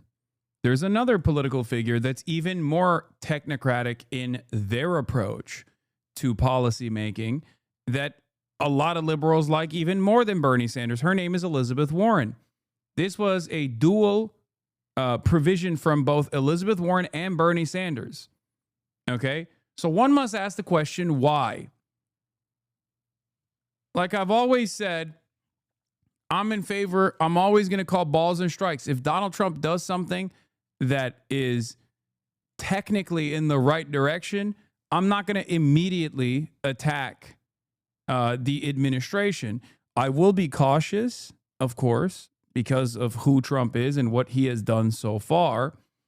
But you have to, you have to think, why is it that all of the conservative commentators are shitting on Trump over this when they rarely ever shit on Trump for anything? And why is it that this initiative was originally backed under the Biden administration by fucking Bernie Sanders and Elizabeth Warren? Here's a Barron's.com article. The Trump admin's plan to take an equity stake in Intel might have been a surprise to many investors in recent weeks, but the idea wasn't a new one. It was first heard in the most left-leaning parts of the U.S. Senate. When the CHIPS Act was being debated, as I also told you, this is what happened in 2022, Bernie Sanders and Elizabeth Warren proposed an amendment that would have turned the grants into equity stakes in the firms receiving money.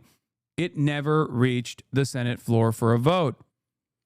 I am glad the Trump administration is in agreement with the amendment I offered 3 years ago, said Sanders, a frequent opponent of Trump's policy, said in a statement. Taxpayers should not be providing billions of dollars in corporate welfare to large profitable companies like Intel without getting anything in return. Warren, another Trump foe, added, Donald Trump seems to have stumbled on an idea that I pushed years ago to promote corporate accountability. Meanwhile, Trump ally and libertarian Senator Rand Paul called the plan a step towards socialism. On Monday, Wall Street Journal's free market-focused editorial page wrote, statism is gaining currency on the political left and right, resulting in a bizarre fusion of ideas. In a request for comment about the unusual political alignment, White House spokesman Kush Desai said, Washington, D.C.'s blind commitment to consensus orthodoxy that ignored the realities of the world is exactly why Americans in America were left behind.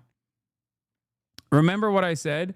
If America wanted to actively compete against China, it would have to become more like China. This is basically 1% in the direction of becoming more like China. That's the irony of it all. Okay? It's just like not even 1%, 0.1% in the direction of having more control over corporations. No, it's not technically 10%.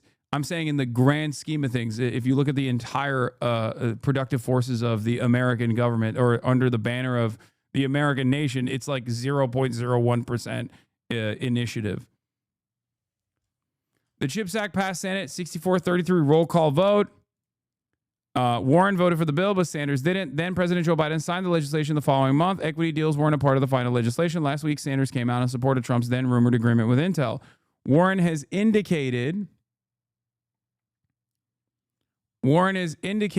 ongoing disagreement with the president on his policies. The president just saying he wants the public to have a stake in a major company isn't the same as having a real strategy to rein in stock buybacks, onshore jobs, and support long-term economic growth in America, she said. That part is the key part here. Okay, Elizabeth Warren is correct.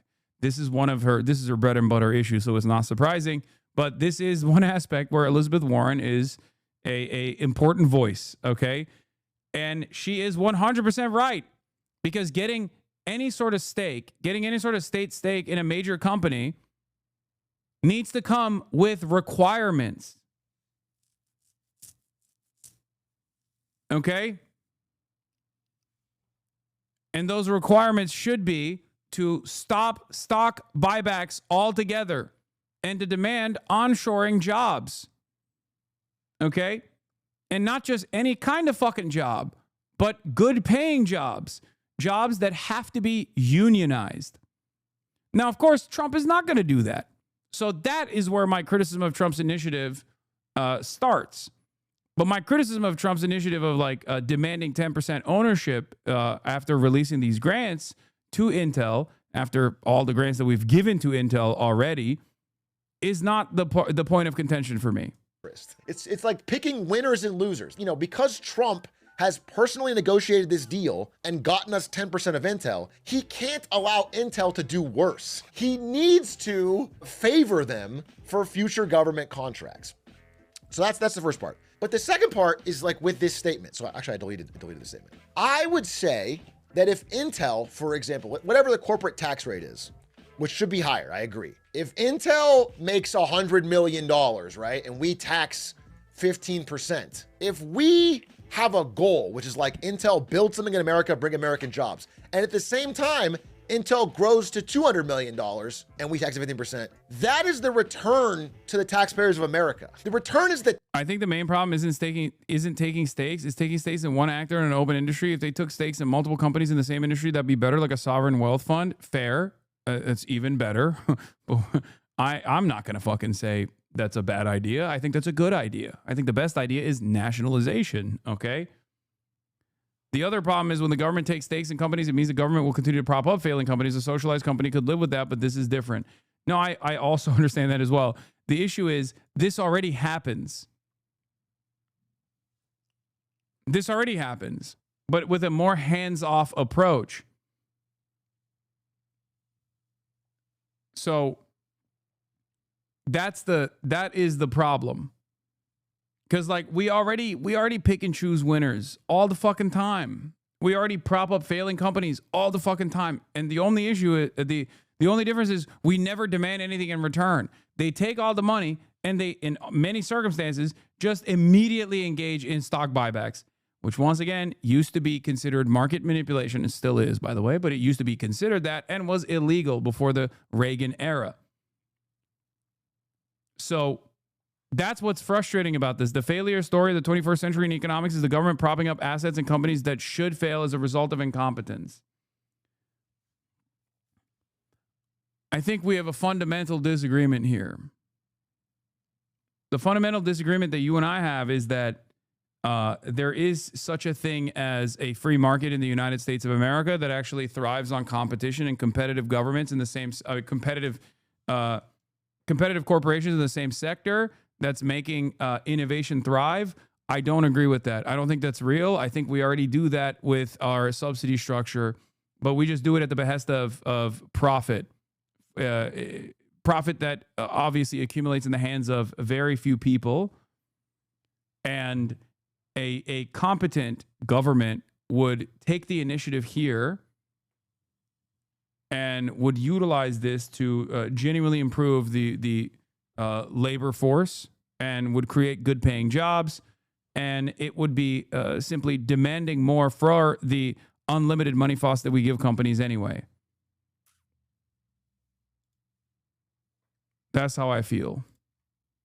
Taxes. If you want to make a return. This is also a silly conversation to have right now because, and I need to repeat this over and over again, I don't think Trump is going to do that anyway, okay? I do not think Trump is going to do that regardless. It's just like with the tariffs conversation. I am not immediately opposed to trade protectionism, okay? I am for trade protectionism. I am for tariffs. But the way Trump that was utilizing the tariffs was completely ridiculous, okay? And the same goes for what he is most likely going to do. He's not going to demand anything here, and the same profit interests are going to remain. There's not going to. I don't think there's going to be any sort of like onshoring that comes along with this, or any sort of demand that there would be no stock buybacks is going to come with this at all. It's just now he gets to pick and choose winners, and he'll beef up Intel's Intel stock prices to the best of his ability, and then he'll say, "Oh, we're just paying off some of the debt." Now that he's got a piece of the taste too, he's probably going to try and do this a lot more frequently. From a company, you raise the corporate tax rate so that they're all competing and we get a piece of all of them. You don't pick one and grab 10% of just that one. You know what I'm saying? The taxes is how you get the return. Then you spend it on America. You can spend it on healthcare, you can spend it on whatever. I agree. I think the goals of what you want to spend it on are good, but the idea that you're supposed to seize it, I just find it to be less compelling. However, larger story, again, I won't say Bernie Sanders was a massive supporter of this. He just had one statement. Mainly it's a Trump idea. And Trump said to me, people like me, if you're a critic of this deal, why are stupid people unhappy? And I got owned. I realized I'm stupid. I'm stupid for being critical. And he doesn't only want to stop here. He has found this to be so successful, such a good idea, that he wants more deals like Intel's. He will make deals like Intel's all day long. And I think Trump truly doesn't even care about the long-term strategy. I think he just likes the deals. He likes CEOs coming in and being at his mercy and him able to boss them around. No, I don't think that's the... I mean, yeah, as part of it. And that kind of like glazing of Trump actually gets a lot of mileage. That's the reason why even like competent and intelligent people like Tim Cook is sucking Trump's penis. Like there's a reason. Tim Cook is doing that because he knows if he glazes Trump, he's going to get benefits out of it. Having said that, however, I don't think that the primary focus of the Trump administration here is that Trump gets to feel good about making yet another deal. I think that the primary purpose of this, as I said already, is to forcibly bring manufacturing back to the United States with at least like one key corporation in this incredibly important sector for, as the Biden and the Trump administration both have openly admitted, for economic security and national security. That's it. I think that's the reason why. That's why he's doing this.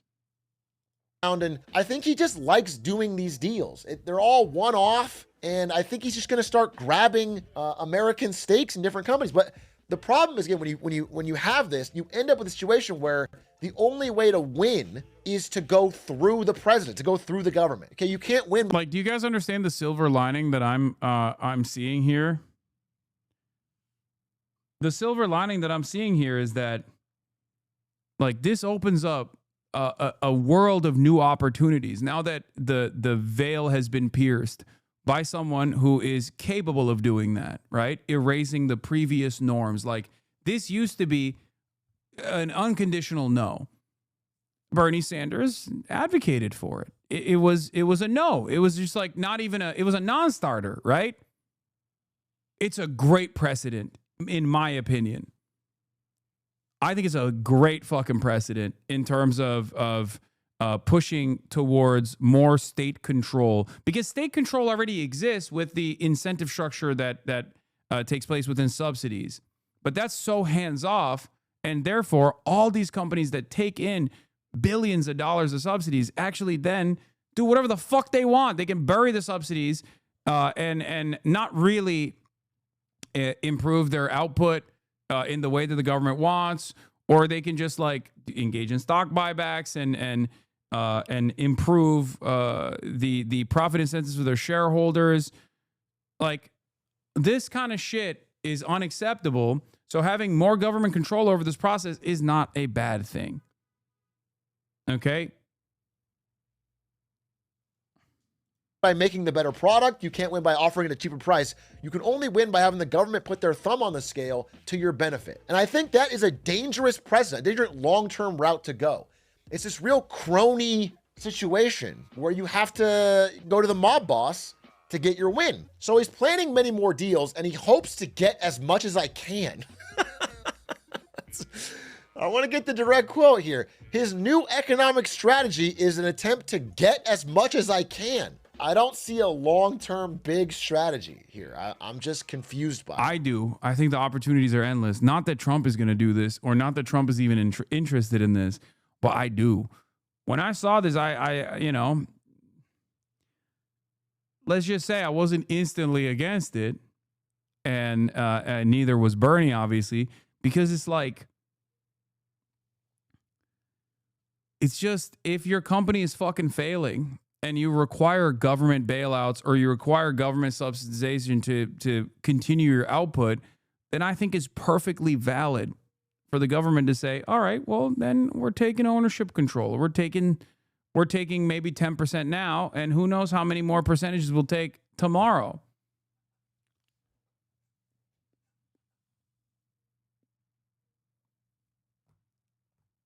I think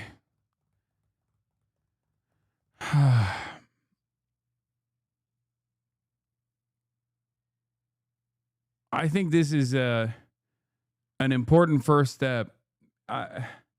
If utilized by a competent left leadership, this would be an important first step in the direction of controlling key sectors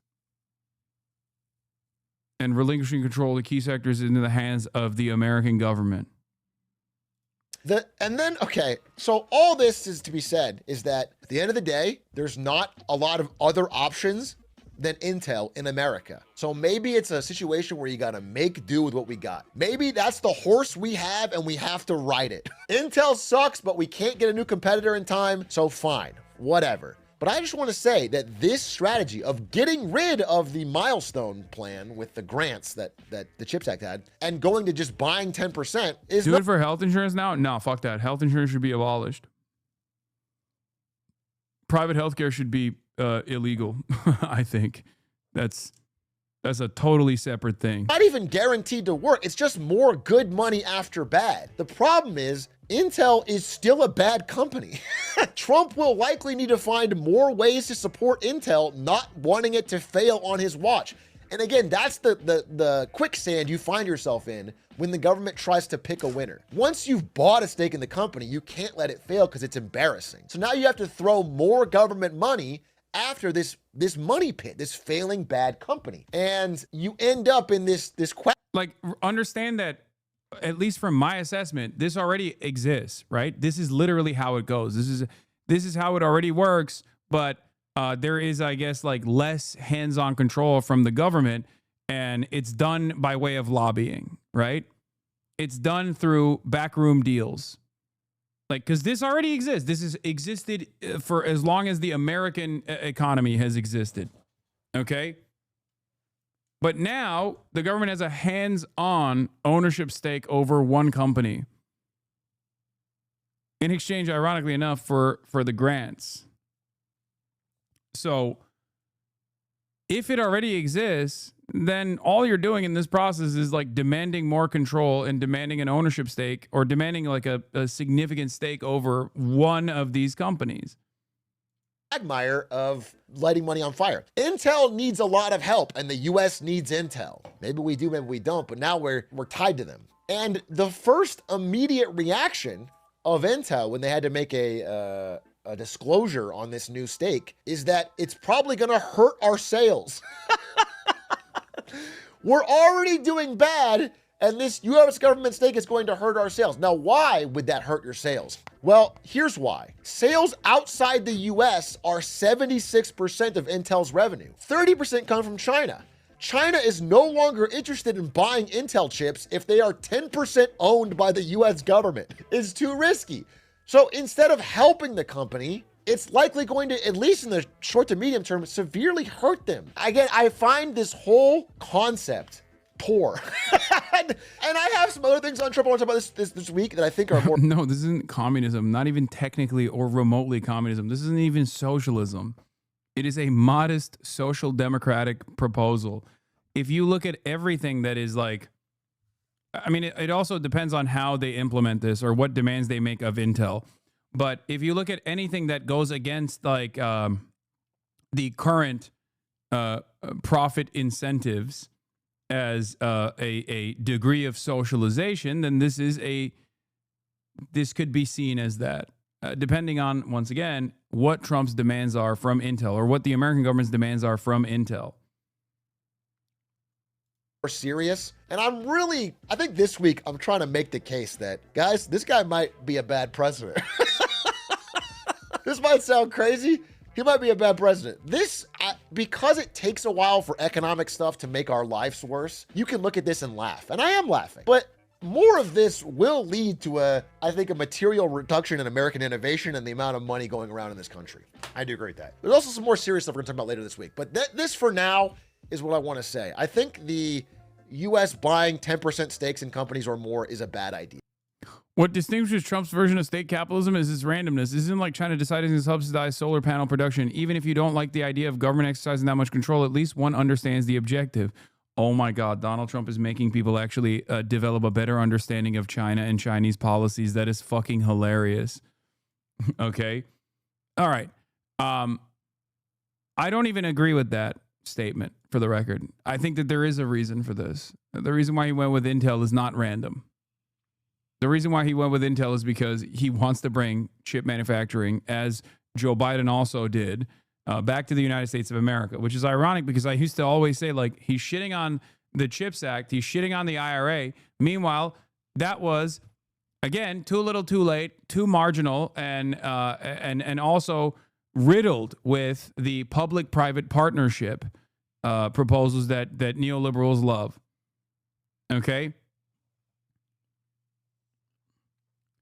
But the reason why he's doing it is because, specifically to Intel, is because of chip manufacturing. They just see it as a major issue. They need to bring chip manufacturing to the United States of America. And I think that's what Trump is going to try to do, or he's going to continue doing that with Intel. But I think the issue is that he is going to fail because they don't actually want, or they have no way of doing that. They have no comprehension and no way of doing that because they don't have any fucking actual like pro-labor people in their administration. There's also not a lot of time. That's another issue. It's just they might be cooked overall. A similar pattern emerges here with my criticisms of the tariffs. Do you understand? It's just these things are we're too late to the game. We're far too late to the game to make these sorts of changes. And even with the change that we're making, like the people that are demanding these sorts of changes are not demanding any, they're not making any serious demands about improving the workplace conditions, for example. Because as I've said over and over again, there are jobs that are available. The problem is not that there aren't any jobs in this country. When people talk about like manufacturing jobs, the reason why they go back with rose-colored glasses and look at the 50s and 60s post-World War II boom of industry and manufacturing, the reason why they like those jobs is not because people just love working in a fucking factory. It's because of the benefits. It's because of the labor conditions. It's because of it's because like when you worked a job like that, especially paired up with the GI Bill and things like that, you could just have a home. You could have a car. You could actually have one person in the family work at a fucking factory and be able to put multiple kids through college. Okay? It's not the job in and of itself that was what Americans actually fantasize about. It's all the fucking benefits, the pension, the union backed provisions that came with that kind of job. Okay? That's it. It was the security that came with it. It was the affordability of things that it came along with that. That was the reason. Yeah, motherfuckers used to have two families. You could make so much money working at a fucking factory that you could have a secret family in the nearby town. Think about that. That's insane. That's unheard of. Who do you know nowadays that's in that same age range that doesn't have multiple fucking roommates so they can literally give 50% of their immediate wages directly back to their landlords? It's crazy, man. It's crazy. Motherfuckers used to have secret families, bro.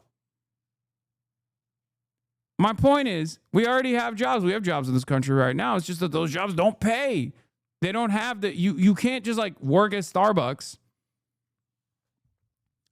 or even do like Uber, for example, and then be able to have a house, be able to own a home, have a wife, have one earner in the household, and raise multiple kids. I worked in mission control at NASA. I couldn't afford to buy my own house. I mean, I know my brother is an aerospace and mechanical engineer for Boeing. Okay, I know. He ain't buying a house anytime soon either.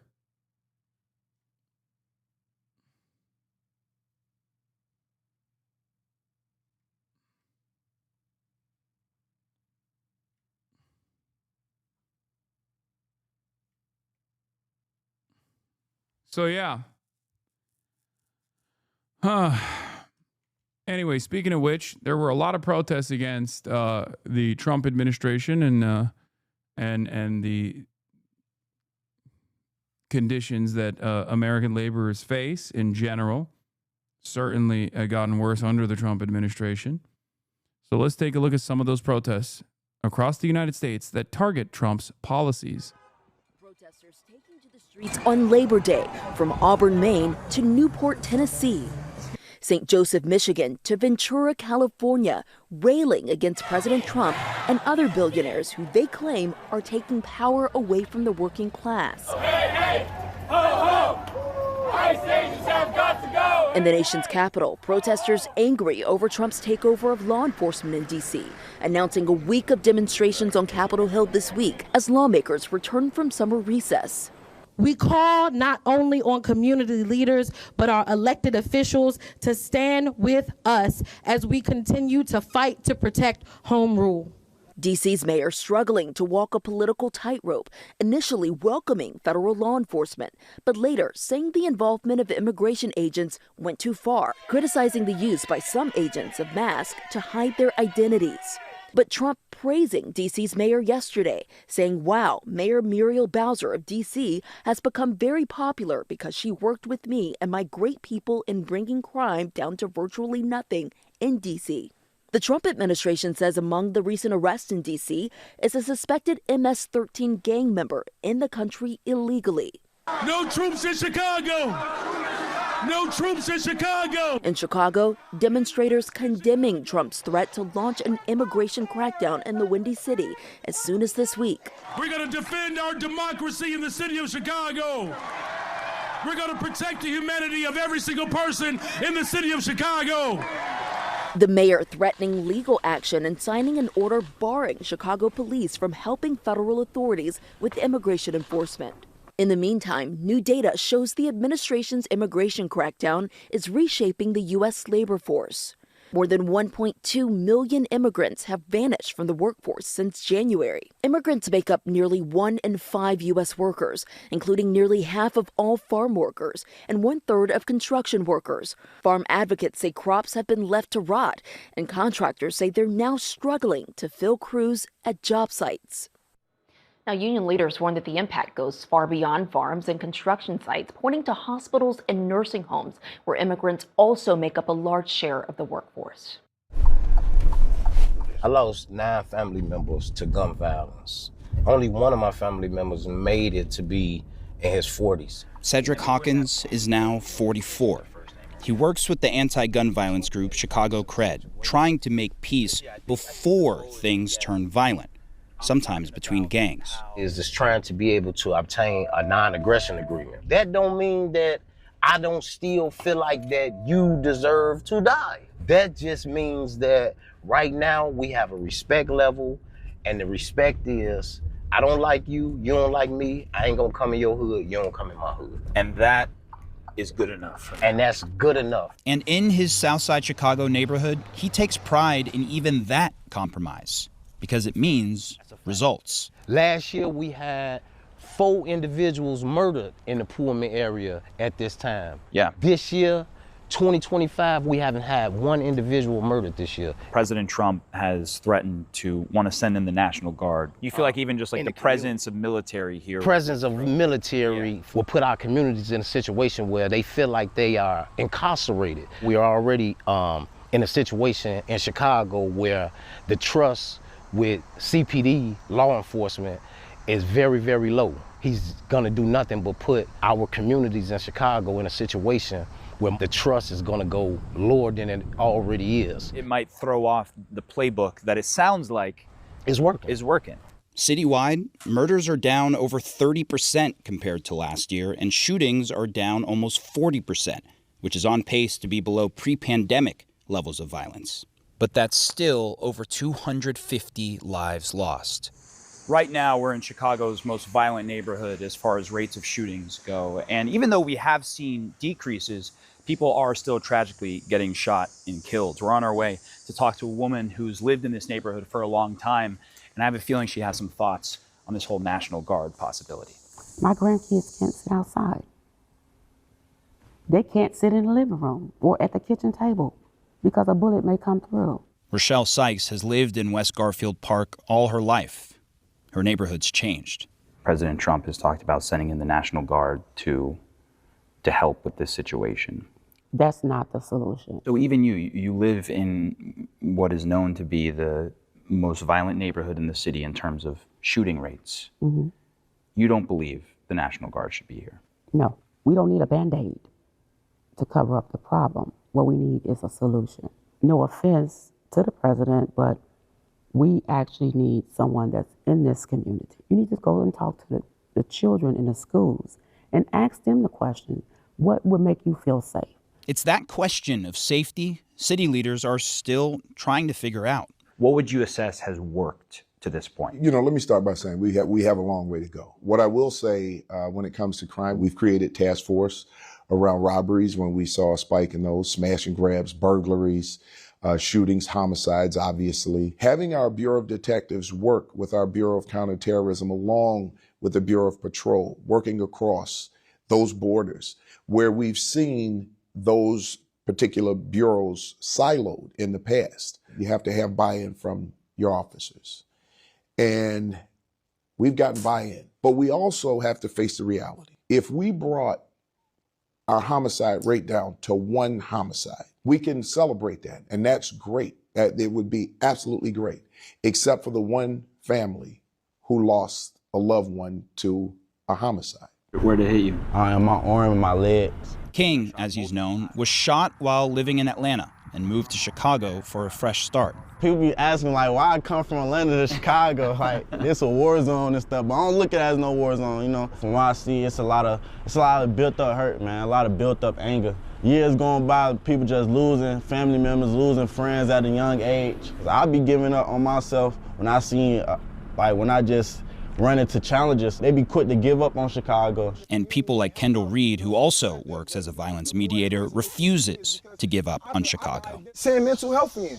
Open more facilities for us. Give us more opportunities. Stop closing the school down. Send those people in. Don't send the military in. If what we're doing is working, it may not be working as fast as you would like it to work. None of this all happened overnight. Chicago is a beautiful city. I want my kids, and I want my grandkids, and I want my nieces and my nephews to enjoy these parks. I want them to enjoy the museums, the many things that Chicago has to offer, and we're progressing at that.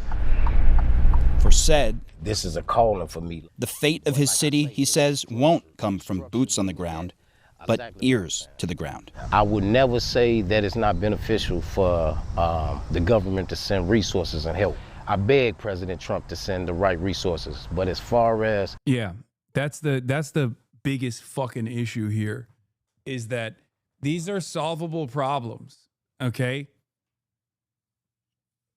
There's no problem that you can't solve with financial restitution by offering the right resources. The problem is these motherfuckers don't want to do that. They don't want to do that at all. They want to send the wrong resources, not even resources at all. I'm going to keep repeating this over and over again. Chicago Police Department is a fucking terrorist cell, okay? They literally had black sites where they would torture people. Like, if that kind of attitude if that kind of enforcement, if that kind of militant enforcement was successful in crime prevention, Chicago will be crime-ridden. But it's not. Same with St. Louis, yes. It's fucking crazy. It's crazy to me that this is like, we look at this shit and we're just like, nah, what is happening is that the cops are not brutalizing these people enough. No, dude. And the solution, especially for like youth crime, for example, because like there's a lot of gun violence and a chunk of that comes from like youth crime, right? Teenagers and shit. Crime-free, not crime-ridden. Oh, sorry. I meant rid of crime. Why do you support Graham Plattner? Because I'm a Western chauvinist who loves American imperialism. Anyway, that's it.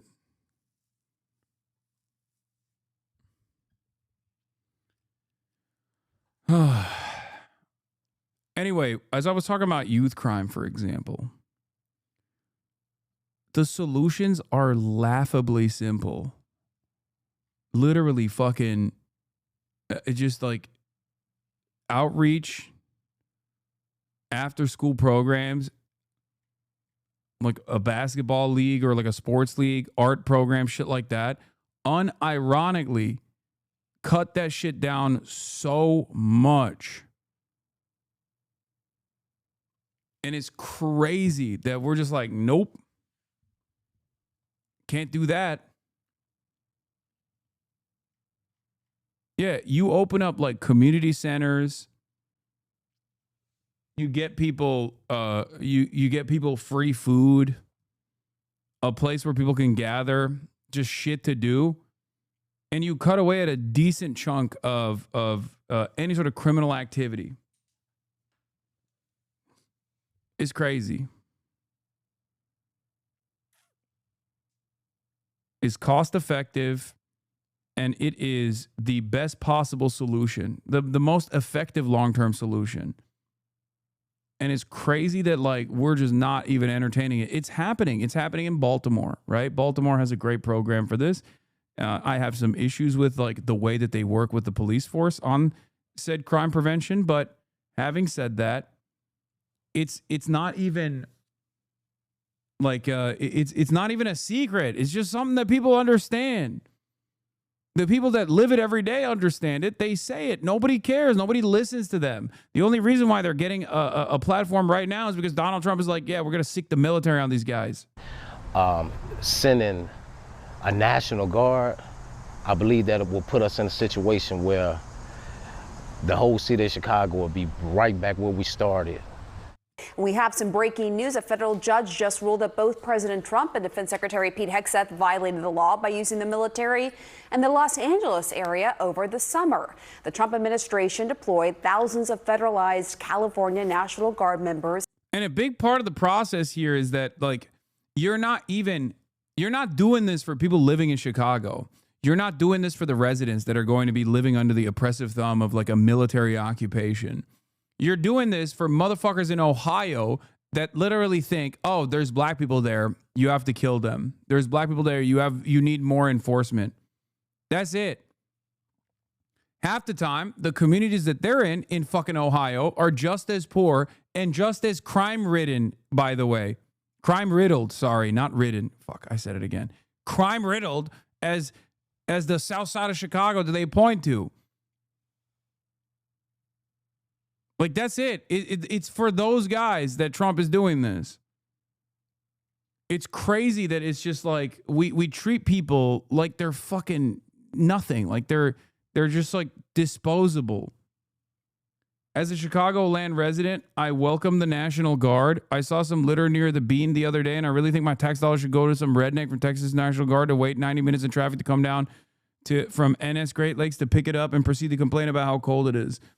Yeah, I mean, the other side of this is like, yeah, if they were doing like city beautification and they made these like National Guard guys like literally pick up trash, then fine, great. I mean, make sure that they're not armed in the process as well. And Marines during an immigration crackdown in June. And this decision comes as the president weighs, as we were just talking about, whether to send National Guard members to other cities, as he has done in Washington, D.C. Joining us now is former federal prosecutor and Politico magazine senior writer Ankush Khardori. Ankush, thank you for coming here. So what is the judge's reasoning here? Well, the judge's reasoning is fairly straightforward.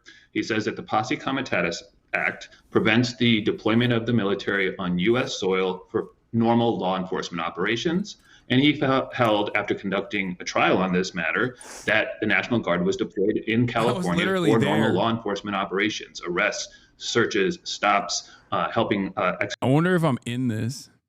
Like, I was like right there. Execute search warrants and things like that. And he said that this is illegal. And one thing I would point out that may get lost in the shuffle as we cover this, it is not really going to be relevant given the president runs the Justice Department effectively, but violations of the Posse Comitatus Act are a crime under ordinary circumstances, a low-level crime, but a crime nonetheless. So what would the consequences be potentially for the president or defense secretary, also given the fact that this is after the national... I think one of the funniest things that I experienced, like, was that the fact that those motherfuckers didn't want to be there either. Like, they were just like walking around and like, I don't know. Like, there were some, like the federal law enforcement, they were horny. They were like, oh, I can't wait to get a confirmed kill here, you know? But like for the most part, the National Guard, they were just like, yeah, I don't know. I guess we're here. Like, they don't want to be there either. They're just chilling. They ain't doing dick. National Guard had been deployed there and then left. Yeah. So as to the criminal side, I mean, again, I don't expect the Justice Department to do anything about this since it's now the Trump Justice Department. With respect to the civil, on the civil side, though, you're right that most of the National Guard members are gone, but the judge said that there's still some remaining here. So even if it's in the low hundreds, his order requires them essentially to leave or to stop engaging in the conduct that was at issue here. So then how do you expect this legal decision to impact President Trump's plans to possibly deploy National Guard troops to other cities like Chicago or New York, especially after he has done so here in D.C.? And what does it mean for the National Guard troops here in D.C. right now? This is the National Guard in D.C. operates under a different legal framework. So this doesn't really tell us much about the legality of the National Guard deployment in D.C. With respect to LA and California, I would expect DOJ to appeal. We'll see. As for the effect of this decision on the administration's decision to deploy the National Guard in other states, look, under ordinary circumstances, under prior administrations, you would expect the White House to take this extremely seriously and for it to deter them from those sorts of deployments. We do not know, given the way that this administration has conducted itself, whether it will actually take that position, because as we learned during the Supreme Court litigation over the injunctions, the universal injunctions, you may recall, the Justice Department's position was effectively, we can kind of do whatever we want, whatever jurisdiction, unless and until we get a circuit court ruling or an appeals court ruling. So they may decide to plow ahead. Last thing I'll just say here is that even if they, I think, were to decide to do so, I think one of the reasons we've seen them pull back a bit is because polling showed that these deployments of the National Guard were quite unpopular, both in California and even more recently in DC on a national level. Not as lopsided as the California deployment, but unpopular nonetheless. And does this also show you how difficult it is to really challenge once the president deploys the National Guard in cities, right? I mean, that's been a big topic of discussion. What are cities? Yeah, the other nefarious side of this, as I said already, is that they're deploying these guys so that they can offer protection to the federal law enforcement that's like being utilized like a Gestapo.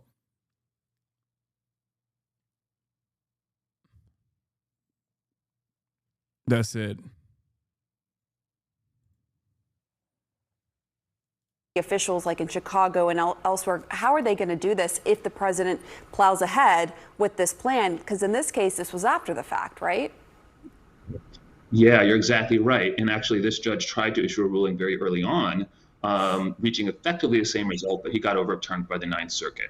Now, if you are the lawyers in those other jurisdictions, and you expect or are thinking there may be a National Guard deployment, you should be using this decision sort of as an intellectual template for you, right? It lays out a set of standards that if you are the lawyers in those jurisdictions, you now want to adopt, and provides a level of analysis at the factual level that sort of gives you a roadmap for determining, okay, if I'm going to challenge the National Guard in my jurisdiction, I need to establish X, Y, and Z. And you'd want to follow the court's ruling pretty carefully just to demonstrate that you're following this authority. So I think you could see the upshot of that is I think you could see swifter responses as a result of this decision in jurisdictions where the National Guard may yet be deployed.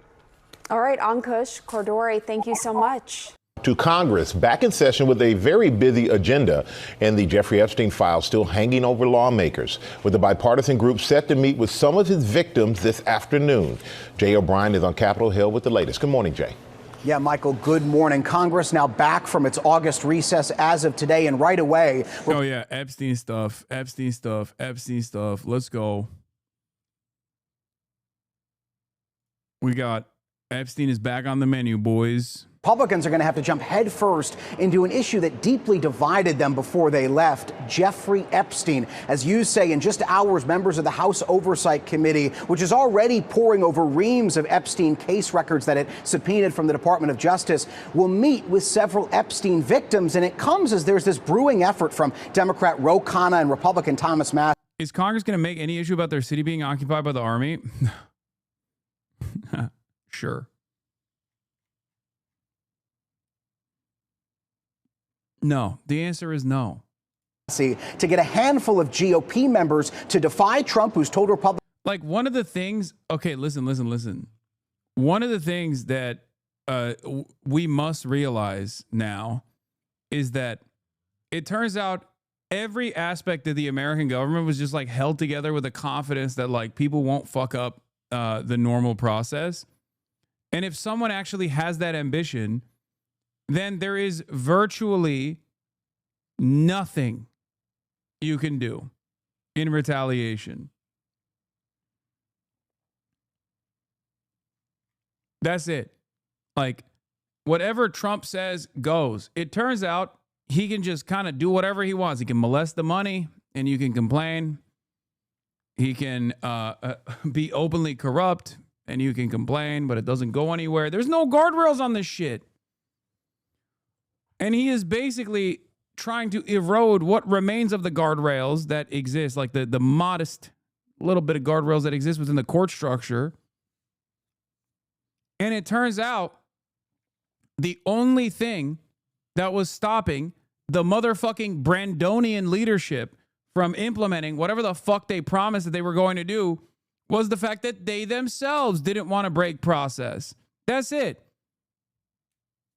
It turns out Biden could have done whatever the fuck he wanted.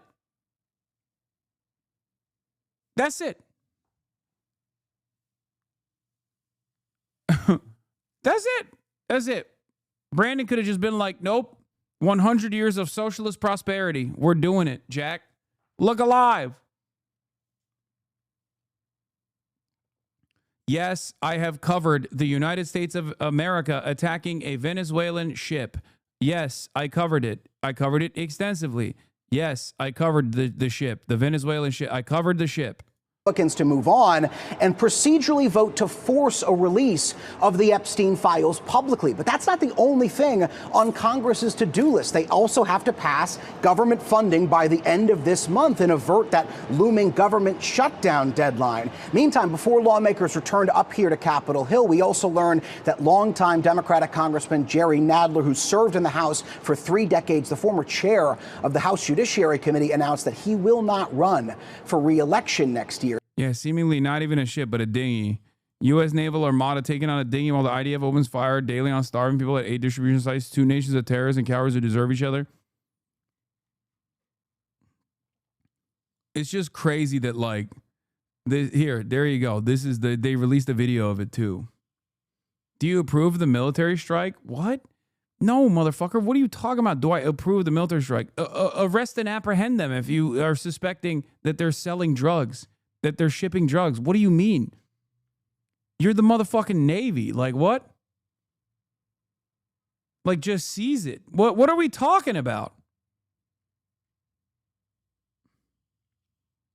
Do you approve of the military strike? Yeah, dude, definitely. For sure. I think we should just kill everyone that we suspect is doing something wrong. That's what I believe. Fuck it, dude. Law of the jungle, you know? Might is right, right? Fuck it. Let's just nuke the planet.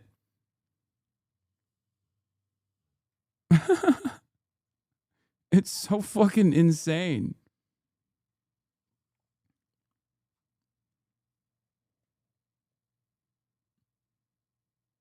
Do you approve of unsolicited use of violent power? As a longtime viewer, I gotta know. What an absurd proposition. Do I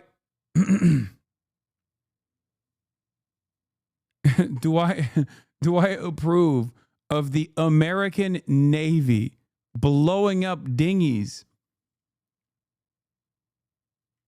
No, I don't. I think they should arrest these guys.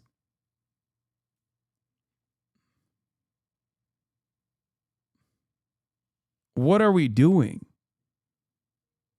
I mean, actually, what are we doing? This is literally like we're like children with incredibly expensive, incredibly violent toys, and we're like, well, we got to use them. Were they in U.S. territorial waters? No, they were right outside of Venezuelan waters. The American Navy has sent numerous vessels, like encircling the Venezuelan territorial waters, and they just like nuked this fucking boat.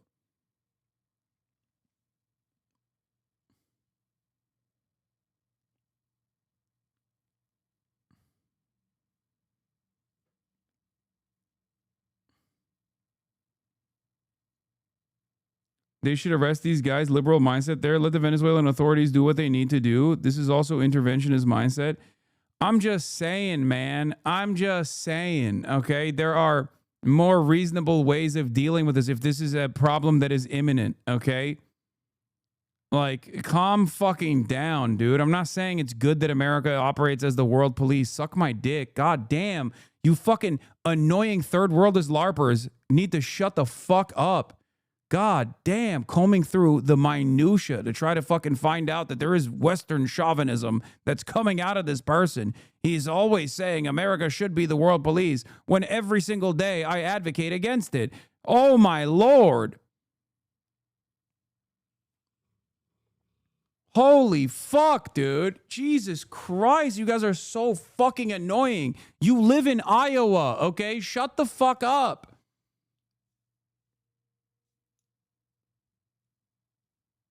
You live in Iowa and you got radicalized by watching a YouTuber, okay? You are not a Maoist third worldist. You are not a revolutionary. Shut the fuck up.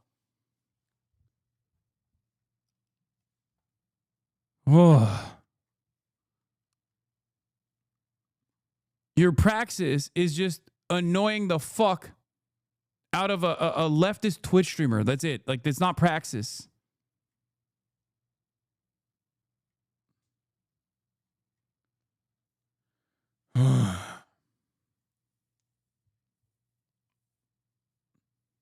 Well, you do ads now? No, I don't. Why are you saying that I do?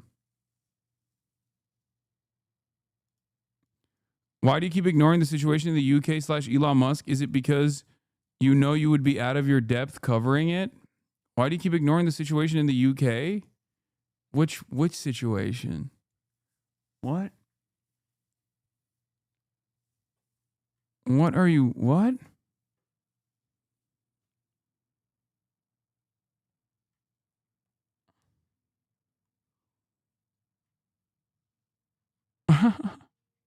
Why can't you guys be normal and be like, hey man, have you heard about insert thing that's going on? Don't act dumb. Come on, man.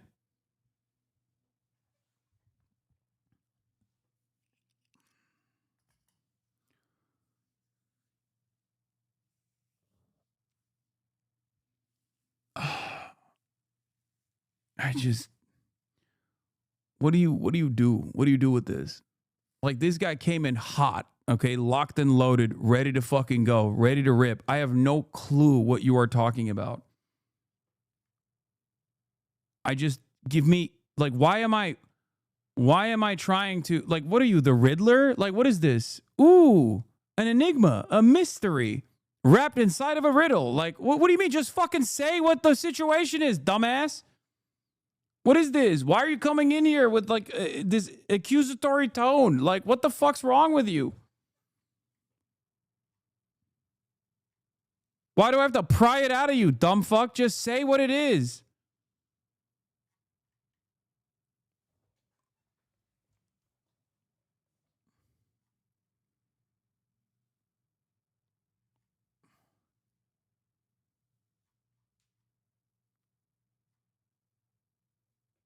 It's crazy, man.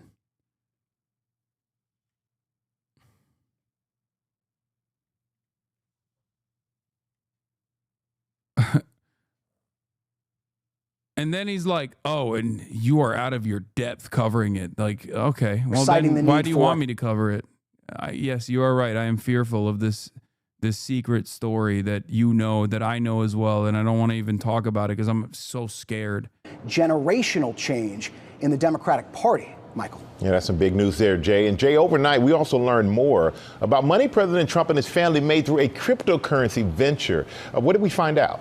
Yeah, Michael, we're learning that the Trump family just yesterday made $5 billion after the release of a digital coin that's from a firm that has ties to President Trump and his adult sons. Now, that firm, World Liberty Financial, says that these tokens were given to founding members of the company, that they can't be sold yet. So any gain is only on paper. But it comes as the Trump family is building this emerging cryptocurrency empire. And the president has reoriented the federal government to make the U.S., as he says, the crypto capital of the world. Now, the White House denies any conflicts of interest. They point to the fact that President Trump's assets are in a trust managed by his children. Michael.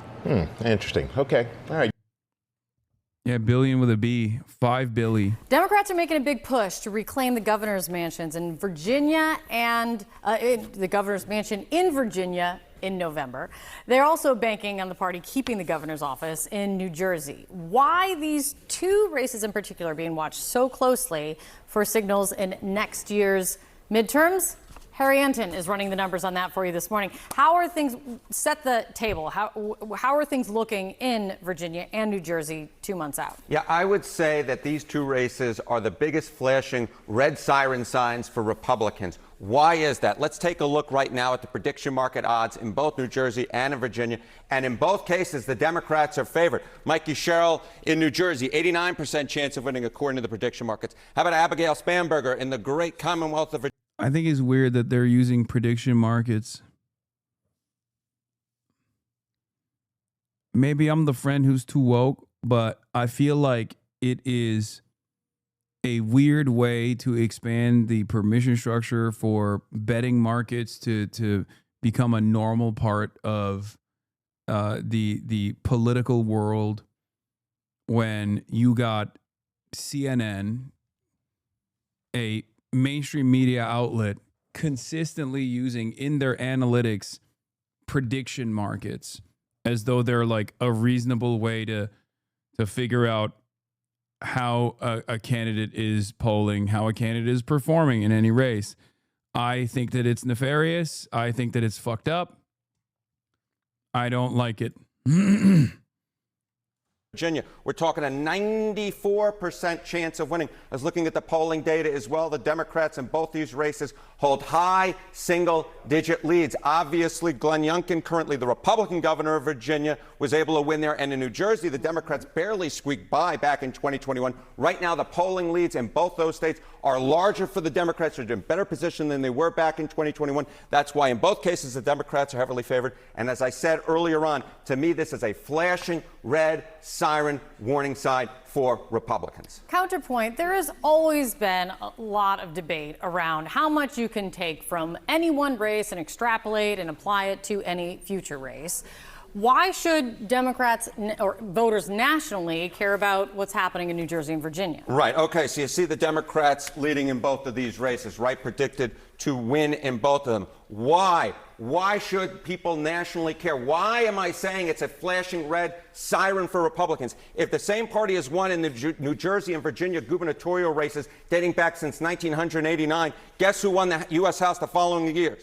6 out of 7 times, the same party wins in the nationally, and they win the U.S. House of Representatives if, in fact, they win in both Virginia and New Jersey. So what happens? That's a cool stat. That's a really interesting This look, is Harry. exactly right, because the bottom line is this: if you're not a resident of Virginia and New Jersey, you go, why should you care? It's because nationally these races do, in fact, have predictive power if, in fact, the same party wins in both of those states. And currently, Democrats are favored to win in both, and history suggests, therefore, 6 out of 7 times they are predicted to, in fact, win the U.S.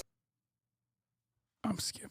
I'm moving. China is celebrating the anniversary of victory in World War II with the leaders of Russia and other nations, but not the United States or its most important allies. It follows a summit that showed nearly all of U.S. rivals lining up on the same side. North Korea's dictator Kim Jong-un, who rarely leaves the country, joined the celebrations this morning. Anna Koren has more from Beijing. Good morning. Behind me on Chongnam Avenue, China will host its biggest ever military parade to commemorate the 80th anniversary of the end of World War II. For Chinese leader Xi Jinping, this will be a moment of glory. As Commander-in-Chief of the world's largest armed forces, he will watch as tens of thousands of troops march towards Tiananmen Square, showcasing the country's newest military hardware. Among the guests attending, Russia's President Vladimir Putin and North Korean leader Kim Jong-un. It will be the first time Kim will appear together with Xi and Putin in what is seen as a direct challenge to the US-led world order. Well, that message was also conveyed over the weekend at the Regional Security Summit in Tianjin, northern China, where Xi hosted more than 20 world leaders, including Putin and Indian Prime Minister Narendra Modi. At this week's events, Xi is not only asserting China as a stable and reliable partner, he's also... They're about to MAGA so hard, bro, with that fucking parade. Oh, lordy, lordy. I'm telling you right now, that parade, oh my God, bro. They're going to butt MAGA us.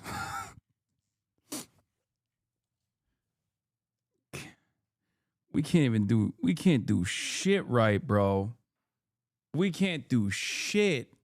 God damn. It's so whack. Also showing off the country's alliances and its Over might 30K and Epstein power. docs have been a released? message Whoa, solely what the intended frick? for the United States. For CBS Mornings, I'm Anna Corrin in Beijing. Let's talk a bit more about that message, that gathering of world leaders in China with CBS News national security contributor Sam Vinograd. Sam, thanks for being here. So you've got Russia, China, and India, the leaders of those countries, very happily being photographed together. Clearly that's intended. Yeah, will it be sponsored by Crypto.com? Fuck no. Or the UFC. Or some energy drink. Some energy bev that is like owned by Putin, Xi, and Kim attend major military parade in Beijing.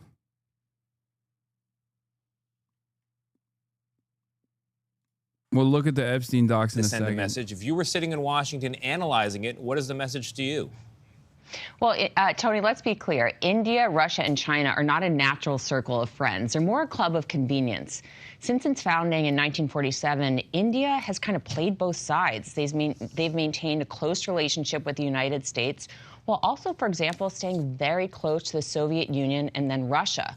However, after getting the cold shoulder from President Trump in recent months, India is certainly sending a message to Washington that it has other options than the United States. And Russia and China are ready to welcome India with open arms. China, for its part, for a long time, has been working to undercut U.S. influence on the world stage and really to drive a wedge between the United States and its partners.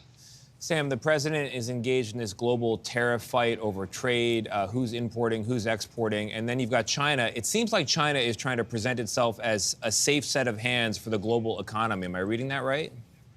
China is certainly trying to present itself as an alternative to the United States. President Xi, over the weekend and yesterday and today, is trying to position China as a stable partner on the world stage, while, of course, China is engaging in malign behavior around the world. China is focused on creating alternatives to U.S.-led institutions like NATO.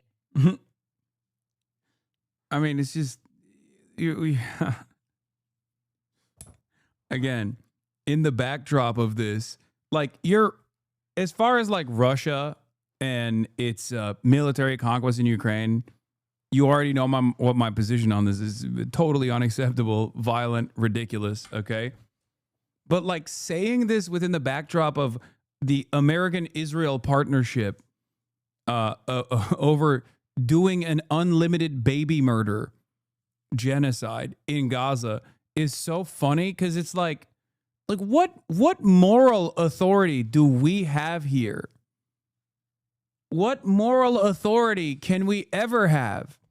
Even before the genocide of children in Gaza, but we never really had that moral high ground. But like, it's gotten to a point, it has gotten to a point where even Western countries, like the populations in the Western world, recognize that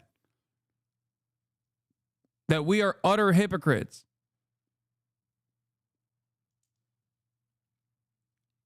We can't even get this fucking American forward operating base to stop its unlimited child holocaust, like marginally scale it back.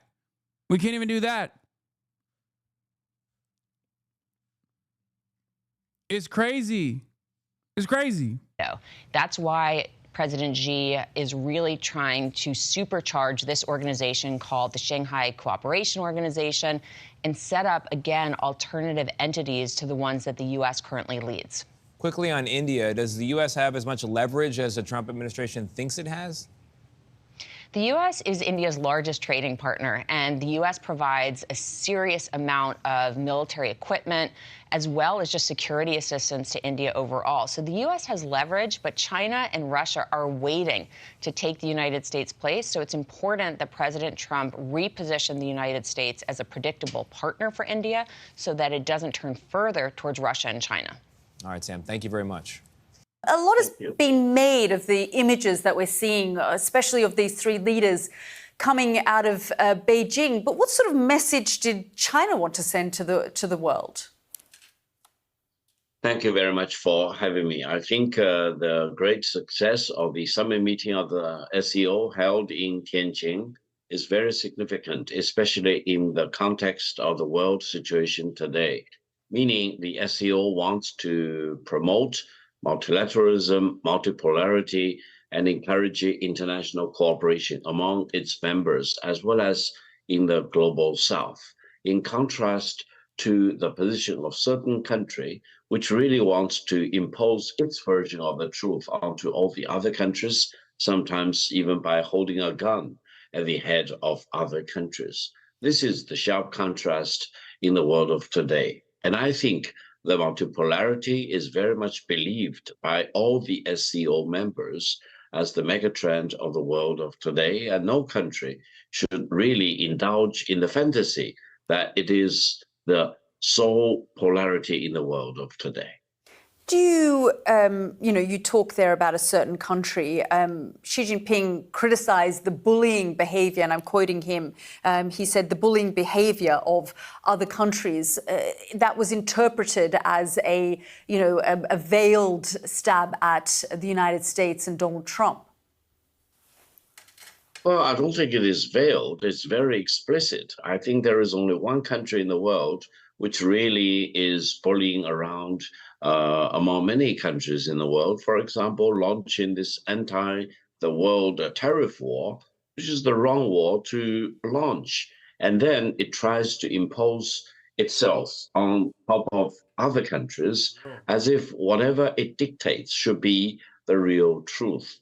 This is not the rule of law that most of us really wants to live in. This is kind of restoration of the law of the jungle in a sense. And I think the SCO, which operates completely on consensus basis, and if any member state does not like what is being discussed, they can actually use its own veto power to bring the whole. What are your thoughts on Burkina Faso making homosexuality punishable by jail time? Terrible. What do you mean? What do you think my thoughts would be by that? I mean, if that's what's going on, then not great. I suspect that it's one of those instances where a otherwise like anti-West figure is turning around and like using that as a leverage point to try to win favor with some of the more reactionary elements. Some of the more reactionary elements in the country, especially considering that they're like having a hard time pushing back against like ISIS adjacent groups militarily. I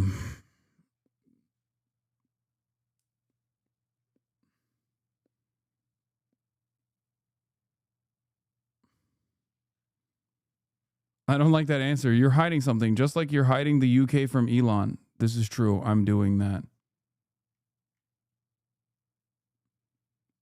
I've talked about the incorrect notion in a lot of these countries that have been dominated by Western influence, Western colonialism, and the false association or the conflation between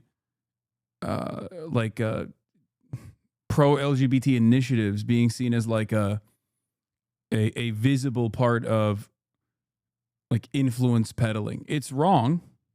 It's incorrect. And that's part of where this kind of reactionary sentiment grows.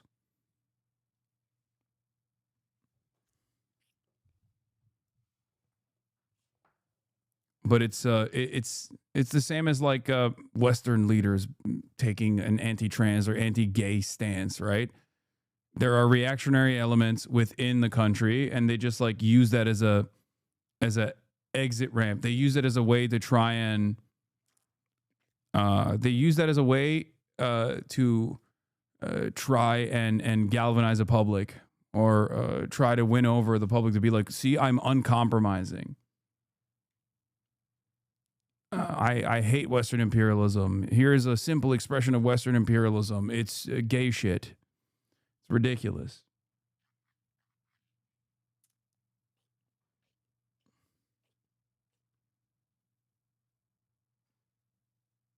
Thing to a halt. I think this is truly a very democratic way of exercising collective leadership for more than 2,000 countries altogether, gathered together, which represent kind of half of the population in the world and quite a chunk of global economy. I don't believe these chatters are being sincere in what they're asking you. Wait, you don't think that chatter is a gay man or woman living in Burkina Faso?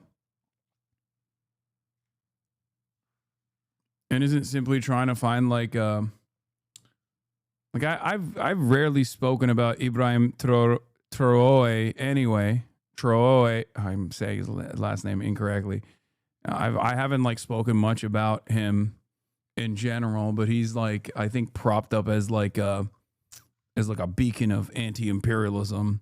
And I know that like a lot of NATO style NATO boosters actually fucking hate him because I've seen them dunk on him.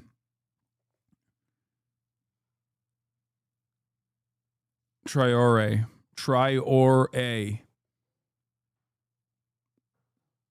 And they say like, oh, Burkina Faso is getting fucking clobbered by, you know, ISIS style groups. And they literally fucking promote that as though it's a good thing.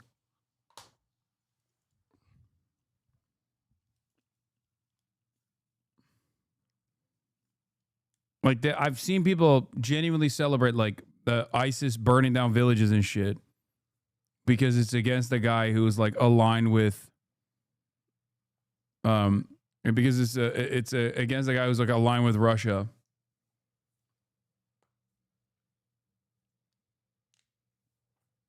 And I think it draws more and more magnetic attraction to many other countries in the world because they want to have a piece of this collective leadership and they want to have their own voice made known to the rest of the world rather than being dictated by one single big power. Mr. Gao, do you think that Beijing then would view, and I mean Beijing, not Beijing, Taiwan would view you know, Xi Jinping talks about bullying behavior. Taiwan would view the behavior of Beijing as bullying. And the United States Republican senators, a couple of them traveled to Taipei on Friday. They talked about the absolute need for Taiwan to remain free and preserve self-determination.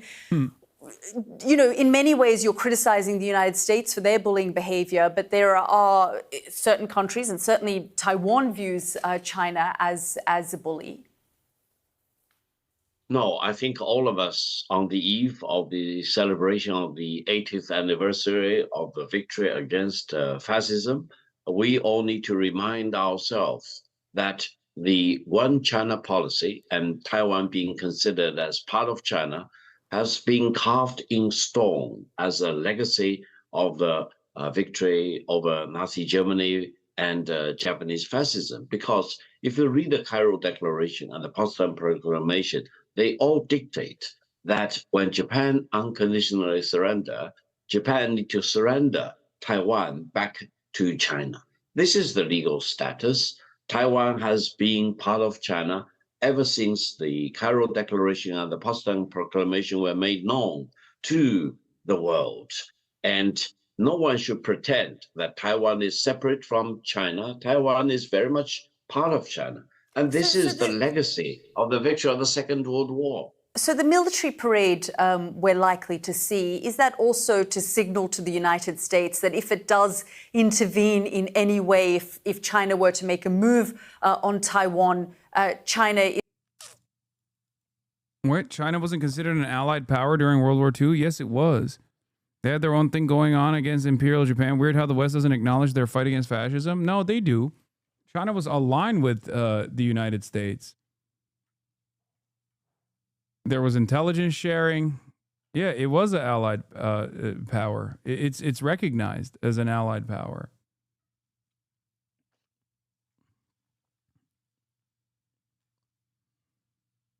Is ready to escalate this further?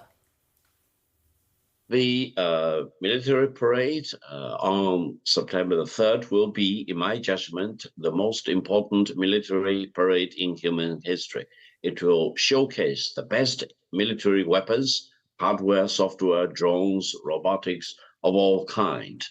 The underlying message is to promote peace, meaning no country in the world should ever dare to impose war of any kind on China.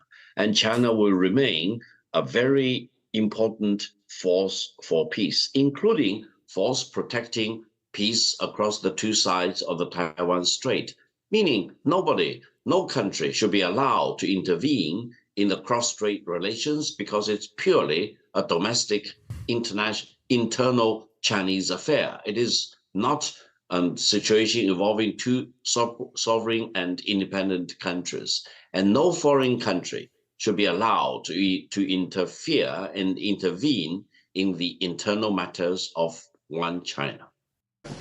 Back on base in Beijing and visibly relaxed. If there is one message Xi Jinping was happy to land today, it is that this relationship is rock solid. There was a sense they went out of their way to show just how cozy things are. The intended audience, no doubt, an American president who had maybe hoped he could disrupt them a bit. Putin is here in part to join commemorations to mark 80 years since the end of the Second World War. But just listen to how he framed it. No doubts over whether China still backs him in the war he's currently waging. The memory of being brothers in arms, trust, mutual assistance, firmness in defending common interests formed the basis of the comprehensive partnership and strategic cooperation between Russia and China in the new era. We were always together then, we remain together now. I don't know anything about Taiwan. What part of what he said was wrong about his sovereignty? No, he just said that by the American government's own definition and in the eyes of the international community, Taiwan is legally a part of China. This is and this has been relitigated in the Nixon era when the American government officially recognized the People's Republic of China and not the Republic of China, ROC, led by KMT, as the actual China. And since then, the American term for how they deal with this process by consistently beefing up the defense of Taiwan against Chinese incursion, as the American government states, has been a policy called strategic ambiguity, which, you know, for layman's terms means lying. On paper, America recognizes China as one China, Taiwan being a part of China, Chinese Taipei. But they don't abide by that standard, and they will routinely, when it's not the government making a statement, they will routinely say that, you know, Taiwan is an independent nation, Taiwan needs to defend itself, and you know, America must continue to have a security commitment to Taiwan's independence. Hasan has only a handful of bad takes. This is one. No. Get out, different governments. CCP has never controlled that island. Okay. This is not a bad take. This is just an accurate reflection of history. Okay? You had the nationalist forces. They lost. They escaped to Formosa. Okay?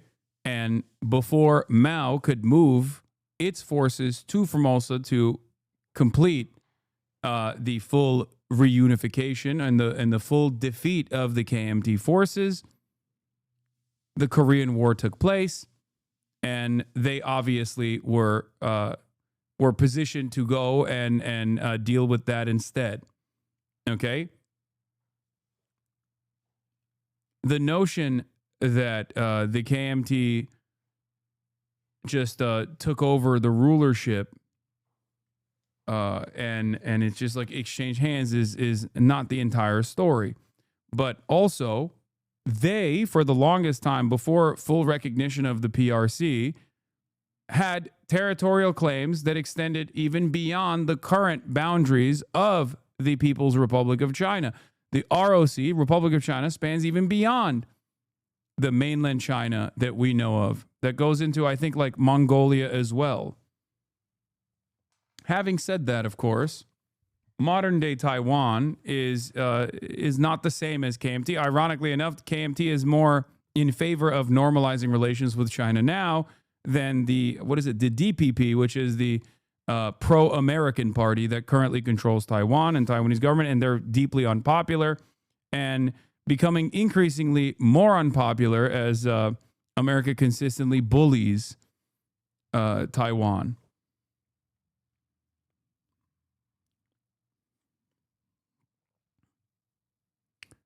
The domestic policy, as far as I understand in Taiwan as it goes, is that Taiwanese people overwhelmingly favor not rocking the boat, not making any decisions whatsoever. If left alone, they would want full sovereignty, for sure. But as it stands, as they are between Western interests and Chinese interests, they want status quo more than anything else. They don't want any sort of war. They don't want any sort of Chinese incursion. They don't want Chinese military invasion, of course. They simply just want the current status quo to continue. That's it. This doesn't mean that they want full-blown personal reunification with China. They just don't want to be. They don't want to turn into Ukraine. Did nationalist forces cooperate with Mao during World War II? Yes, at certain points, yes, they did. That is a fair point. I recognize the U.S. does not need to make this decision for them. Yes, but to say that the United States has not played a formative role in Taiwanese politics, it would be ridiculous.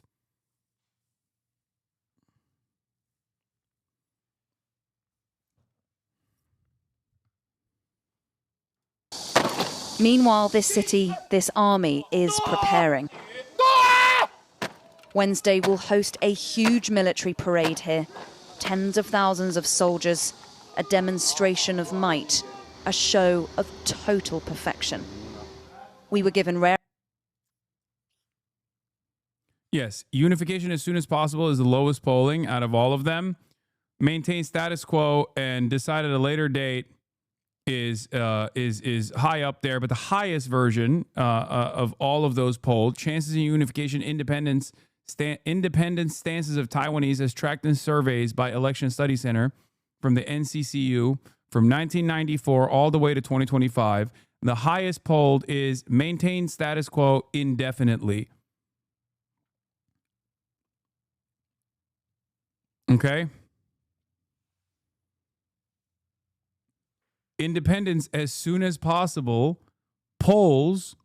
Independence as soon as possible polls only a little bit higher than unification as soon as possible.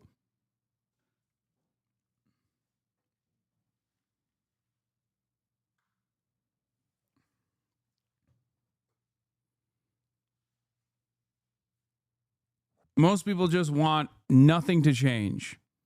Okay? That's it. They don't want to rock the boat. And it makes sense.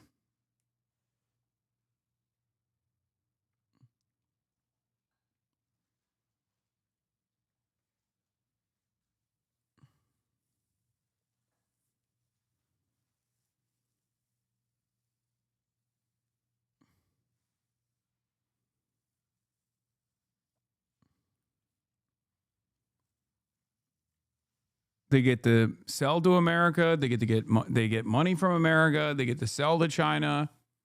They cooperate with China. They work with China. I mean, once again, a lot of people always yell at me over this, and it's really funny because I literally have Taiwanese relatives. They work in China. They work in mainland China. Like, it's just like I promise you, it's a complex situation, but I understand it to the best of my ability as a white Chinese man. Okay.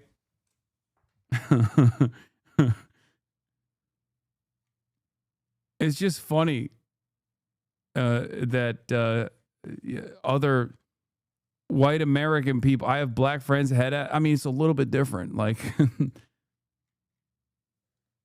okay, the white Chinese part is a joke, obviously, but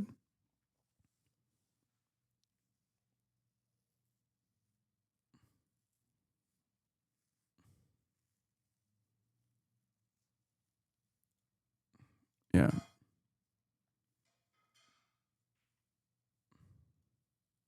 Access to film some of the rehearsals to capture the anticipation. Parade training is the main focus every day. It's an utmost honor to be part of this military parade and to be reviewed by the party's Central Committee, by General Secretary Xi Jinping, and this solemn, dignified and sacred moment. But the parade will be remarkable for who is here too. None perhaps more striking than North Korea's Kim Jong-un. He rarely leaves his hermit kingdom. He has never attended an event as big as this. There is a real dichotomy. Bro, he's shy. Why are you calling him out like this? He's shy. Like, come on. he's coming out of his shell. He's that's messed up.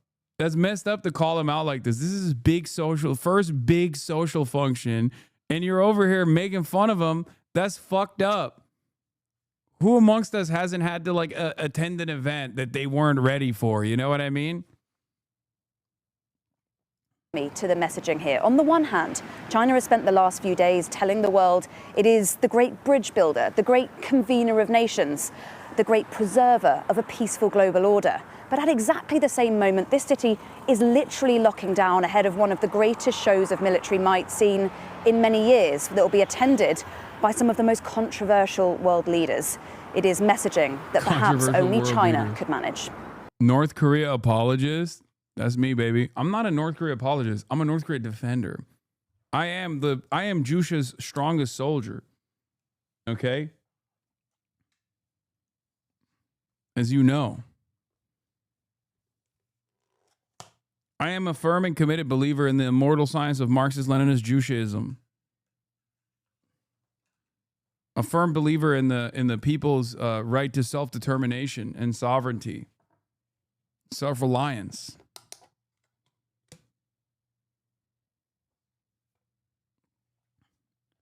When I speak, the dear leader speaks through me. The parade will bring vast swathes of Beijing to a halt. The police and the army are everywhere. Opinion amongst locals. I mean, I literally do have a North Korean poster right there, the DPRK poster. Straight out of DPRK. You can see it from here. Jusha isn't even Marxist. Yes, it's better. This guy is serious. Is like not only taking me seriously, but is like mad. Yeah, it's not. It's better. Okay? Divided. It's a little disruption for sure, a little impact, but we all understand. It's a once-in-a-decade event that showcases the nation's strength.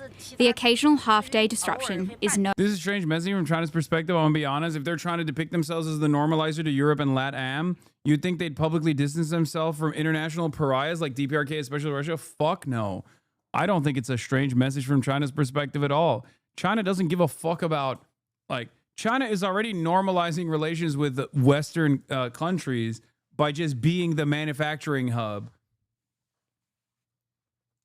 Also, I don't think the Latin American countries give a single shred of a remote fuck about the DPRK or Russia, for the record. We're talking about the European continent and we're talking about America. That's it. And maybe Canada as well. No one else around the world gives a single shred of a fuck, I don't think, about the DPRK and thinks that this is like a pariah and all this shit. Yeah, most people either don't give a fuck or like it. They like it a lot. The reason why they're doing this is to say, like, we're here. We're here. We're a force to be reckoned with. You know, play ball, play nice.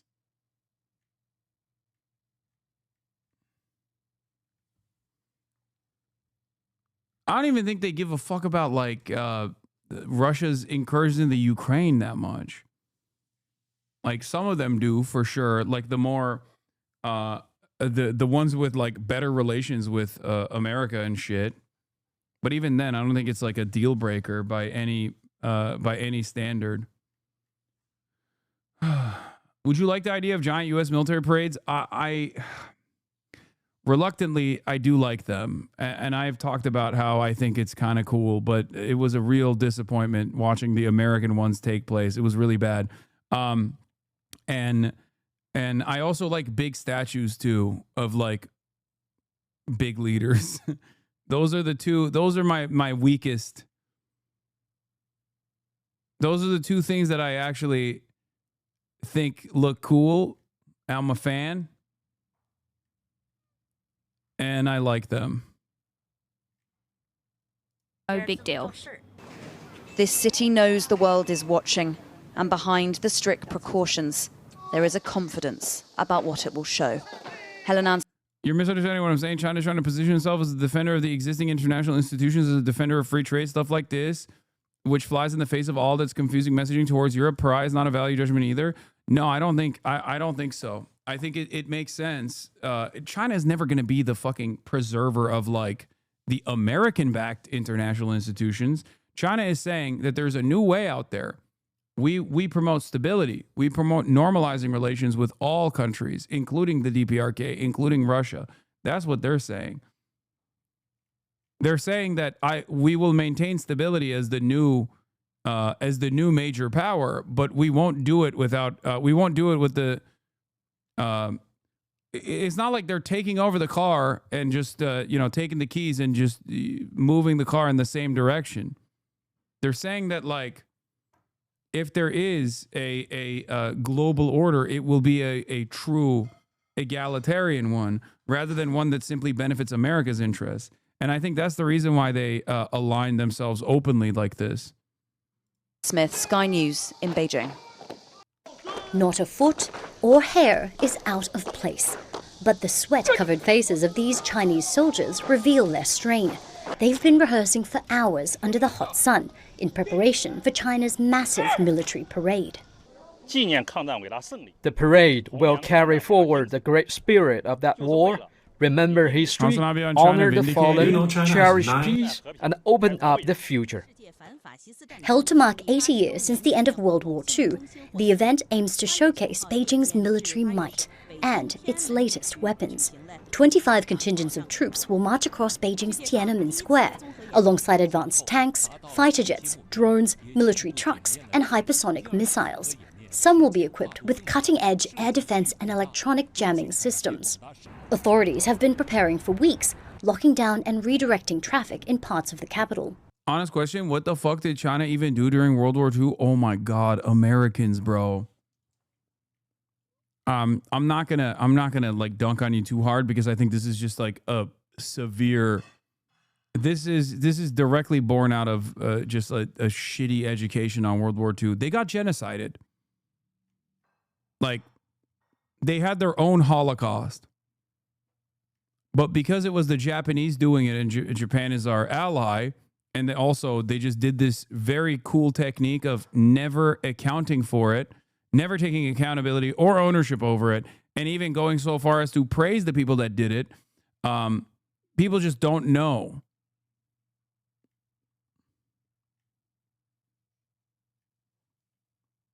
It is pretty fucked up. And America kind of let Japan do it because they were like, we want your war criminals, incredibly important research in chemical and biological warfare. Chat, calm down. It's an honest question they're asking. Yeah, that's why I didn't yell at him, because it's like just a blind spot that many Westerners have.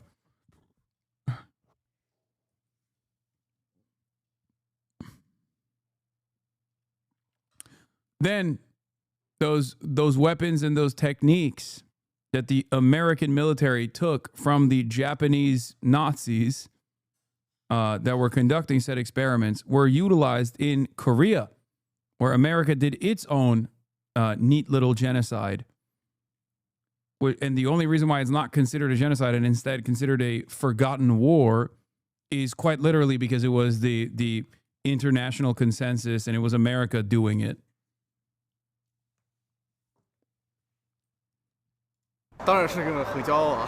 As a Chinese person, like when you look at what the fuck's going on in Israel, when you're looking at what's going on in Gaza with what Israel's doing, like that, we did that in Korea. We did the exact same shit.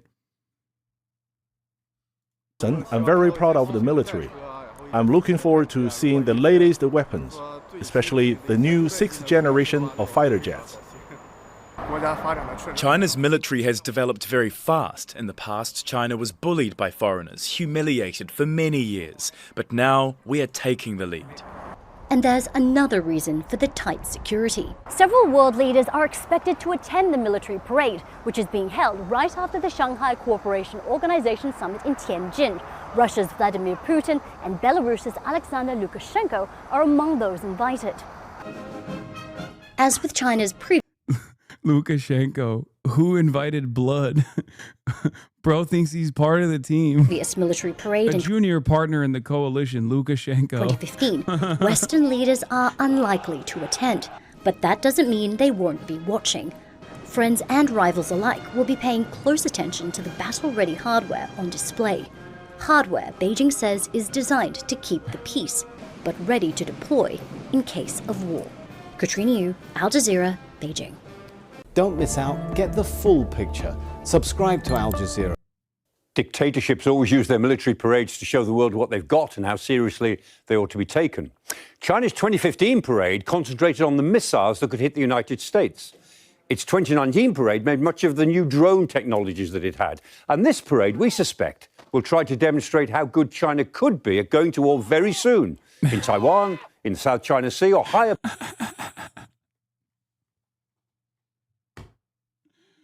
Oh, man. Oh, so I guess this is their version of like Kid Rock hanging out with Donald Trump, right? Like it's in the same vein, except like obviously Steven Seagal is infinitely cooler than Kid Rock.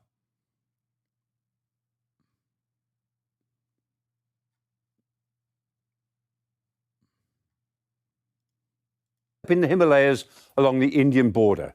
Oh my God, is Steven Seagal invited as a guest of honor? I will fucking lose my mind. Oh my God. Is Steven Seagal invited to the fucking parade? Because that would be so sick. Oh my God. Seagal beat his wife? Oh, trust me. There's a long list of offenses that you can point to, that being one of them. He's done a lot, okay, in his in the period of time that he's been in operation. He's done a lot. We expect to see its high-performance J-10 fighter jet, and we might see its 6th-generation Sharp Sword aircraft, a robot wingman to fly alongside its handler. We might see its new PL-15 air defense weapon. And it looks as if China wants to unveil its A-50 directed energy weapon, a laser gun to you and me, for air defense against drones. All very impressive if they work as advertised. But if these... Oh, you're a hater, bro. You're a hater. You're a hater. That's hating. Hating. That's crazy. That's crazy. Get off China's dick. Get off China's dick. That's crazy. Oh, if it worked as advertised, it probably doesn't. It's cheap Chinese parts, cheap Chinese components. These displays pressures the battles of the near future. The ongoing war in Ukraine points up the battles being fought in the here and now. The Ukrainian battlefront hasn't altered very much since the autumn of 2022, and the battle around Pokrovsk is a prime example. The Russians need to take it for strategic reasons, and after several months that have left the place a complete ruin, they've surrounded it from north and south, but they've still not walked into the centre of the city. And Ukraine's string of fortress cities just north of Pokrovsk, Slavyansk, Kramatorsk, Droskivka and Kostiantynivka, they've all proved impossible for Russian forces to take by every means they've tried since the beginning of the first Russian attack in 2014.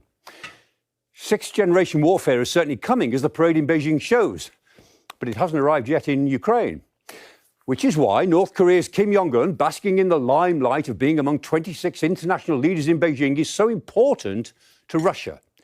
Because North Korea has supplied 6 to 12 million artillery shells for Russia's war, almost 1,000 missiles, deployed at least 13,000 troops, and has lost maybe half of them, killed and wounded, so far.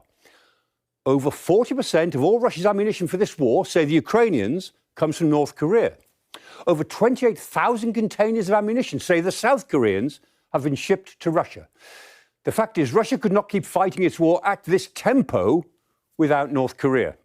So the warmth of the Kim-Putin embrace in Beijing, under the inscrutable gaze of Xi Jinping, suggests that this is all likely to continue. First, Israel's offensive in Gaza continues with an overnight strikes reported in the central parts of the Palestinian territory. The Israeli army preparing for a potential ground invasion of Gaza City. More than 30 people were killed by Israeli fire on Monday, and according to local officials, half of them were women and children. In the meantime, tens of thousands of Israeli reservists are being drafted today in the biggest call-up since the beginning. Look at the Western International Liberal Order and what it has brought us. Look at that.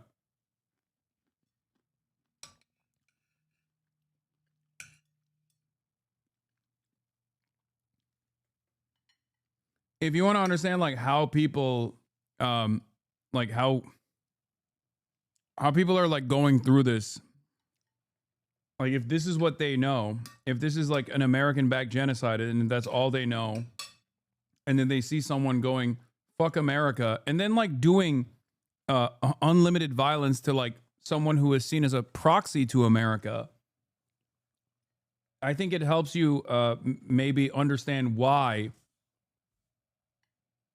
people's opinions on Ukraine and in other countries outside of the field of vision and field of influence of the Western world is very different.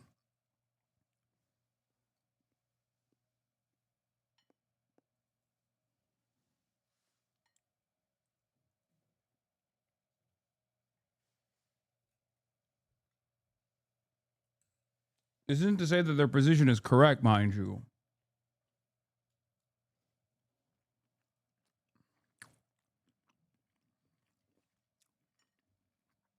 But if you want to understand where the animosity comes from, it's shit like this.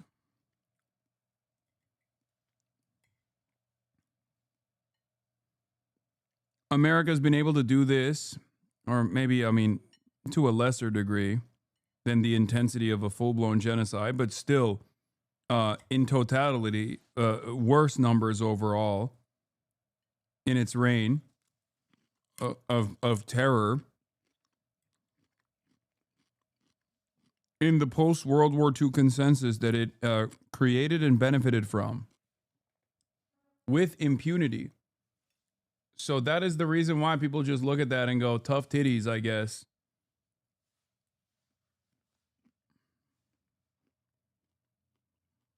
That's it.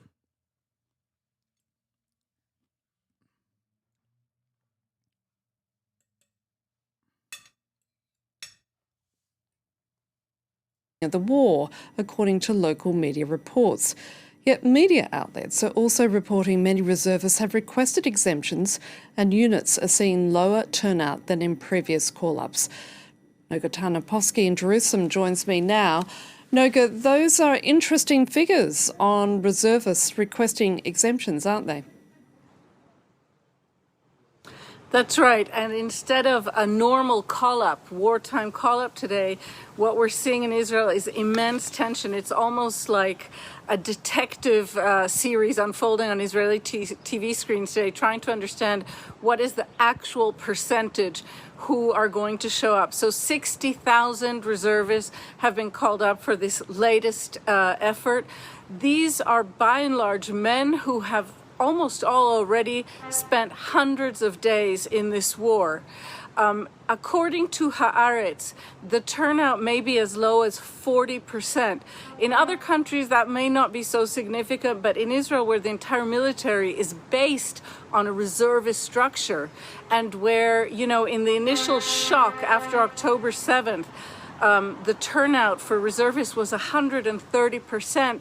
This is significant. What we've seen is the Army engaging in various efforts so as to minimize these concerns, calling up units that have already been checked out, reviewed ahead of time to know that they will show up. Commanders being asked to check with each and every soldier ahead of time so as at least the appearance wouldn't be of such a low turnout. We also are seeing for the very first time during this war public announcements. Several hundred reservists who held a press conference today in Tel Aviv announcing they will not serve, and more public questioning. Part of this stems from just the extraordinary and extraordinarily complex situation in which these reservists are being called up to serve in an new war, in an expanded war that the commanders of the army oppose. So giving these orders when all of the soldiers know that the top brass of the army opposes this new maneuver is extremely complicated, and we're waiting to see clear figures if we ever do get them in the next few days. And we're hearing reports that an Israeli cabinet meeting could possibly discussing the possible annexation of the West Bank. That's right. Let's first just say that the actual annexation of the West Bank is a very complicated maneuver which would require months of military buildup and a supermajority in the Israeli parliament, which Netanyahu does not currently command. But there is constant talk, constant threat. So there is going to be what's called a small cabinet, a narrow security cabinet meeting of maybe just even 4 or 5 ministers this evening, in which what we have been told is that Israel is going to, this group of Israeli ministers is going to be addressing the threat of many European nations, many allied nations, including Canada and as of yesterday, Belgium, to recognize a Palestinian state this month at the United Nations General Assembly. And so this meeting is being called to address the ramifications of this, quote, possible diplomatic responses. All of this is code language for what Israeli ministers have been calling, and I quote now, I'm quoting the foreign minister, Gideon Sa'ar, the imposition of sovereignty, of Israeli sovereignty over the West Bank. This could even end up in a declaration that is mostly for show, but it is significant, and it is very significant in terms of Israel's intentions regarding all of Palestinian territories in the West Bank and Gaza, where, as we stand right now, the government of Israel is not really open to any option except for its own takeover of all these lands. Noga Tanaposki reporting there from Jerusalem. Thank you. Outside Parliament in Jakarta, Indonesians maintain pressure on their government. They want their grievances addressed by authorities. They've put forward 17 proposals and 8 other issues. Among them a rise in the minimum salary, a halt to mass... My goats in Indonesia.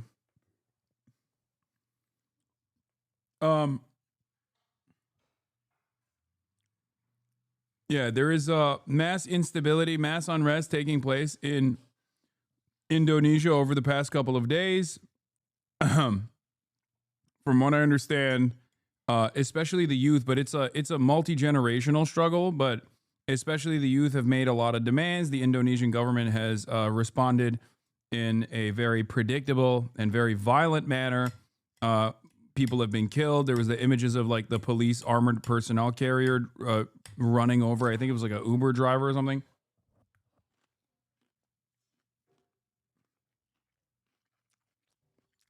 And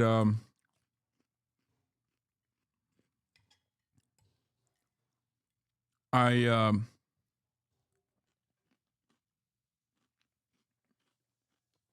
mean, I think this is expected, especially if you consider the history of Indonesia and how it got to the point that it got to through American intervention, of course. Vincent Bevins wrote extensively on it, called In the Jakarta Method.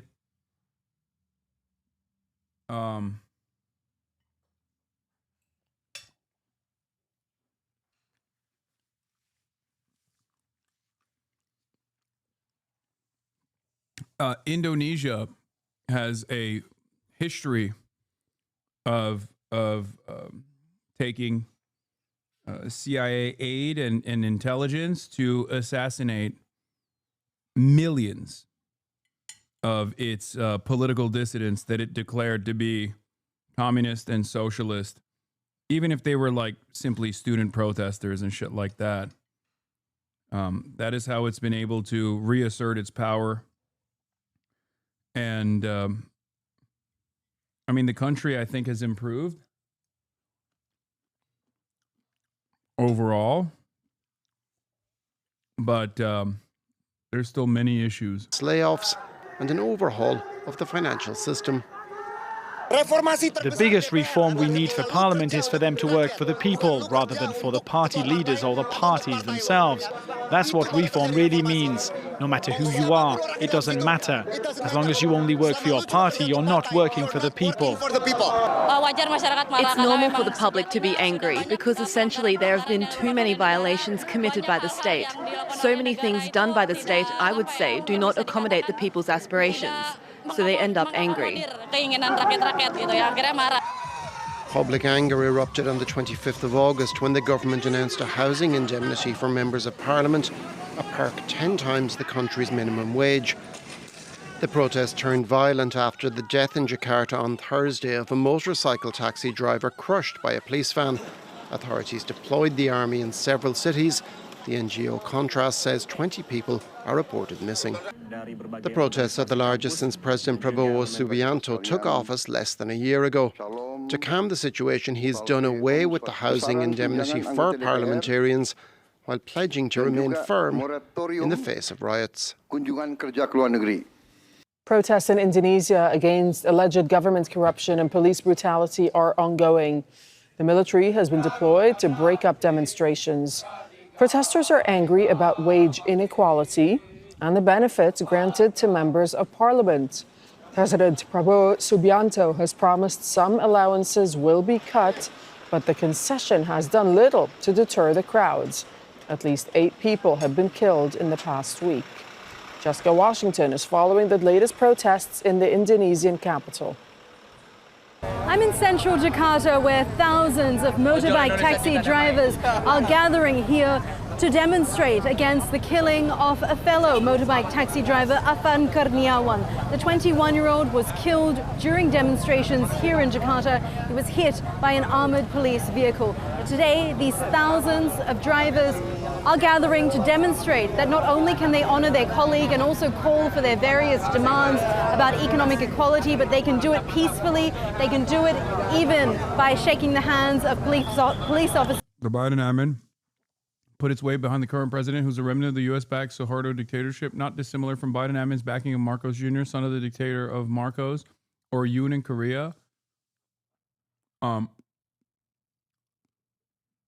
More U.S. meddling made this inevitable. Yeah, it's interesting, though, because it's like the Chinese government is also deeply involved with the Indonesian government and has played a formative role in like improving and doing big, bold infrastructure spending in Indonesia.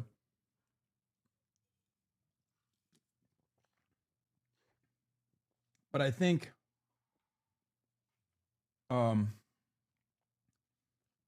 I would say that, I mean, it's just fucking transparent corruption, you know? It's just transparent corruption from political figures in the country and the inevitable mass instability that is born out of that.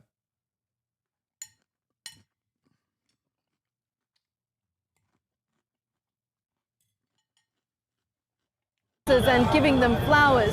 Yesterday, Prabowo Subianto reiterated that Indonesians do have the right to peacefully protest, but he also said that those who commit any acts of violence during the course of these protests may be guilty of treason or even terrorism. So certainly since those comments from Prabowo Subianto, since we've seen an increased security presence on the streets of Jakarta, including soldiers deployed at many points around the city, we have seen much smaller demonstrations, but there is still a sense that this week of protests will continue.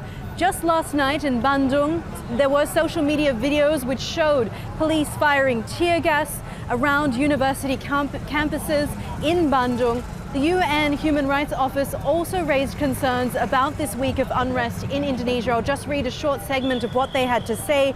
They noted that there must be thorough and transparent investigations into all alleged violations of international human rights law, including with respect to the use of force. A few other important points to note: the Commission for Disappeared and Victims of Violence, that's Kontras here in Indonesia, has noted that at least 20 people remain missing since those demonstrations. Most of them were last seen in central Jakarta. Some of them, however, were last seen in East Jakarta or even the north, or even on the outskirts in Depok as well.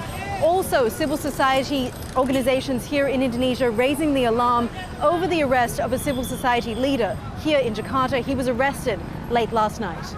Jessica Washington, Al Jazeera, Jakarta. Don't miss out. Get the full picture. Subscribe to Al Jazeera for reliable news.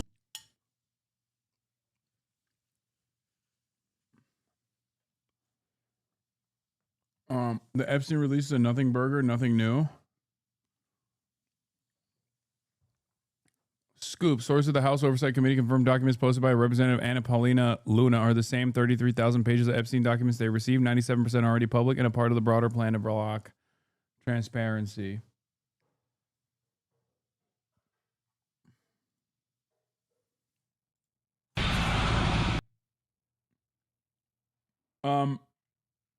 Is there more Indonesia news? Like, is there an explainer that we can look at for Indonesia?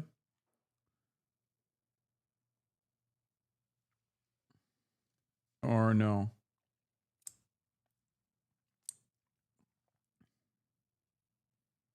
Oh yeah, they're using the One Piece flag too, teguran ya untuk pemerintah. which is sick. In Indonesia, authorities are divided on how to react to people flying the One Piece flag.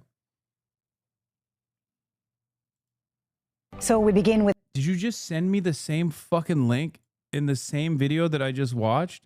Oh no, this is from 4 days ago. Okay. With breaking news out of Indonesia, That's anti-government protests have turned violent in the capital, Jakarta, and other major cities for a second night. Police fired tear gas and deployed water cannon to disperse crowds. Hundreds are protesting against a number of cost of living related issues, including the lack of jobs and low wages.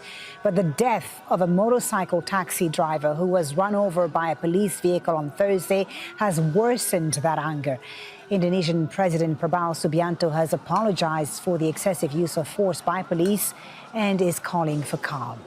Well, let's speak to Al Jazeera's producer, Siriana Hasibuan, who joins us on the phone from Jakarta. Siriana, it's gone past 8 p.m. local time in Jakarta. Tell us about what's happening now on the streets.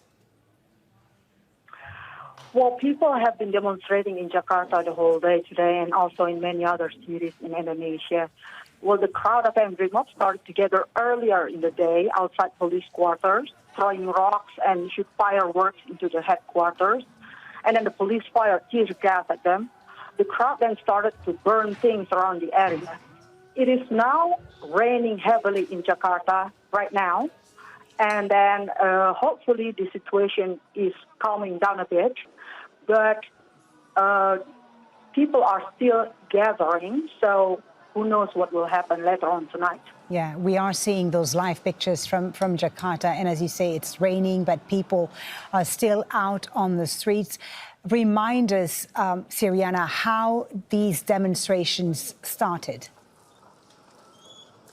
It started earlier this week when students demonstrating against salary package received by Member of Parliament, which is more than 10 times of minimum wage in Indonesia.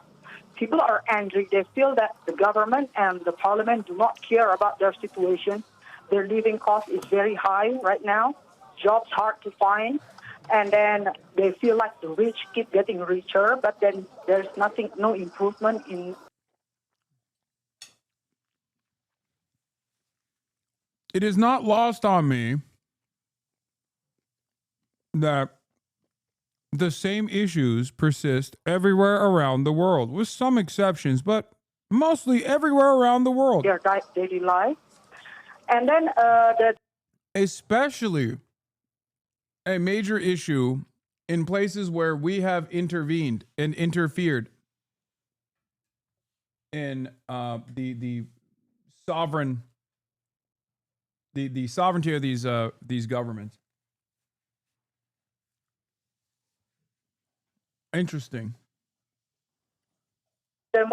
The demonstration getting bigger, then clash happened between the protesters and I mean, it's happening in fucking America too, to a lesser degree, but it's... And then after that, later that night, the motorbike driver got killed by police car.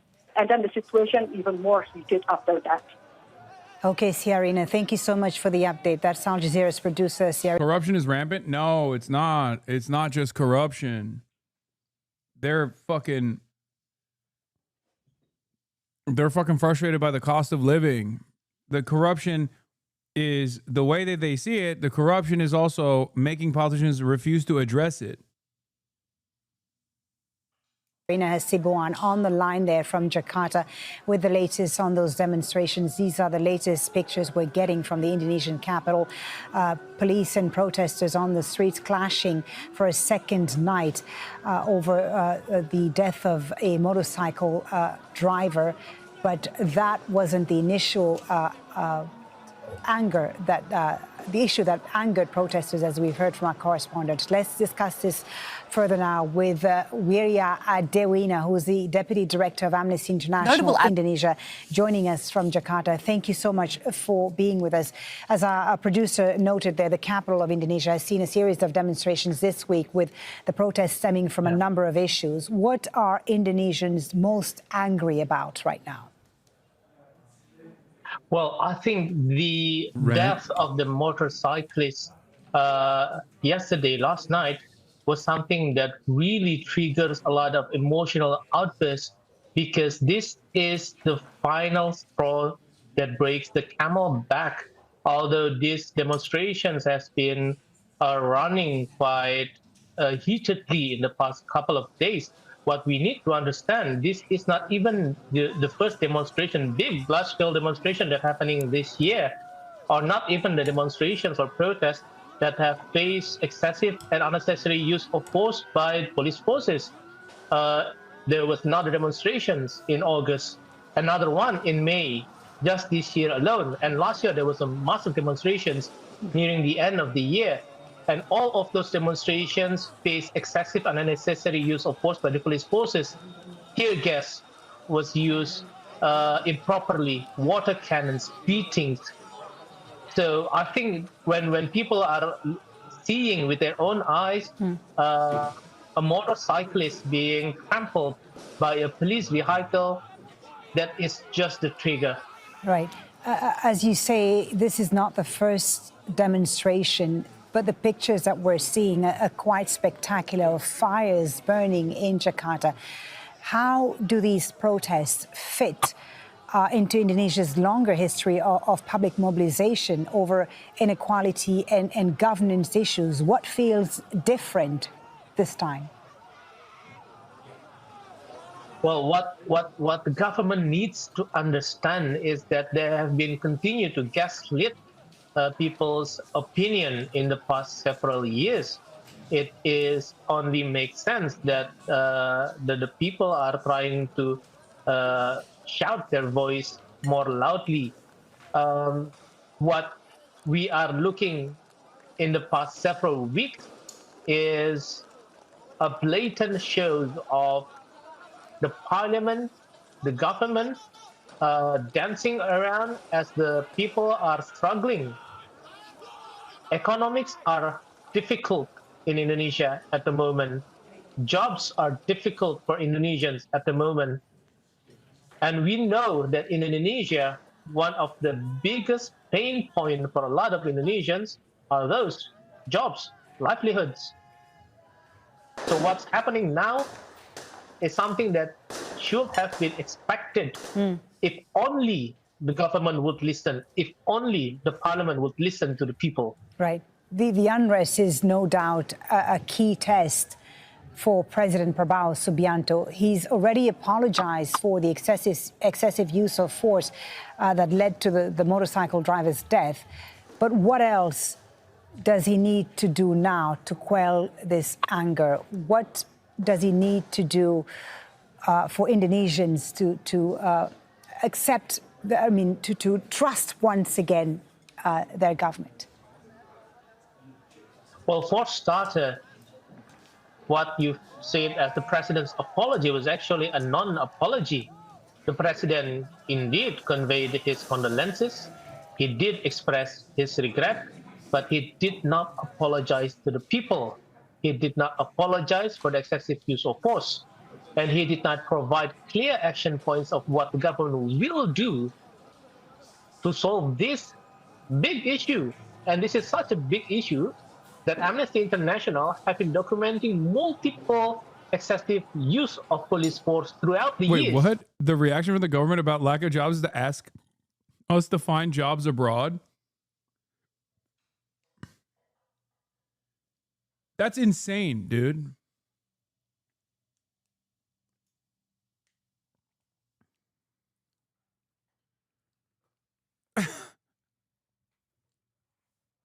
That's fucking insane.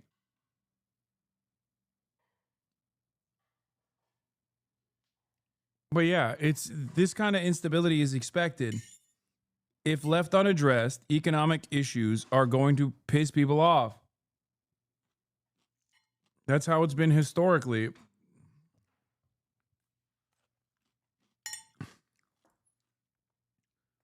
And this kind of like militant repression only makes the situation worse.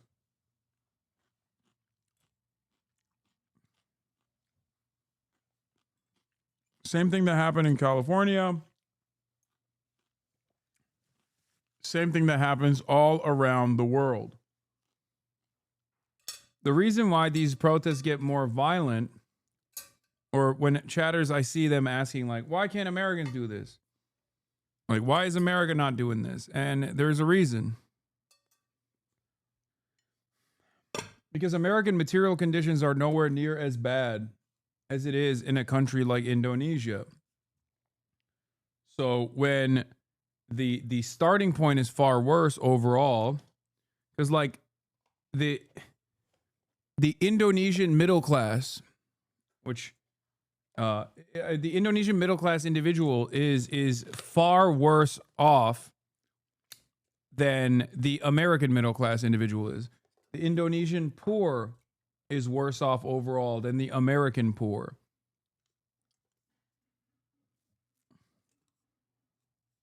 And therefore, people have less to lose and are willing to and get more understandably resentful and understandably angry, especially when they see their government refusing to fucking do anything.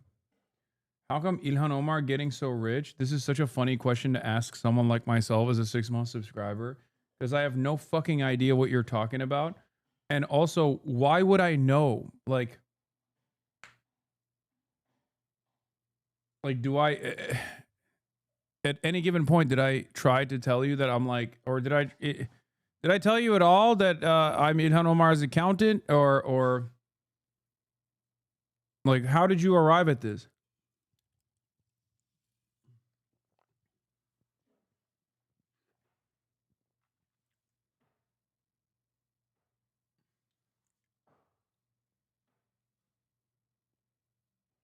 Libs of TikTok tweet claiming she's a multimillionaire. From 2020 to 2022, 2022 to 2024, 2025, years after years after years, when people are protesting peacefully, police will come with batons, with tear gas, with water cannons, And this requires a clear, concrete actions that reform the police body structurally. Apology. Is Chatter aware that you're rich? Maybe that's why he thought I would know. I assume in his mind, he's like, all rich people know each other.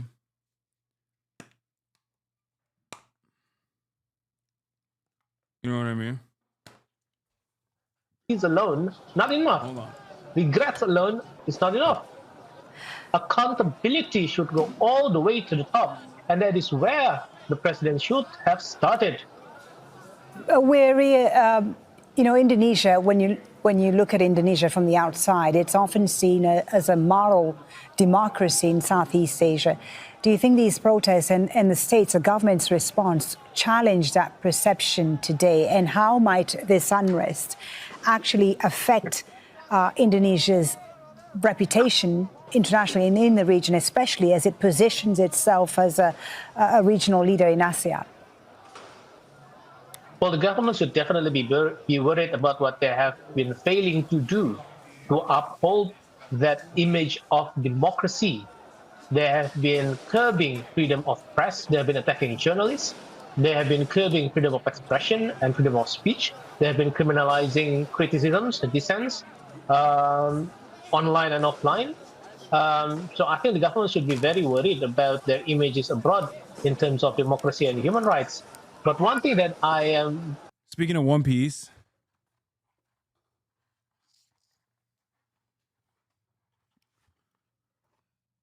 this was my manager's birthday gift to me. He just dropped it off alongside a copy of Seth Harp's The Fort Bragg Cartel.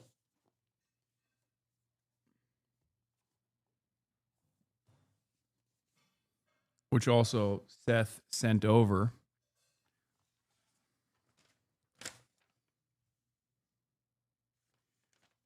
Penguin Random House. Dear Hasan, Seth Harp has asked me to send along a copy of his New York Times bestselling new book, The Fort Bragg Cartel, Drug Trafficking, Murder, and the Special Forces. We are both huge fans of your show, and we're grateful for your interest in Seth's work.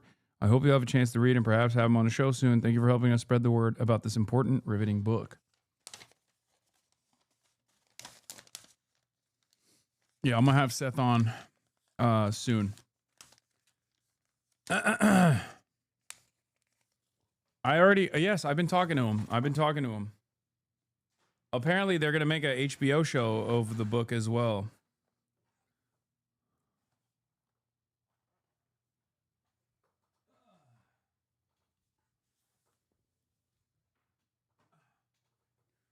I was trying to buy that book over the weekend, but it was on a waiting list.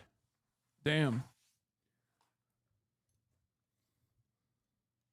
Very appreciative of Indonesians, even in these times when the governments are attacking its own people.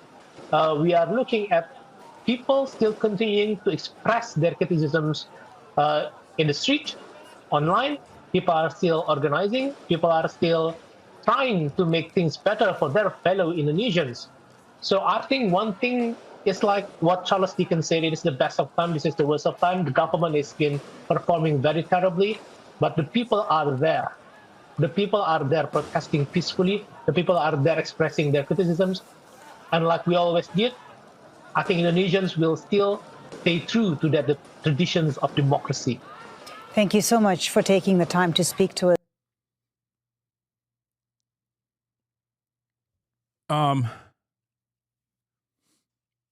Also, I have found a visual of friend of the show on an island in Capri, 1953. At first, I was going to say it's Nandre, but I feel like it's more so. Now, on second look, I realize it's not Nandre, it's Stavros Halkias.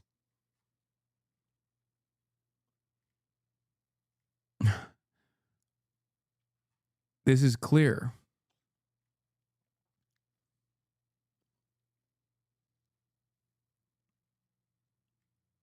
It turns out he's not Greek, he's Egyptian. The truth is out there for those with eyes to see.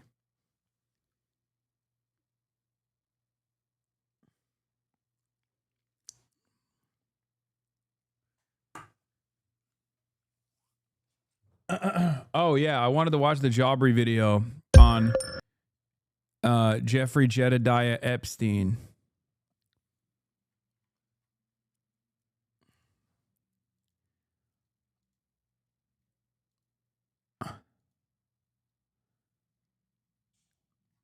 Let's do it. The worst cover-up in American history, the Jeffrey Epstein saga, new Jaubrey. Nandre said, damn. This is 2 for 2 in the last like 4 or 5 days that I've struck deep into the heart of Nandre. First by saying that Detroit pizza is better than deep dish Chicago pizza. And now with this. It's fucked up, I know. We trading barbs this week.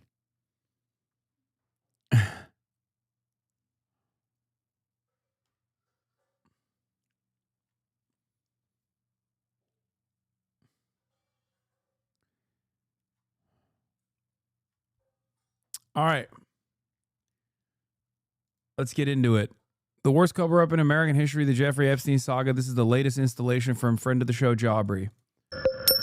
The White House facing mounting bipartisan pressure to release documents related to the Jeffrey Epstein case.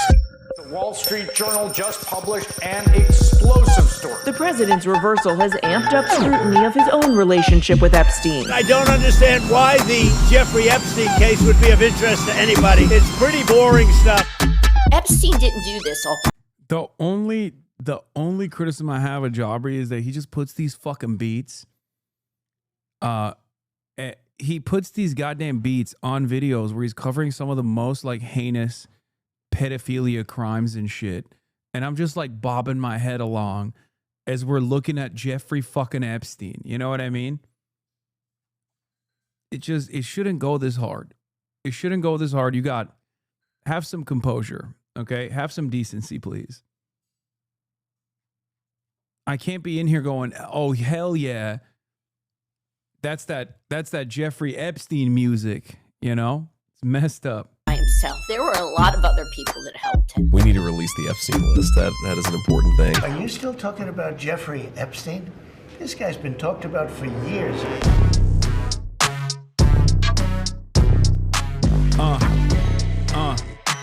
Okay. Worst cover-up in American history, you say? Okay. Remember when we learned that our wealthiest and most powerful people were connected to a guy who ran a literal child sex trafficking ring, and then that guy died mysteriously in jail, and now we just don't talk about it? Those were the words of J.D. Vance on September 4th, 2021, when the then candidate for U.S. Senate posted an article from opinion writer Matthew Walther examining the avalanche of conspiracy theories that had festered as a result of the U.S. government fumbling the case of the most notorious sex criminal of the 21st century. The 2019 article, written shortly after Jeffrey Epstein's most recent arrest at a New Jersey airport, made note of the disgraced financier's peculiar talent of dodging accountability and listed the high-profile clientele that had been known to associate with the convicted sex offender at one point or another. These names spanned across both sides of the political aisle and included power brokers from all over the world: Bill Clinton, Prince Andrew, Leslie Wexner, Harvey Weinstein, and of course, the sitting president of the United States. Despite Vance tweeting it out almost 4 years ago, there are parts of this article that make it sound like it could have been written today. In reference to 2,000 documents that were set to be unsealed back then, Walther had hoped that, quote, when we finally see them, we will likely be able to answer questions about the identities of the numerous prominent American politicians, powerful business executives, foreign presidents, a well-known prime minister, and other world leaders who have also been accused of sexual assault by Epstein's alleged victims. Walther even had the gall to ask back then, quote, was Trump speaking from personal experience when he said in 2002 that Epstein likes beautiful women as much as I do, and many of them are on the younger side? These words were so compelling to J.D. Vance in 2021 that he endorsed them on his main Twitter account while running for Congress. Now I brought you all here for a big announcement. And I guess it's time that I actually get on to making the announcement part. What is it? Well, thank you, sir. Tweeting that December, what possible interest would the US government have in keeping Epstein's client secret? Oh, continuing, if you're a journalist and you're not asking questions about this case, you should be ashamed of yourself. What purpose do you even serve? Maybe try to do your job once in a while. Powerful words. Words that stand in complete contrast to the official line put out by the very administration J.D. Vance now serves. It's all been a big hoax. It's perpetrated by the Democrats and some stupid... Nobody cares about this. You're still talking about Jeffrey Epstein. Nobody cares about this guy. He's been talked about so much for years and years. Stupid Republicans and foolish Republicans fall into the net. The president may very well want us to write off Epstein's multi-million-dollar international child sex trafficking ring as just another bullshit hoax, a pathetic distraction drafted up by his political enemies that only weaklings would be dumb enough to fall for. Only problem is that for the past several years, the American people have considered this story anything but, and that includes Trump's own base of support, from MAGA foot soldiers all the way up to ranking members of his own cabinet. You say that the FBI has Epstein's list, they're sitting on it. That doesn't seem like something you should do. You're protecting the world's foremost predator. That seems like an evil thing to do, regardless of who may be embarrassed in the release of that list. Why is the FBI protecting the greatest pederast, the largest scale pederast in human history? Simple, because of who's on that list. Wait, I'm sorry, is he wearing his own merch? Put on your big boy pants and let us know who the pedophiles are. We have an election coming up. I'm tired of the Republican majority saying they're going to get the job done and failing. It's true that those in the Trump camp were once beyond eager to conjure up the ghost of Jeffrey Epstein when it meant securing some easy wins on the campaign trail. I want to just be very clear. Republicans could get Epstein's list out now? Like, how would that process work? Simple. One subpoena to the FBI. Give me the list. Oh, you don't want to give me the list and you're going to break the law and commit contempt of Congress? We're going to take your money. Having seized the reins of power, however, they appear to have reached an entirely different conclusion. One that I imagine included the phrase, this guy's actually in the fucking files. Tonight, a new report that President Trump is named in the Epstein files. And just like that, the official White House position has gone from release the Epstein list to the Epstein list is sitting on Pam Bondi's desk to there is no list to it was created by Barack Obama to it's boring, who cares, can we just stop talking about it please? It's true that FBI Director Kash Patel, a former podcaster, his deputy Dan Bongino, also a former podcaster, and Attorney General... Excuse me, put some respect on it. Clearly a more important position for both of these guys than being the deputy director of the fucking FBI. Who cares about the FBI, dude? General Pam Bondi, not a podcaster, but former criminal defense attorney to, let me check here. Oh yeah, the president once appeared firmly committed to releasing the Epstein files in the name of bringing justice to the victims and making sure the perpetrators who facilitated and participated in Epstein's operation were held accountable. Nobody knows how much material people have on Jeffrey Epstein. The guy killed himself, and now nobody's gonna know. Who has Jeffrey Epstein's Black Book? Black Book. FBI. Oh, that's under direct control of the director of the FBI. And to me, that's a thing I think President Trump should run on. On day one, roll out the Black Book. But now it seems their lives would be easier if we just stopped asking questions and moved on from what should be the story of the century. And that's precisely why we shouldn't. Why are they protecting the pedophile? Really? The answer to that question is the real answer to everything. Why are they protecting the pedophiles? Find the answer to that one. I think you'll, well, you won't like the result, but at least it'll be true. Today, I intend to lay out what we know here as sufficiently and as accurately as humanly possible. Though I do have to warn you, the Epstein lore is long, complex, and in the words of the president himself, sordid. But contrary to what he may want you to think, it certainly isn't boring. The question of what exactly is in the Epstein files and why Donald Trump won't release them isn't going away, no matter how desperately he tries to change the subject. The questions are getting greater and greater and more pointed. There's some real panic in the White House right now. A lot of people have gone quiet, a lot of people have gone dark, but they recognize this is a problem. It's a first time they've had a problem like this, and they don't think it's going to go away anytime soon.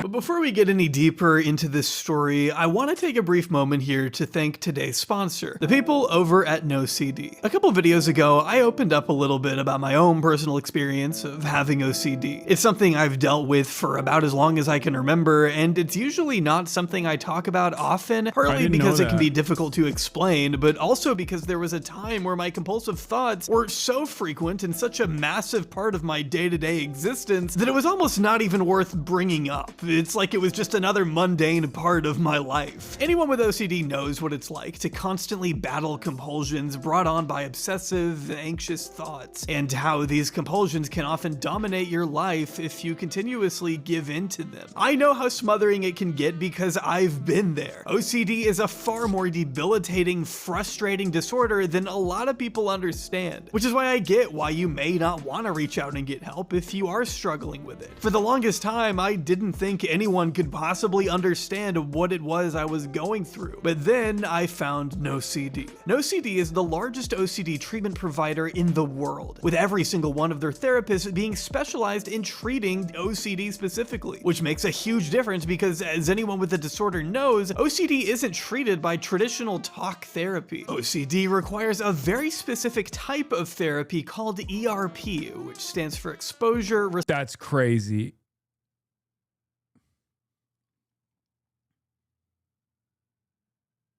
Response prevention. Rather than give in to your compulsions, ERP therapy teaches you to sit with your feelings of discomfort, exposing you to the very situation. I don't know what ERP is. But it seems like a lot of chatters thought it was something different. Why are we listening to an ad? Because we're doing Ethical Reacts. The Piker Broadcasting Service is sponsored by you, the people, for you, the people. But let's be real. If I'm going to watch a friend of the show's video and he has an ad in it, I'm going to watch the ad. That fuel, especially if the video is recent. Your obsessive thoughts. Over time, it allows you to demonstrate to yourself that you are in fact capable of making it through the day without OCD needing to take over. You'll start to notice your compulsions shrinking and shrinking, with your therapist being there to assist you the whole time. After going through ERP with a NoCD therapist myself, I can personally attest to feeling so much lighter now that my compulsions are not dominating my every action the way that they have in the past. Thanks to NoCD, my mind is clearer, my anxious thoughts have calmed down, and I feel more confident to take on whatever it was causing those negative thoughts in the first place. Believe me, recovery is possible, and you can get started today with a free consultation by visiting nocd.com. Link in the description below. That's nocd.com. They accept major insurance providers in all 50 states and are, in my opinion, the absolute perfect place to start your recovery journey. Thanks so much again for being a gooner. Okay, calm down, man. No shot. You skip every Taft's ad. Ha ha ha. Fair. OCD for sponsoring this video. This is a 1-hour video with one ad. Adam puts like 8 ads in his videos. In the early weeks of 2003, dozens of the world's most prominent men and women took time out of their busy schedules to write a warm birthday note for a good friend, a friend that would go on to haunt them for decades to come. Jeffrey Epstein was turning 50, and to celebrate such an impressive milestone, yeah, and all of the ads are for Blue Chew and sports betting.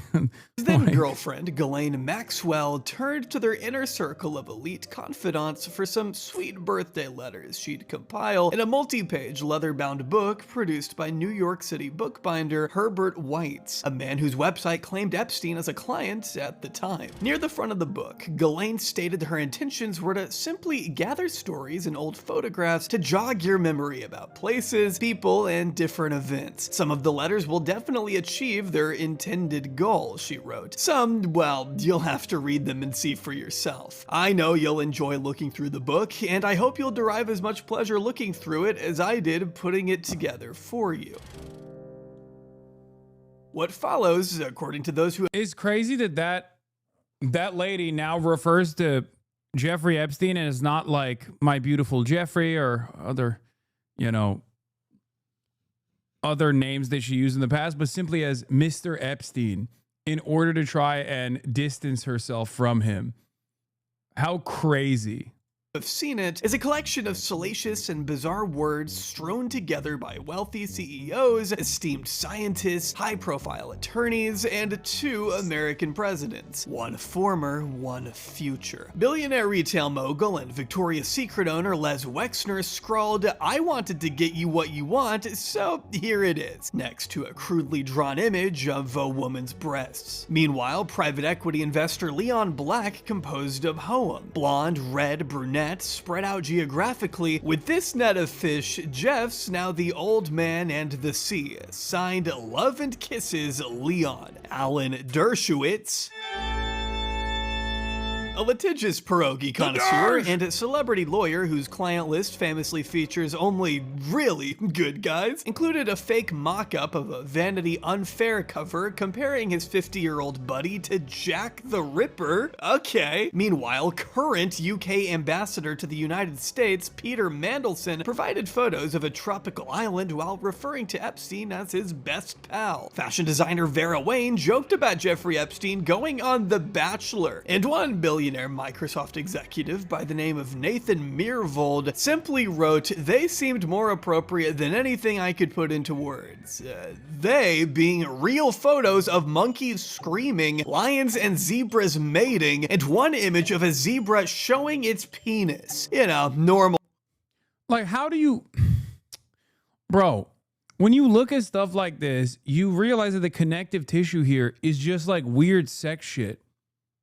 Like, sometimes I like to second guess and maybe even like check myself and assume or think like, am I biased here? Right? Is it my own personal biases that's guiding me into believing that there is this weird sexual connection with all these people? But when I see stuff like this, I'm like, well, clearly there is some kind of sexual connection. They're all making sex jokes.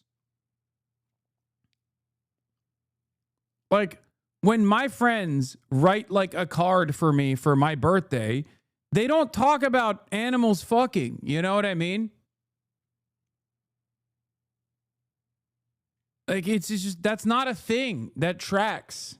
Stuff everyone sends to their friends on their birthday. Breaking moments ago, new reporting from the Wall Street Journal sheds more light on that book Ghislaine Maxwell compiled for Jeffrey Epstein's 50th birthday in 2003. Among this sea of depravity was a short, cryptic passage handwritten by our country's 42nd Commander-in-Chief. "It's reassuring, isn't it," wrote Bill Clinton, "to have lasted as long across all the years of learning and knowing, adventures and intelligible, and also to have your childlike curiosity, the drive to make a difference, and the solace of friends." That makes a lot of sense. You know, you'd never really want to get caught writing the world's most prolific pedophile a note of any kind, but you especially wouldn't want it to contain the phrase childlike curiosity. I mean, could you possibly come up with a worse series of words to write Jeffrey Epstein? I'm Elizabeth Cook, and we have some breaking news that we're following. The Wall Street Journal is reporting that President Donald Trump sent the late convicted sex offender Jeffrey Epstein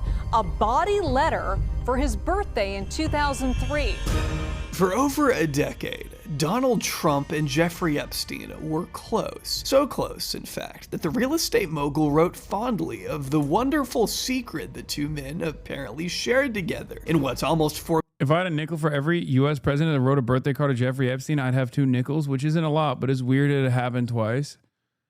Yeah. But if you were to get a nickel for every world leader that is written to Jeffrey Epstein, you'd have a lot more than 20 cents. Well, nickel's 5, so it's 10 cents. Well, it remains true though. You'd have like probably $100. Matted like a bizarre tweet a whole decade before Twitter even became a thing, Trump sketched the following words within the outline of a hand-drawn naked woman. Voiceover: "There must be more to life than having everything. Donald: Yes, there is, but I won't tell you what it is. Jeffrey: Nor will I, since I also know what it is. Donald: We have certain things in common, Jeffrey." That was not on my bingo card ass comment. He's standing right behind me, isn't he?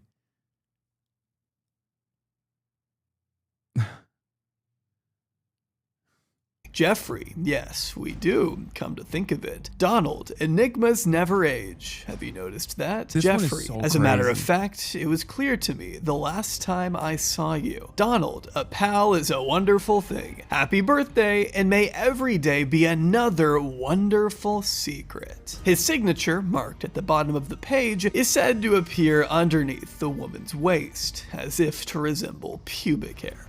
This is all according to those at the Wall Street Journal who purport to have seen it, as it's important to note that at the time of me writing this script, the illustration has yet to be shown to the public, though I hope to God that changes soon, and it just might, frankly. Now that Trump has followed through on his threats to sue the out of the Wall Street Journal, its parent company News Corp, and its billionaire owner Rupert Murdoch, a man who very much helped construct the modern iteration of the Republican Party. The fact that such a powerful media magnate who also happens to own Fox News did not interfere with the publishing of this story, even after the Trump administration's desperate pleas for him to kill it, speaks volumes in itself. In response to Trump's legal action, the Wall Street Journal has only doubled down on the veracity of the reporting, and they appear to welcome whatever discovery such a case should warrant, which means Trump is playing a very dangerous game here. Unlike Wexner, Clinton, and Dershowitz, Donald Trump is the only figure to flat out deny the existence of the birthday letter he supposedly wrote, which has only raised eyebrows. I didn't send Jeffrey Epstein a body drawing of a naked woman with a cryptic poem alluding to our wonderful secrets shirt has a lot of people asking questions already answered by my shirt. The Journal approached Trump for comment a few days before running. The 100,000 emails to and from Epstein and the Israel guy didn't even warrant a story. Yeah. Just like the fact that pedophile who happens to be a part of Benjamin Netanyahu's like cybersecurity team that openly told law enforcement after he got caught in an anti-pedo sting that he was going to fly to Israel instantly, actually ended up doing that. And there's very few news stories about that as well. NPR called it anti-Semitic? Wait, what? I did not see that. What the fuck? And really, it's hard to miss the clear vitriol in his answers. This is not me. This is a fake thing. It's a Wall Street Journal story. I never wrote a picture in my life. It's seething so hard he couldn't even speak straight. I don't draw pictures of women. It's not my language. It's not my words. Needless to say, the publishing of this story sparked pretty intense debate online. The president's allies and surrogates jumped at the chance to remind everyone that Donald Trump is a soft boy, a chivalrous man who would never depict women in such a demeaning way. I just start kissing them. It's like a magnet. You just kiss. I don't even wait. And when you're a star, they let you do it. You can do anything. They called it anti-Semitic conspiracy that there was ties between Epstein and Israel. Shut the fuck up. NPR wrote about Ehud Barak emailing Jeffrey Epstein 1,000,000 times, and then they only wrote about it to disparage the rumors as anti-Semitic.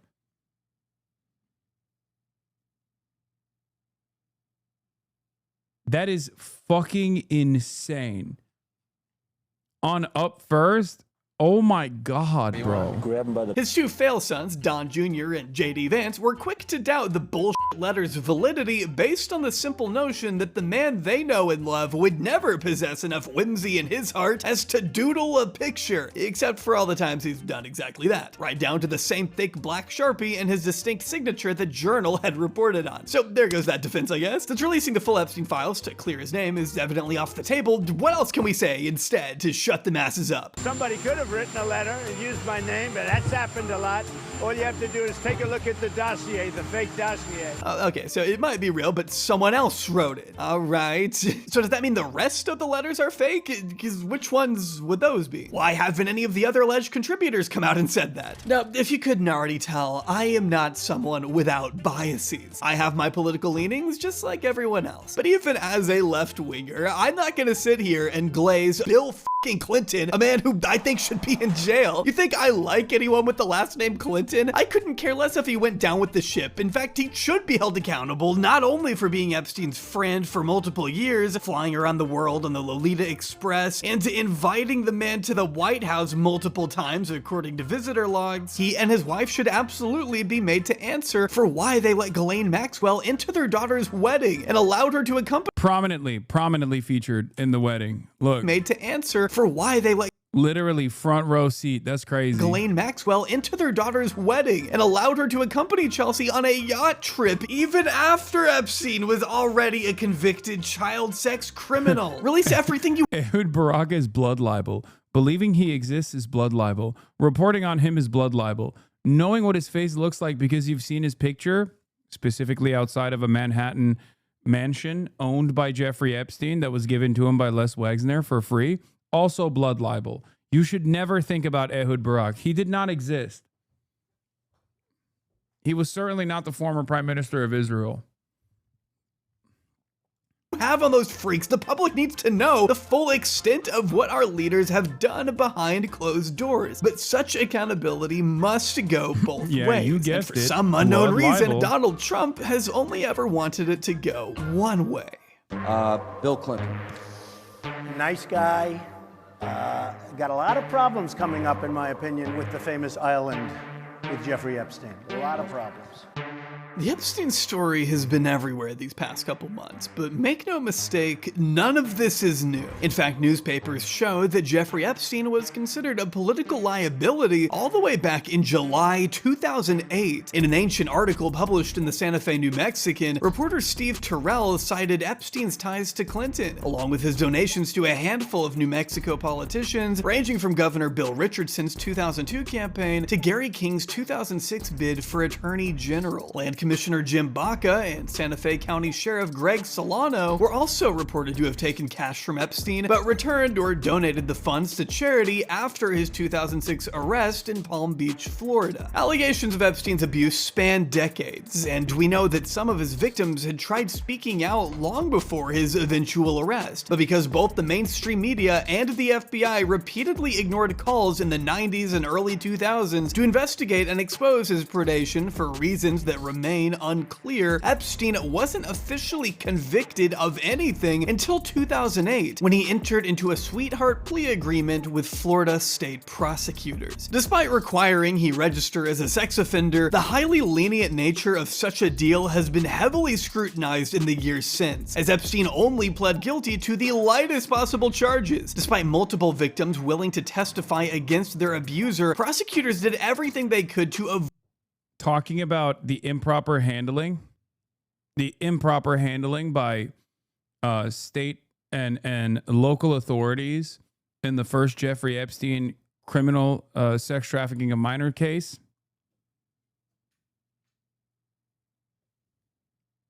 You might have guessed it. Also blood libel. Wait, someone just said, what is this? This guy just got banned. Wait, hold on. What the fuck? Someone just said I doxed. I streamed the address of Dylan Burns. Just said you streamed his Addy. Is that true? Why the fuck would that be true? Do you think I know who the fuck Dylan Burns is? Or what he does, let alone find his address and then stream it?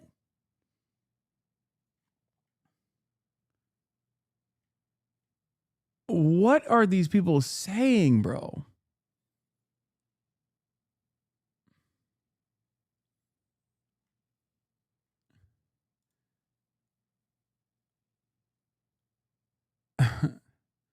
Dylan Distance, that's my address, buddy. Are we just fucking... You still haven't denied it?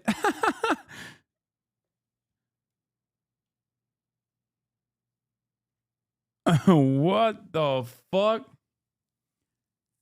Are people just like now... They've decided to just like make new and unique and creative things up Is that what's going on? Avoid going to trial, even if it meant calling the victims prostitutes and therefore undermining the very girls they were supposed to be protecting. What resulted was Epstein spending just 13 months in jail on a work release program that allowed the sex offender to leave his cell to work from his waterfront home between 12:30 and 2:30 p.m., according to the Palm Beach Post. As Assistant U.S. Attorney A. Marie Villafana put it in a letter to PBSO Deputy Chief Mike Gauger, letting Epstein spend time in a private office. He's the son of Mr. Burns, who runs the Springfield nuclear facility. Making telephone calls, web surfing, and having food delivered to him is probably not in accordance with the objectives of imprisonment. He was even reportedly allowed to accept visits from modeling scout Jean-Luc Brunel, another rampant sex trafficker who died under mysterious circumstances while awaiting trial in 2022, not too dissimilar from his good friend. When Epstein emerged from prison in 2009, he was able to resume life almost as if nothing had happened. He purchased 2 islands, traveled the world, and continued to socialize among the upper echelons of society. Big banks had no problem moving his vast sums of wealth around and helping him distribute payments, just as figures like Leon Black, Glenn Dubin, Woody Allen, David Copperfield, Jess Staley, Larry Summers, Bill Gates, and former Israeli Prime Minister Blood libel. Once again, he's doing it. Deep blood libel. This man doesn't exist. Okay, he does not exist. He's never been the prime minister. By the way, the Dylan B thing is just because he's using your name to bait dumb chatters in here to give you attention. Oh, okay. Justice for Dylan Burns. Yeah. Ayud Barak, to name a few, are all confirmed to have associated with Epstein years after he became a registered child sex offender. In fact, at the beginning of August, the New York Times published a story that revealed a separate birthday book filled up with fawning letters sent in by friends of Epstein for his 63rd birthday in 2016, 8 years after his very public conviction in 2008. Which, side note, but a birthday book for a milestone age, yeah, I get that. 50 makes sense, but 63? Are you getting one every year? Director Woody Allen reflects longingly on the time they spent together sitting around the pedophile's dinner table. What interesting conversations were had with the politicians, teachers, magicians, comedians, intellectuals, journalists, and others that frequented his Manhattan lair. The daunting 7-story Herbert in Strauss mansion looming over Central Park that Epstein bought from his mentor Les Wexner, the same year, by the way, that Epstein's previous home ended up in the hands of this gentleman cackling next to another one of Epstein's friends. I think, well, really... Well, that's just Epstein's neighbor. You know. Only pretty bad people, including fake news, want to keep something like that going. Yeah, I'm not kidding. According to Newsweek, Epstein sold his property on Fifth Avenue to a specialized trust before giving power of attorney to his lawyer, Jeffrey Shantz, who then sold the home to Comet Trust in 1996. 2 years later, it was purchased by current Secretary of Commerce Howard Lutnick for $4 million. The two remained neighbors until Epstein's 2019 arrest. Lutnick still owns the property to this day and even held a fundraiser there for Hillary Clinton's campaign in 2015, just a few feet away from a known ally of the Clinton family. It's a big club, and thank God we ain't in it. Speaking of that big club, this Times article reveals a number of esteemed figures smiling and posing with the pedophile in framed photos that lined the palace's interior. Some of these photos were already public, such as the one of Epstein and Ghislaine with Fidel Castro and Pope John II. But others... He don't got internet. He don't got internet. He don't got internet. ...are new, like one purported mirror selfie of Epstein and Steve Bannon, which I absolutely need to see. Are you kidding me? How... He don't got internet. He don't got internet, bro. Chill. Don't tarnish. Don't tarnish the good reputation of the GOAT Fidel. He don't got internet. Can you not publish that? This one with Clinton is also new, and so is this candid shot of Noam Chomsky. Very weird one to frame. It looks like a paparazzi picture. We also see a framed dollar bill bearing the signature of Bill Gates with the words, "I was wrong," scribbled across, as if to imply Gates had lost some kind of bet to Jeffrey Epstein. Can only imagine what great stuff. I will say,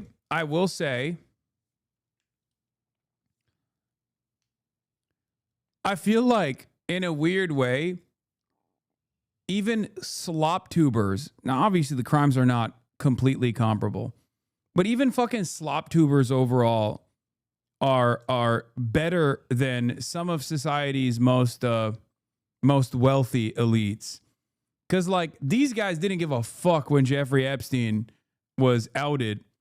Meanwhile, even some of Sex Pestiny Molestiny's deepest orbiters were like, yeah, I think trying to procure child sexual abuse material from a minor is a bridge too far for me. I'm out. So these guys, some of the wealthiest individuals in society, have a shittier moral compass than motherfucking slop tubers. Stuff was going on there. The lineup also includes this uncomfortably close shot of Larry Summers, along with appearances from Richard Branson, Mick Jagger, and Saudi Prince Mohammed bin Salman. Not to mention this peculiar shot of who the Times identifies as Elon Musk sitting at a dinner table. Perhaps he was attending one of Epstein's famous dinner parties, the kind Woody Allen described in his 2016 letter. Reminiscing on all the good times they had together, Woody paints a bone-chilling picture of these. I think Willie Mack is backtracking.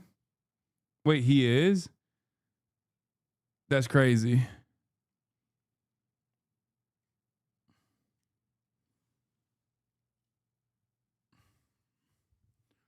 Not my Woody Mack.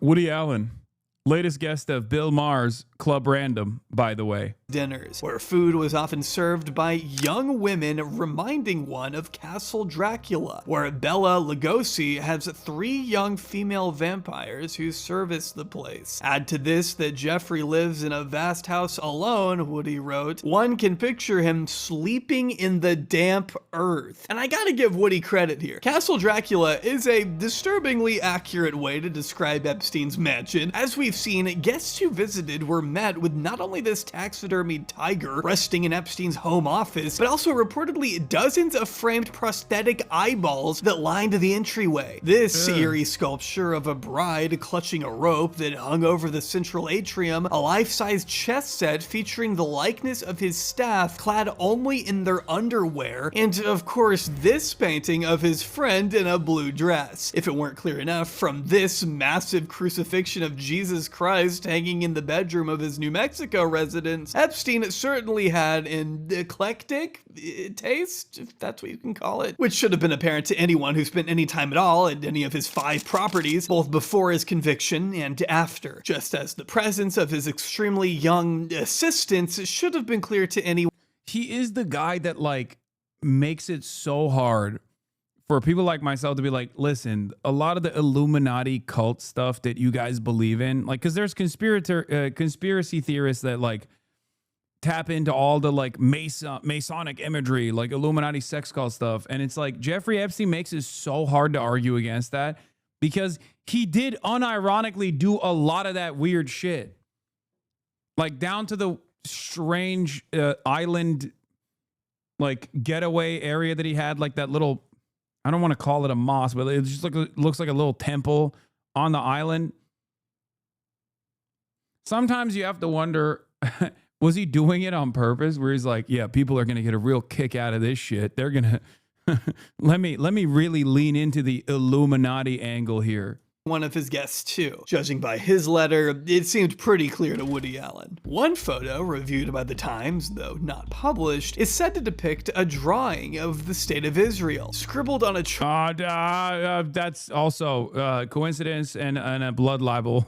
Chalkboard next to Ehud Barak's signature. Also blood libel. A man Ehud Barak doesn't exist and is not a real person. Not only met with the pedophile upwards of 30 times after stepping down as Israeli Prime Minister, Ehud Barak is also one of the 7 friends who wrote to Epstein in 2016. According to the Times, Barak's letter went as follows: "There is no limit to your curiosity. You are like a closed book to many of them, but you know everything about everyone."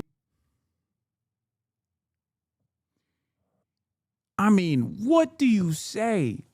What do you say to this? Former Prime Minister of Israel in 2016 being like, hey, I loved when you had blackmail on everyone. It was awesome.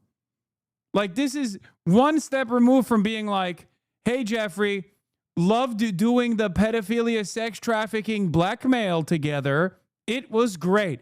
That's like, is one step removed. It's just a veiled version of saying that. That's crazy. That's crazy. You are like a closed book to many of them, but you know everything about everyone. A statement that I'm sure won't make people think you're Mossad, and also is totally unrelated to the myriad of security cameras scattered about the bedrooms and hallways, whatever footage being collected on them having never seen the light of day. Referring to Epstein as a collector of people in all caps, Barack concluded his letter with, "May you enjoy long and healthy life, and may all of us, your friends, enjoy your table for many more years to come." Other letters came from Noam Chomsky, scientist Lawrence Krauss, Harvard biologist Martin Novak, and media mogul Mort Zuckerman, who, when suggesting ingredients for a meal that would reflect the culture of the house, described a simple salad and whatever else would enhance Jeffrey's sexual performance. Again, normal things to be sending your normal friend for his normal birthday. While these figures may publicly regret their associations and offer strong condemnations of their former friend now that they have no other choice, one can only speculate as to why such powerful men with so much to What happened to just writing happy birthday? No, you can't. See, you don't understand. You don't understand. If you're writing a birthday message, a well thought out birthday message to prolific sex criminal Jeffrey Epstein, you can't just, a simple happy birthday doesn't suffice. You have to write a cryptic message that implies that you know that he is doing a blackmail sex trafficking operation and that you are very much involved in it, okay? You just have to write a letter that, you know, when people look at later down the line, they immediately go, oh my God, you definitely participated in the sex trafficking of minors in some capacity. Why do you at least know about it? Blues continued to entertain Epstein's company regardless of his very public abuse of young girls. In 2017, Miami Herald journalist Julie K. Brown decided to dust off the Epstein case and re-examine his connections not only to the President of the United States, but also his recently appointed Labor Secretary Alexander Acosta, who just so happened to be the U.S. Attorney for the Southern District of Florida during the fateful year of 2008. As the DA, Acosta had personally signed off on that infamous non-prosecution agreement that allowed Epstein to avoid going to prison for the rest of his life. Brown wanted to know why Acosta let it happen. For the full story, I'd highly recommend reading her book, Perversion of Justice, which goes in depth on the whole cover-up at the heart of the US government's handling of the case. We don't have time to divulge the details here, but for the sake of this video, it is worth noting that Brown's reporting did lead to a newfound interest in the case and forced the disgraced Acosta to resign from Trump's Oh my God, you're right. Acosta does look like an alien. first cabinet in 2019, shortly after Epstein's second arrest at a New Jersey airport. Epstein remained in custody at the now closed Manhattan Corrections Facility for just 36 days before he was found dead in his cell, reportedly hanging from his bed in a sitting position with sheets tied around his neck and cloths strung all over the floor. It was ruled a suicide, as we all know, but that hasn't stopped the majority of the country from believing otherwise on account of several glaring anomalies, such as the security cameras malfunctioning, the guards being asleep on the job, and of course, the countless high-profile individuals who would undoubtedly benefit from him being dead didn't help either. As Epstein's own brother confirmed, Jeffrey had a lot of dirt on a lot of powerful people. So do you think your brother had information? Do you think your brother had information? New things about powerful people?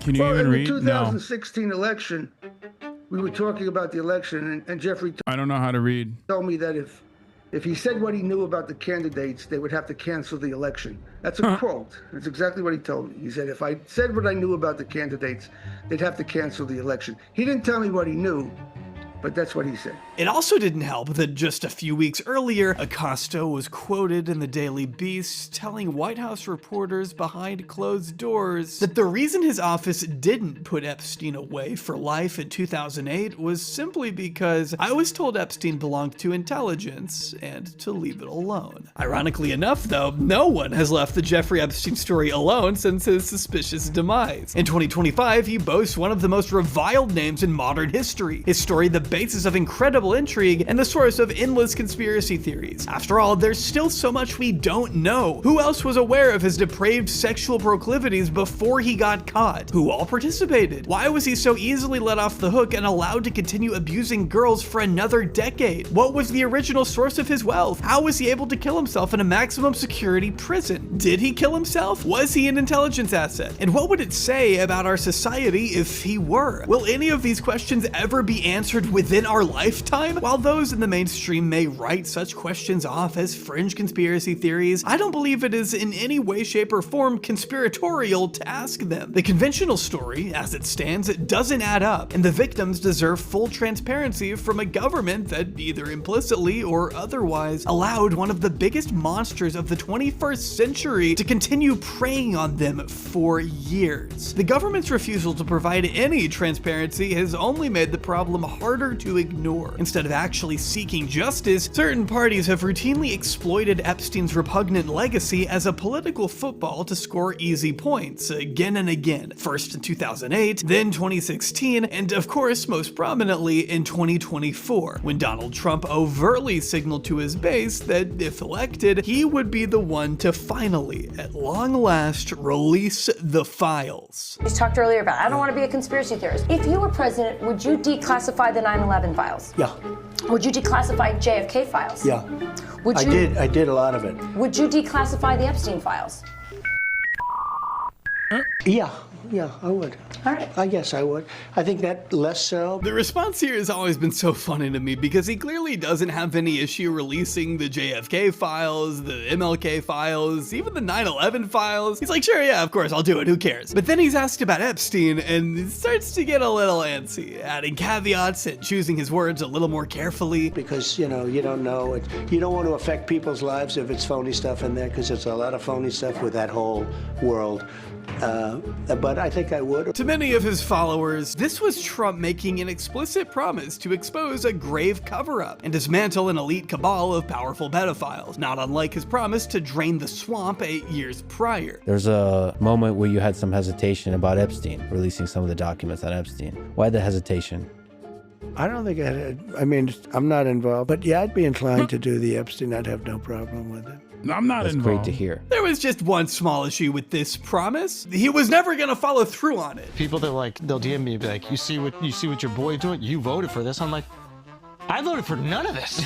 He's doing the exact opposite of everything I voted for. Yeah. I mean, are you fucking kidding me? This is exactly what you voted for. Or in Andrew Schultz's case, a man you very much helped to elect. It's so crazy. What? This group influenced the presidential election of 2024. Yo, I didn't even say influence. We decided. We were the turning point. He was not up until this pod. That's true. After the pod, he surges, what, 3 or 4%? Yeah, it was a wrap, dude. Never went back down after that. You're talking about a guy who palled around with Epstein for 10 plus years and has gone on the record calling him a great hang. The same guy who appears in more smiling photographs with the late pedophile than in photos with his own parents. A guy who bragged to Howard Stern about barging into dressing rooms to ogle young contestants of his beauty pageants. I'll go backstage before a show. Yes. And everyone's getting dressed and ready. And I'm allowed to go in because I'm the owner of the pageant and therefore I'm inspecting it. Is everyone okay? You know, they're standing there with no clothes. Is everybody okay? And you see these incredible looking women. And so I sort of get away with things like that. A guy who said he'd date his own daughter if he could. A guy who 27 separate women have accused of sexual misconduct. A guy who was found liable for sexual abuse in court. A guy who owned the property where Virginia Giuffre was recruited by Ghislaine Maxwell. A guy who then wished Ghislaine well during her sex trafficking trial. I've met her numerous times over the years, especially since I lived in Palm Beach, and I guess they lived in Palm Beach. But I wish her well. You thought that guy and his team of sycophants would be the one to blow the lid on this whole thing? I don't know what to tell you, man. You might have the brain of a dog. When Kash Patel was on here, and he was like, there's no there's nothing. And I was like, what are you talking about? Yeah. I didn't even know what to say. My thought was, and people are like, why didn't you push back more? My thought was like, I'm just going to put this out there and let the internet do its work. The internet can do the work. Am I really the one that needs to push back? Yes, you're supposed to press him. He's the head of the FBI, and he's... By the way, it's irrelevant to the point here, but what happened with that one chatter who was like, oh, you're too afraid to cover the UK because you're completely out of your depth? Did that guy ever follow up and tell me what he meant? I don't think he did, right? I literally was like, I don't know what the fuck you're talking about.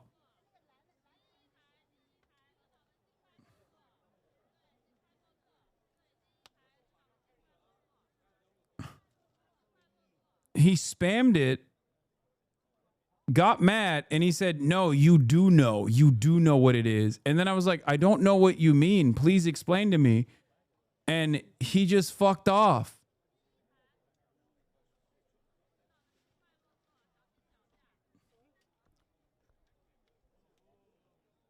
He was asking in July,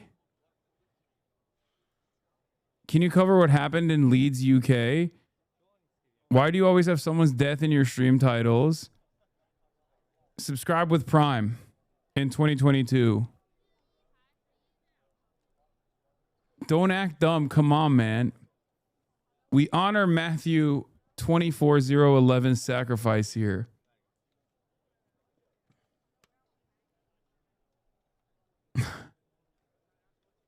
He came, he spammed. Clearly, he clocked me being out of my depth on this issue, and he fucked off. Also, it's 35% off gifted subs, for the record. It's Hype Train level 2. 35% off 5+ gifted subs for the Piker Broadcasting Service.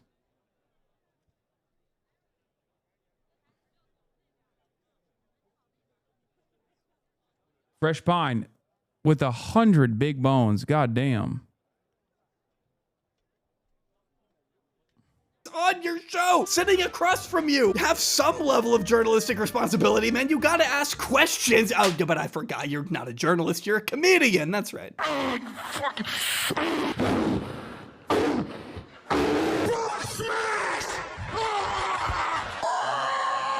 Sorry, I don't mean to go off on so much of a tangent, but this, ladies and gentlemen, is what truly sets the opportunists apart from the real party operatives. The robotic ideologues spearheading the modern conservative movement will parrot any and all talking point passed down from the White House. Charlie Kirk and Ben Shapiro are staunch career defenders of the Republican Party. Joe Rogan and Andrew Schultz, sure, have no problem helping Donald Trump clean up his image, humanizing him on their respective podcasts. Oh, they'll even take credit for the win if it can make them look good and feel important for a fleeting second. But as soon as the other shoe drops and the masses turn on Trump, these guys are suddenly unable to stand by their president. What changed? Trump has always been this guy. You did in fact vote for just this. The art of the grift is a powerful thing. In fact, if you grift hard enough, you might just end up smiling like a fucking jackal on the White House lawn, eager to accept a 3-ring binder of sordid sex crimes. Also, the phase 1 on the front of this thing really is the icing on the cake. It's been like 6 months of phase 1, and I'd just like to say it's going incredibly well. Would you consider appointing a special counsel to investigate the Jeffrey Epstein investigation? I have nothing to do with it. In February, the Attorney General invited a number of politically friendly influencers to view what was sold as new information about the Epstein case that had never been seen before. This was a big deal, so naturally people got their hopes up. They all posed for a group photo that will no doubt go down in infamy for how mind-bendingly stupid it was in hindsight. The vapid expressions of the world's most gullible marks, excited to crack these bad boys open and be the first to post all the salacious new tidbits inside, only to discover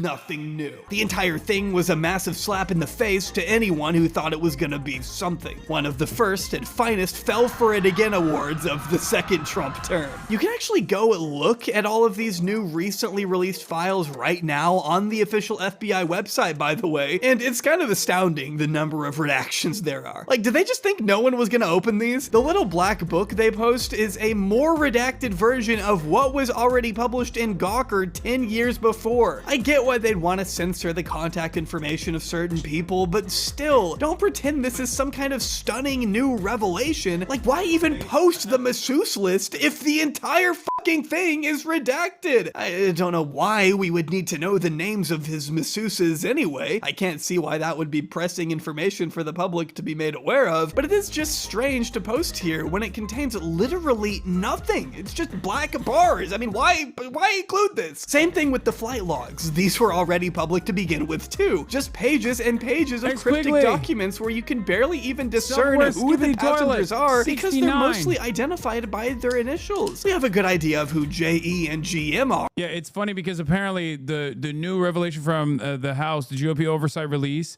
is the same exact one. GOP rep Tim Burchett told me it's a moot point now and move ahead with the Massey plan, compelling release of docs. He had been a supporter of it. Massey needs 5 Republicans to force a vote. The GOP oversight release of the already public Epstein files, which is basically the binder's faux disclosure all over again, looks set to give at least some Republicans an excuse to avoid the discharge petition.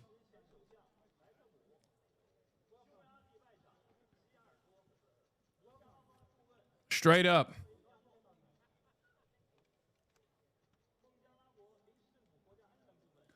%97 of what the Oversight Committee has obtained was already public, and what is new is a fraction compared to what has been withheld.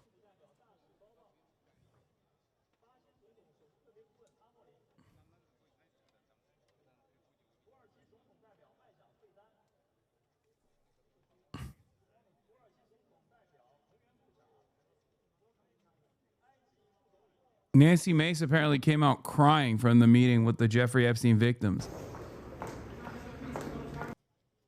Nancy Mace was visibly upset as she left the meeting with the Epstein survivors at the Capitol. She declined to answer questions from the reporters.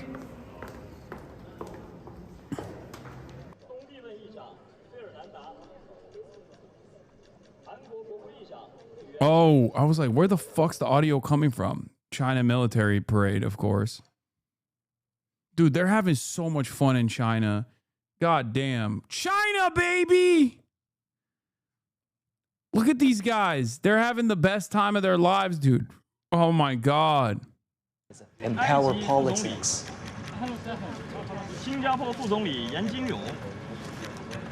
And also at that Tianjin summit, President Xi proposed a global governance initiative.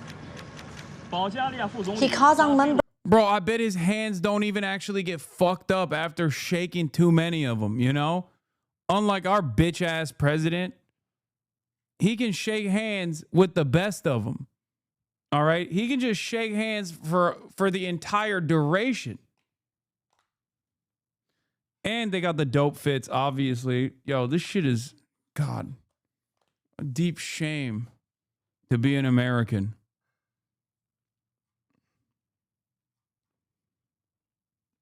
Japanese aggression and the world anti-fascist war.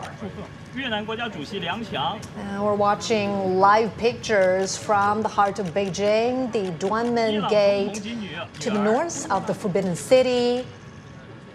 Dozens of heads of state and leaders of international organizations are arriving on the red carpet. And in about half an hour, we will be. We are already in our century of humiliation. I know, we can't even shake hands, bro. Our leaders can't even shake hands. It's fucked. Are sure, but am I supposed to know what? The only hands they're shaking are pedophile hands, dude. Science as a candle in the dark. Think of the 50 bones. What a username. What the hell AS stands for? I have no idea what this was supposed to be other than the political equivalent of Jing. Like, isn't that crazy? What a fucking, it's just whiplash, dude. On the one hand, we're looking at Jeffrey Epstein and his direct involvement with numerous Western leaders. On the other hand, you got Xi Jinping shaking hands with the rest of the planet, the leadership of the rest of the world.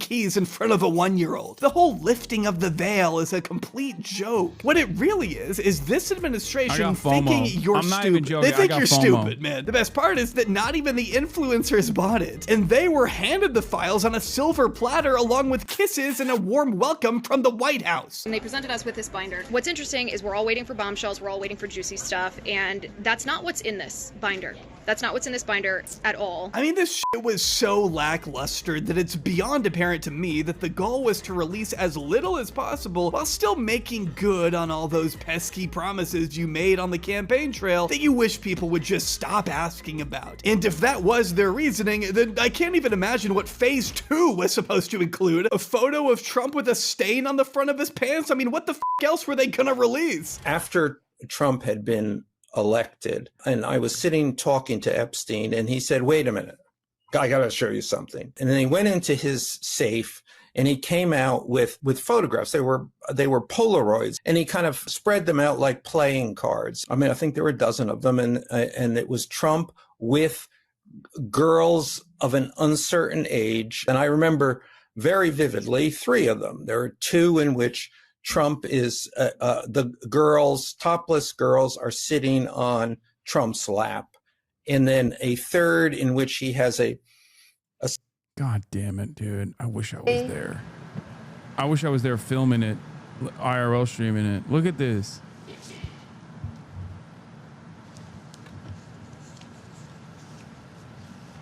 They're aura farming. Dude, Kim is prominently placed in this too. Damn, he's got to feel extra This good. gathering today in commemoration. This is his first big thing. You know what I mean? This is like finally getting invited to prom, you know? And you get to be prom king, basically. That's crazy. Well, as you can see right there, front and center on this gate is the character Duan Men. Okay, let's get back to Epstein. A stain on the front of his pants, and the girls are kind of pointing at it, sort of bent over, laughing, covering their mouths. And, yeah, exactly. And pointing, 3 or 4 girls. And those are the ones I specifically remember. And now they're talking about granting clemency for Ghislaine Maxwell, a convicted sex trafficker who both recruited girls for Epstein and abused them alongside him, just as long as she cooperates with the government. Why not, right? After all, she has been weighing her options, whether it's asking— Wait, bad timing? No, I'm talking about the fucking China parade, man. Calm down, look. Holds a special significance. I keep swapping back and forth between the China parade. The Tiananmen rostrum sits right in the heart of the Chinese capital, with viewing platforms that can overlook the Tiananmen Square. The leaders will be walking towards the rostrum. They will ascend to the viewing platform on the rostrum and view the military parade together. Now, as they walk on the red carpet to make their way to the top of the Tiananmen rostrum, a little bit of background information about the Mandate of heaven, dude. the Supreme Court to overturn her conviction, or testifying in front of Congress in return for a presidential pardon, which Trump still hasn't ruled out, by the way. President Trump was asked whether he would consider a pardon for convicted sex trafficker and Epstein associate Ghislaine Maxwell. Well, I'm allowed to give her a pardon, but nobody's approached me with it. Nobody's asked me about it. Would you consider a pardon or a commutation for Ghislaine Maxwell? It's something I haven't thought about. It's really something.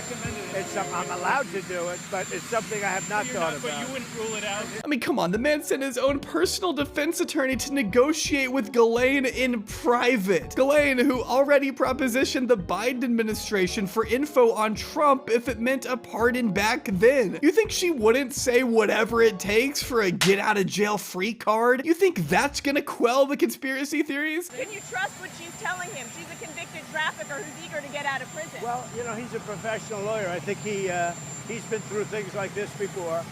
But, you know, you should focus on Clinton. I mean, for Christ's sakes, you aren't helping your case by moving her out of an already lax facility in Florida to an even more lax facility in Texas. The same one that houses reality TV star Jen Shah and a friend of the channel, Elizabeth Holmes. According to a recent report by NBC, inmates here are provided more freedoms. They live in dormitory-style housing with no locked doors. They can mingle in sitting areas between housing units, and they have access to the recreation yard and a hobby and crafts area. Despite the chain link fence, the article notes, it's not unheard of for inmates to occasionally walk off the premises before being forced back. Sounds like the perfect spot for a woman who preyed on countless children for decades of her life. You gotta admit, it is pretty funny that Trump moved her to this minimal security jail right around the same time she came out and said she never saw the president doing anything concerning. I certainly never witnessed the president in any of, I don't recall ever seeing him in his house, for instance. People saying Trump is jealous that he wasn't invited to the Cool China parade. Bitch, I'm jealous. Fuck Trump. Never saw. Imagine being a part of the international media, being able to fucking film that shit. That'd be so The sick. president in any type of massage setting. I never witnessed the president in But yeah, any Trump is jealous inappropriate too, for sure. setting in any way. The president was never inappropriate with anybody.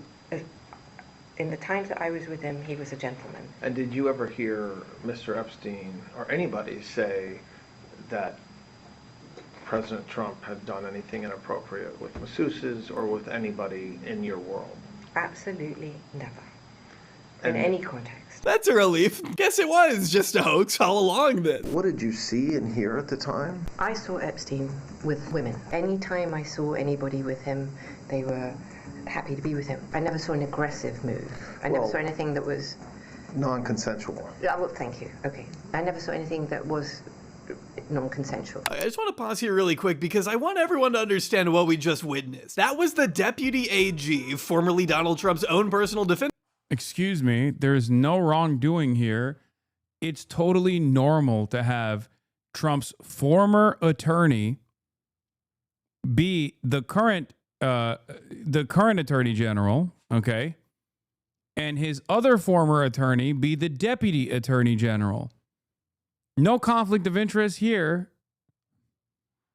And then having him sit in a closed door deposition with the key witness with leading questions. None of that is weird and strange. It's all above board. Attorney finishing Ghislaine's answer for her. We're supposed to believe there's nothing off about this dynamic. You're supposed to let her talk. Why are you helping a convicted sex trafficker in her testimony to the government? I guess we should just forget that she's a prolific abuser of young girls who has literally been charged with perjury twice before, but why not take her word at face value? Her judgment is perfectly clear, right guys? And I mean, at the end of the day, isn't she just another victim after all? She's also been subpoenaed by the Oversight Committee. I think this is great.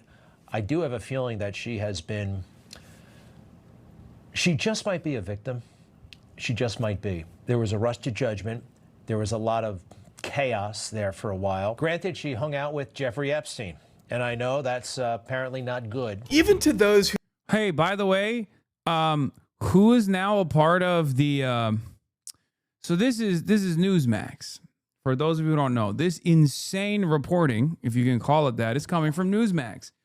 Who is now on the board of Newsmax, you might be wondering? Oh, that's right. Alexander, Trump's former labor secretary, Acosta, who resigned in disgrace after there was a relitigation of his involvement giving Jeffrey Epstein a sweetheart plea deal when he was a prosecutor.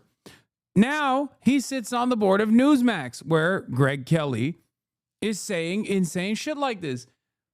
It's strange. Jeffrey Epstein, and I know that's apparently not good. Even to those who like Trump and don't think he's done anything wrong with Epstein, you have to see... Newsmax is also where like all the Fox News rapists go to when they rape so much that even the other rapist executives of Fox News go, dude, you have raped too many. You need to dial back on the rapes. That's where they go. They go to Newsmax when they have raped so much that it is a rape too far by Fox News standards. how bad this looks, right? You can't fire the prosecutor responsible for convicting Ghislaine and expect people to move along like there's nothing to see. At this point, nothing short of a full release of the 100,000 plus files the FBI has on Epstein will satisfy the public and recover Trump's approval rating. Hell, in my mind, it's the only way Trump can fully exonerate himself if he truly does have nothing to hide. But the way the Bureau redacted his name from the files, along with his evasiveness toward the subject, he's only managed to make himself look increasingly more suspect. 7 years from the time that you learned that people were being stolen from Mar-a-Lago to the time that you took Jeffrey Epstein. Yeah, I don't understand your question. After all, I understand why he's anxious. The Epstein files do have the capacity to Hasan Farsan Plays, I pay you money, read my username. And I burp into the mic too. Destroy people, as the president himself seems keenly aware of. Another quote attributed to Trump is, "They're trying to f*** me," which I don't really like to imagine Trump saying personally. According to what insiders told the Daily Beast, though, the president was panicking back in July that they're going to accuse me of some funny business, even while insisting he had nothing to do with Epstein's criminal activity. It is true that Epstein's legacy has come back to haunt Trump in a way that his detractors have latched onto, even if it did take them a minute. The Epstein angle certainly wasn't the shit Republicans expected, though, to say the least, shooting down a bill sponsored by Democratic Congressman Ro Khanna that would have demanded a full release of the files, in addition to Speaker of the House Mike Johnson issuing a recess of Congress so that no more Epstein-related votes can happen until at least September. While some notable Republicans have done the right thing in calling for transparency, they still remain very much in the minority, which has led some voters to question, well, everything. We go to Travis in South Dakota. Hello, Travis. Hi, Glenn. Hi, Jay. I want to check in with Travis like one of these days, see what he's up to. The famous pro-Trump guy who was like having his world fall apart. Listen, I tell you what, guys, I feel really betrayed and I feel really, really angry. We have a president who tells us to move on from Epstein because it doesn't matter. Are you guys still talking about this? Seriously? People like me will not stop talking about this. I feel so betrayed and so angry. This is not what I voted for. If we do not stand up for the children of this country, we have nothing. We have absolutely nothing.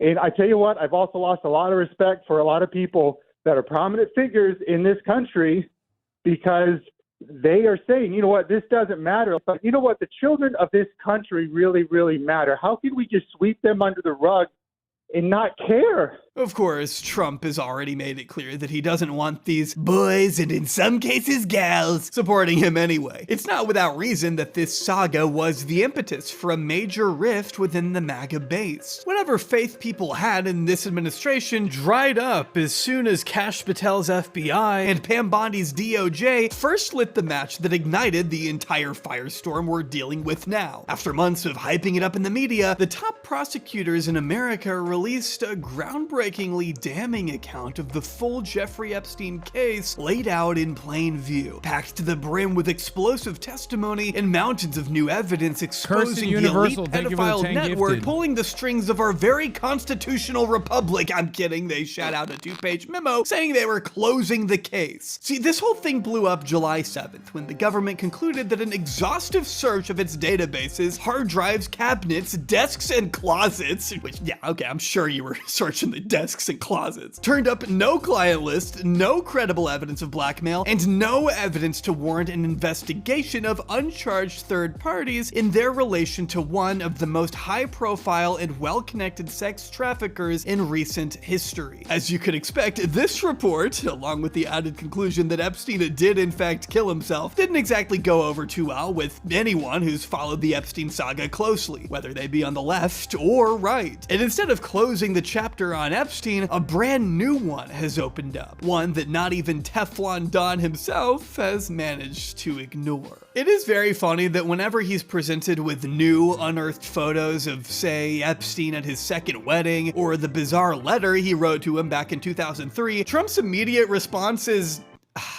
You gotta be f***ing kidding me. I mean, he doesn't hide how he feels, I'll give him that. With each passing day, you get the feeling that the man is becoming increasingly desperate for any kind of distraction at any cost, even if it means calling up MAGA influencers and personally asking them to avoid bringing up the subject on their shows, or rather, put down the MAGA rebellion, as one White House insider recently told Rolling Stone. Administration officials closely monitored the overwhelmingly negative reactions to the memo by right-wing allies and influencers, drawing up divide and conquer style lists laying out which Trump officials should reach out to which Epstein conspiracists in hopes of persuading them to ease up on Team Trump. The magazine concluded, the damage control operation stretched on for long enough that Trump himself jumped in, working the phones to try to sway some of his most devoted followers to leave the Epstein issue alone. The senior level outreach campaign verged on the kind of sensitive operation typically reserved for things like passing a major piece of legislation. Okay, bro. All right, here. God damn. We're gonna just show this, and then I'm gonna go back to the Epstein stuff and finish it off. It's a cool juxtaposition to see what the fuck China's up to, as opposed to what our leaders are doing. Okay.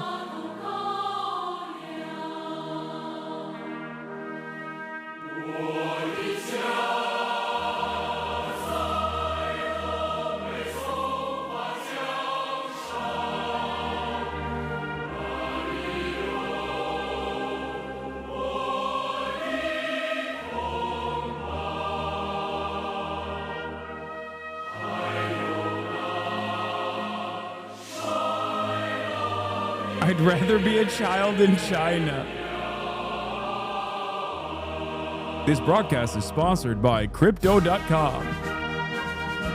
Victory Day 80 commemorates the 80th year of the People's Republic of China and the 80th year of the Chinese victory.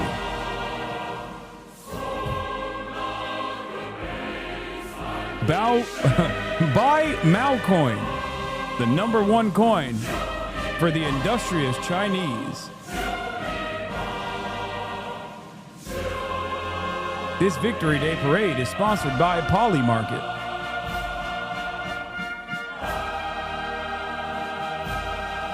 Polymarket. When you want to bet on 100 years of Chinese prosperity, you bet on Polymarket.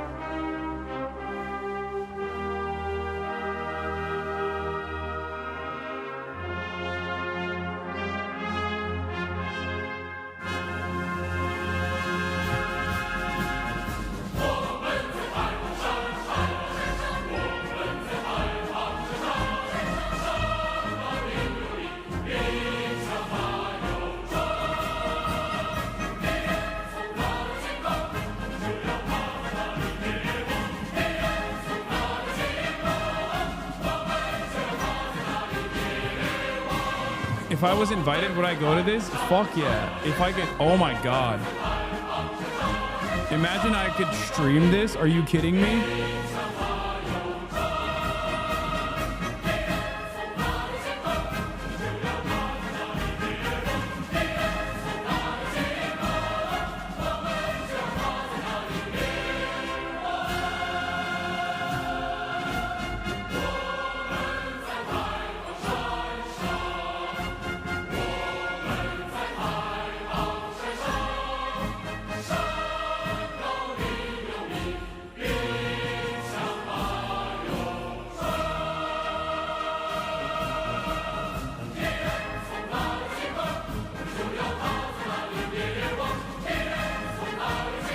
Do you guys think Xi Jinping knows who I Show Speed is? Like, there's a non-zero chance, right? Because he was being prominently featured on Chinese news for showing China in a positive way. Like, you think that got all the way up to Xi? That's so crazy. No fucking chance. You're just a hater, dude.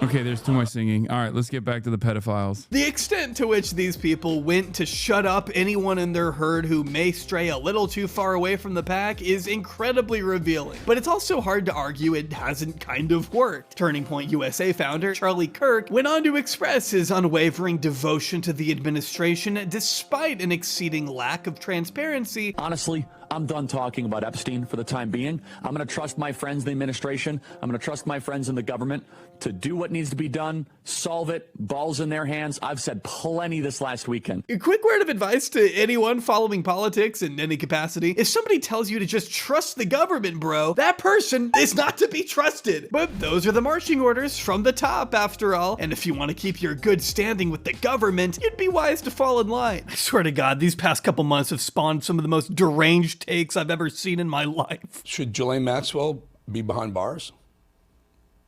She shouldn't be, but she is. They sentenced her to a sentence that would have been appropriate for Epstein, but not at all appropriate for her. And so she's appealing now, and I hope the appeal will be granted. She deserves to be out. I have spent the last 17 years in my own prison for what she, Jeffrey, and all the co-conspirators did to me. I was raped repeatedly. I was raped 3 times a day sometimes. And I was not the only girl on that island. There was a constant stream of girls being raped over and over and over again. And yes, Ghislaine must die in prison because I've been in hell and back for the last 17 years. She deserves to be out. Take Scott Adams, aka the creator of Dilbert, the cartoon on the bathroom calendar at your grandma's house, who pretty much admitted the country would fall into disarray if the files were released, and that it'd be better not to risk it, since that would mean the Republican Party losing control of Congress, which would plunge the country into a Democrat open border hellscape. Nurse, he's out again. Hard to imagine why he deleted that one. Or let's take a look at the beautiful mind of Alex Jones.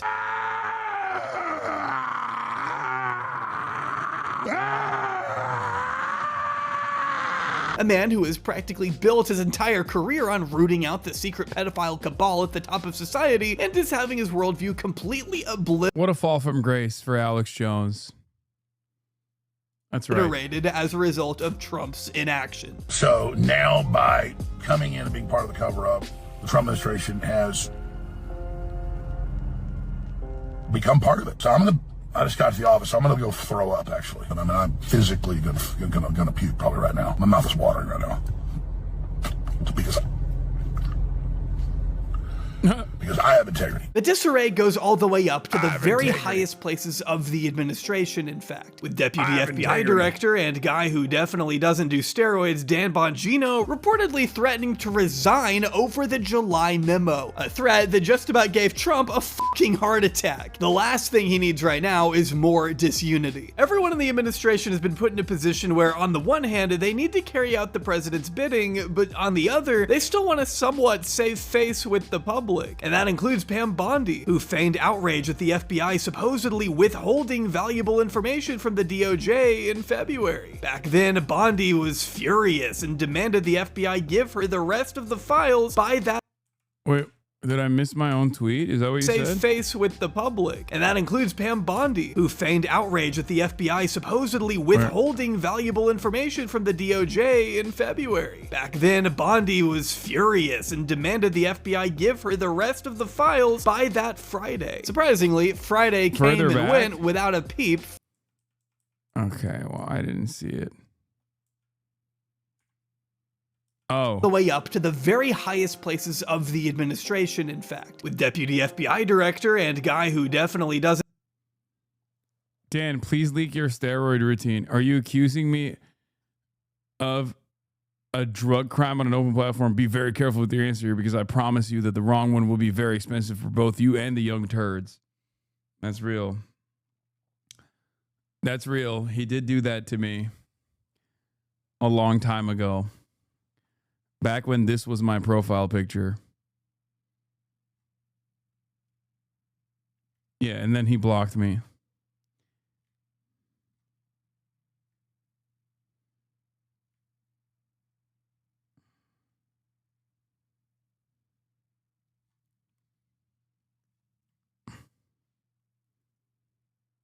Were you careful with your answer? I couldn't even give an answer because he blocked me.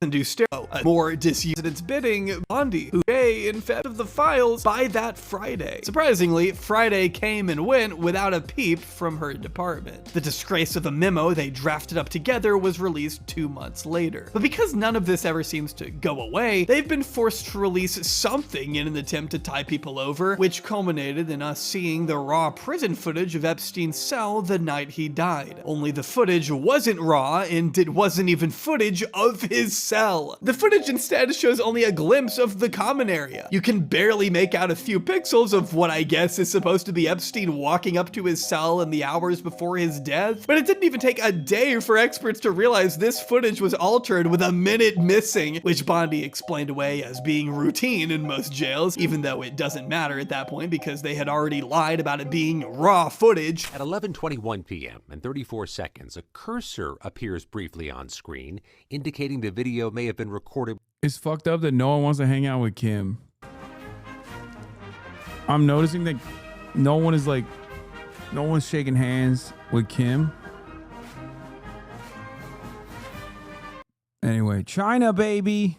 With a camera or a screen recording, and was not an export of the raw file. As others had pointed out, the real raw footage wouldn't have a cut. A CBS News investigation from this past July also lays out some of the government's other inconsistencies that don't quite match the evidence they've given us. For instance, the FBI claimed that anyone entering Epstein's cell would have needed to pass this common area that we see on the tape. Yeah, that's not true. As CBS pointed out in their analysis, Epstein's cell was in the L block, accessible via a staircase from the special housing unit's common area. When Epstein appears on camera, he's seen walking toward the stairs leading to his cell, but since the staircase is almost entirely out of view from the camera, he is never seen ascending. The entrance to Epstein's cell, they continue, as well as the primary entrance to the special housing unit, are off camera in the same direction, meaning there's no way to tell from the video if he went to his cell or exited the SHU. As CBS concludes, while brief movement is occasionally visible on the stairs when someone is walking up the left side, the area remains mostly obscured throughout the recording, making it impossible to determine if someone may have entered the SHU through the primary entrance and accessed the staircase without ever being captured on the recording. As one video forensics expert told the publication, to say that there's no way that someone could get to the stair up to his room, without being seen is false. And that's just one of the inconsistencies they mention, mind you. They also acknowledge an unidentified figure who appears to enter the SHU that was not mentioned in the Inspector General's report, and they also point out that there were 2 additional cameras recording that night. One pointed at an elevator bank used to transfer inmates, and another pointed at a guard's desk, which the government has still not released on the basis that that footage would not be helpful to the investigation, which of course experts dispute as well. And I just don't understand. At a time when you are supposedly trying to usher in a new era of transparency or whatever, I cannot for the life of me imagine why the ever-loving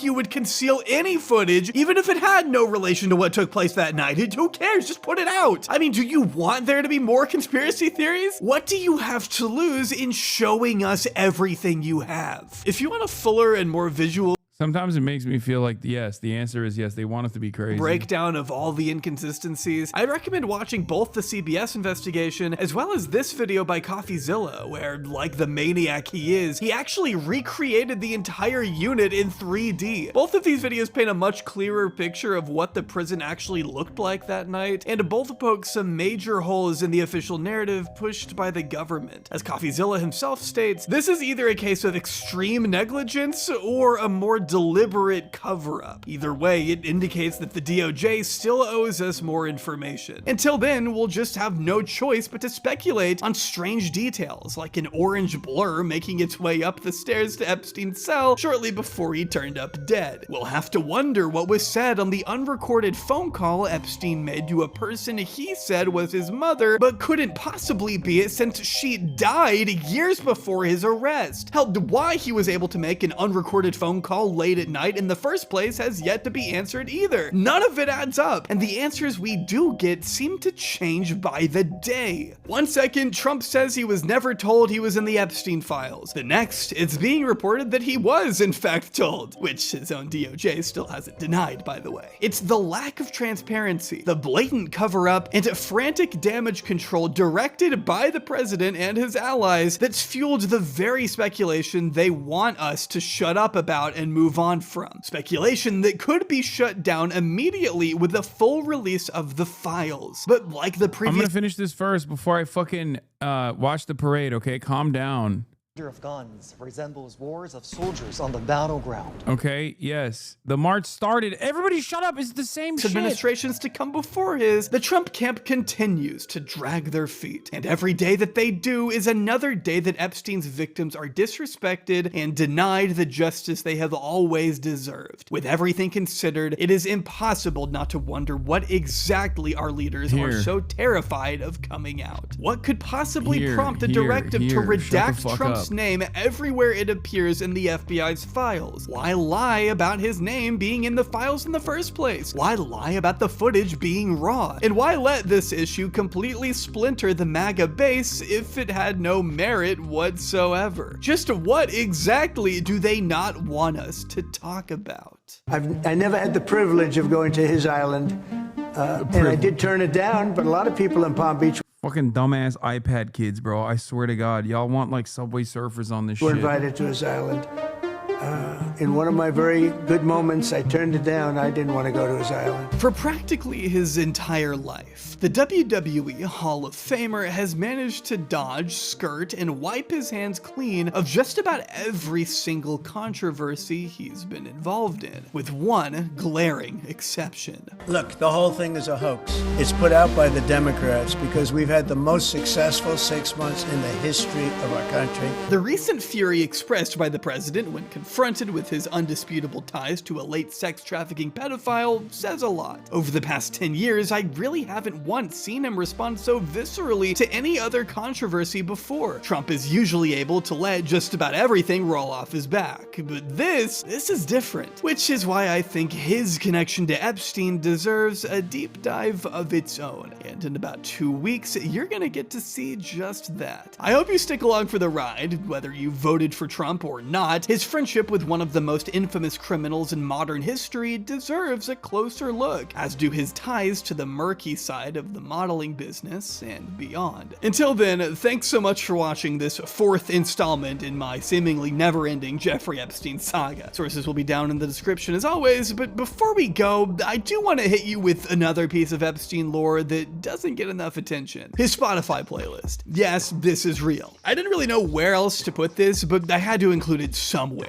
According to the Business Insider article that first reported on this account back in 2019, which included a supposed Twitter and Pinterest account reportedly owned by the late Predator, the latter of which contains this eerie mural of Peter Pan as some kind of sick inspiration, I guess. The state of New York requires registered sex offenders to hand over internet information to the government, which can be emails and social media accounts. Although the information isn't usually public, social media companies with users under the age of 18 can request to see it, which is how we know this playlist, which Epstein used throughout the 2010s, is in fact real. His account, named JEE Vacation, and JEE standing for Jeffrey Edward Epstein, features 19 public playlists in total, and feature names like New, Paris Flight, Paris Return, Piano, Jump, Pitbull, Elton John, Beatles, Me Likey Now, and a bunch of other misspellings like Gossipel and Broadway, which is hardly surprising if you've seen any of his email correspondence with Ghislaine from 2015, the same time he was said to have been building these very playlists. I've covered these or his Ehud Barak emails as well. He cannot spell for shit, bro. Emails before on this channel, but in case you haven't seen them and needed more evidence of this Spotify being real, I think that pretty much seals it. When we take a look at the actual playlists themselves, we find titles like Classica, which includes the Imperial March from Star Wars. While it absolutely sends shivers down my spine to think about Jeffrey Epstein flying around the globe on the Lolita Express, bumping a Darth Vader's theme music, it somehow isn't the worst thing on these playlists. playlist. You can also find Van Halen's Hot for Teacher, a song called My Heart Belongs to Daddy, Eric Clapton's Before You Accuse Me. You can also find a playlist titled Selena, which, as Business Insider points out, happens to be the name of Glenn Dubin's daughter. The Dubins, as I've talked about in previous videos, are a family of billionaires who were good friends with Epstein even after his 2008 conviction. He even reportedly dated Glenn's wife Eva in the 80s. To name a playlist after their daughter is so beyond creepy that I don't even want to think about it. We also know that Epstein was a Louis C.K. fan, as he had his 2010 special Hilarious saved. He also has a lot of Beyonce, Drake, Eminem, Rihanna, and Skrillex saved, along with Mac Miller's Donald Trump, which I think is kind of funny. You can find a lot of mainstream artists here in his exercise playlist, which of course is misspelled too, but it's where he saved LMFAO's Party Rock Anthem and I'm Sexy and I Know It. And with that, I'm sure at this point you've learned more about Jeffrey Epstein than you'd ever care to know, but if I had to be cursed... That's like a double crime, dude. It's like pedophilia and also doing it to LMFAO is like doubly fucked up.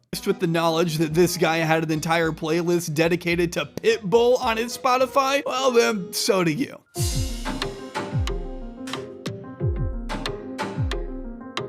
Another banger from Jabri on Jeffrey Eduardo Epstein, Jedediah Epstein. All right, here's the China parade, you fuckers. I invite General Secretary of the CPC Central Committee, President of the People's Republic of China, and Chairman of the Central Military Commission, Comrade Xi Jinping. Your viewers have spoken. Give them the brief reprieve they yearn for, a moment of solace from their broken politics and degenerate leadership.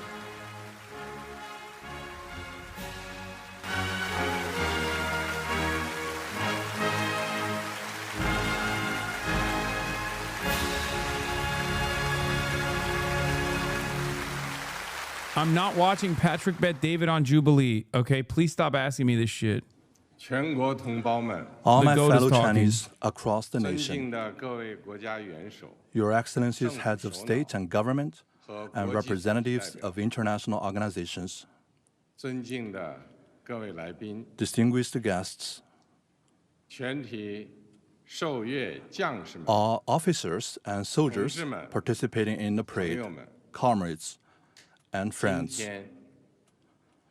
Today, we gather here to solemnly commemorate the 80th anniversary of the victory of the Chinese People's War of Resistance against the Japanese aggression and the World Anti-Fascist War. It is an occasion for us to remember history, honor fallen heroes, cherish peace, and create a better future. On behalf of the Central Committee of the Communist Party of China, the National People's Congress, the State Council, the National Committee of the Chinese People's Political Consultative Conference, and the Central Military Commission, I would like to pay high tribute to our veteran soldiers and comrades, patriots, and officers who fought in a war of resistance against Japanese aggression, and to the Chinese nationals from home and abroad who made important contributions to our victory.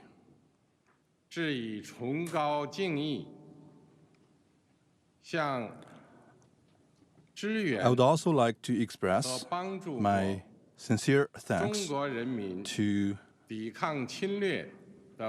foreign governments and friends that supported and assisted the Chinese people in resisting aggression.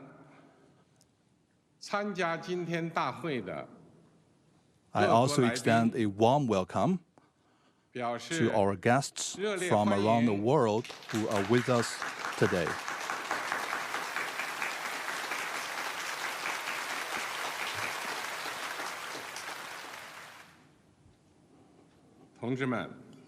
Comrades and friends,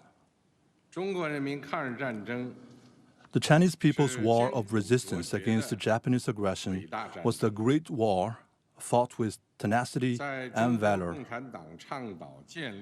Under the banner of the National United Front against Japanese aggression, established at the initiative of the Communist Party of China, the Chinese people stood up to fight the formidable enemy with an iron will and formed a great war with flesh and blood to defend the nation and ultimately achieved the first complete victory in resisting foreign aggression in modern times. The Chinese people's war of resistance against Japanese aggression was an important part of the world anti-fascist war. With huge national sacrifice, the Chinese people made major contributions to saving human civilization and safeguarding world peace.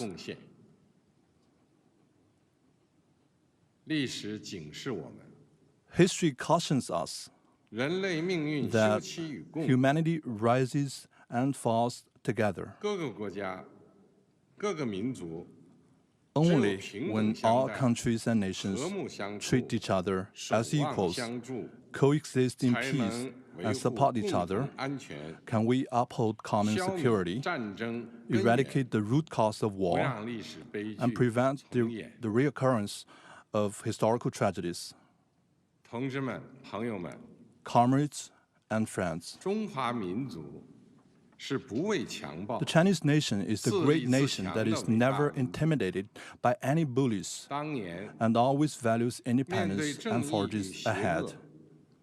In the past, when faced with critical struggles between good and evil, light and darkness, progress and reaction, the Chinese people rallied together to defy the enemy. They fought for the survival of the country, for the rejuvenation of the Chinese nation, and for justice of the whole humanity. Today,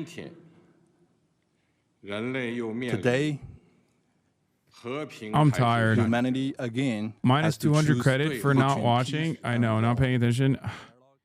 I'm tired. I hit the 8-hour mark. Okay.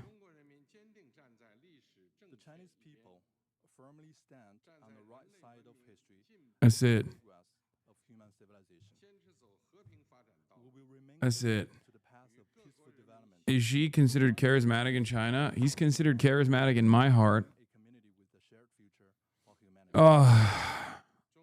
Anyway, that's all I got for today, folks. I showed you a little bit of this, a little bit of that. Okay. Showed you a little bit of the Jeffrey Epstein and what American leadership looks like, and then also showed you what Chinese leadership looks like and what could be. Anyway, I'm washed. I'm losing all my social credit. I love you guys, and I'll see you tomorrow, okay? Peace and bye-bye.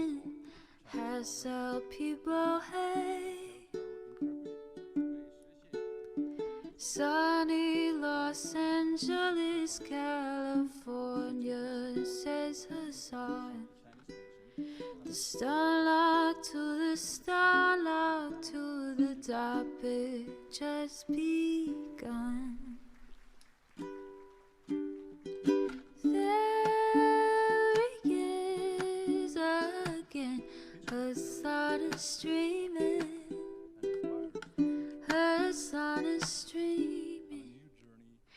There he is again. Hasan is streaming. Hasan is streaming. Review in the P.O. box. Uncle Uyghur's face. Sudden discord active prop. Great names take embrace.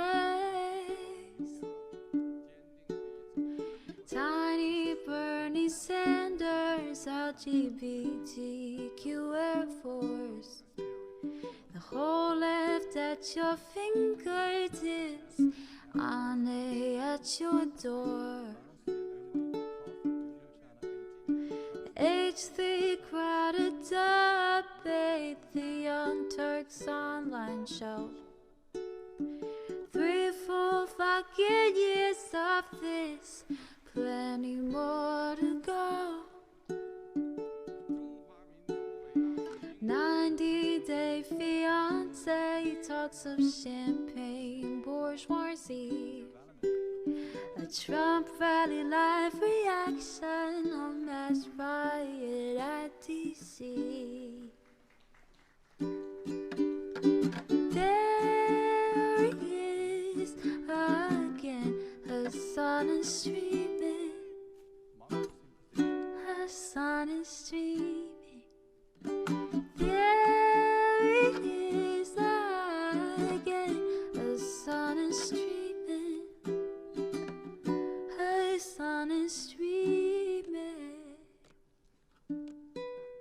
Reading a live stream, fair comments, Austin show chat advice,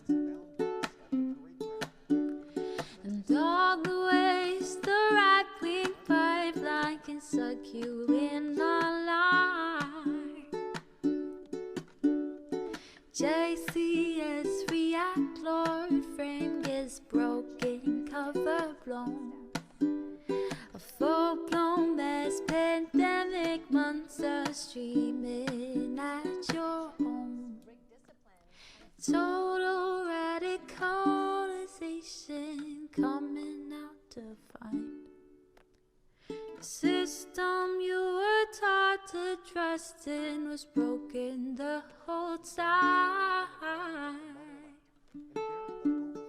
All these daily streams, whether big or whether small, have helped me and so many find the meaning through it all. There he is again, Hasan is streaming. Hasan is streaming. There he is again, Hasan is streaming. Hasan is streaming.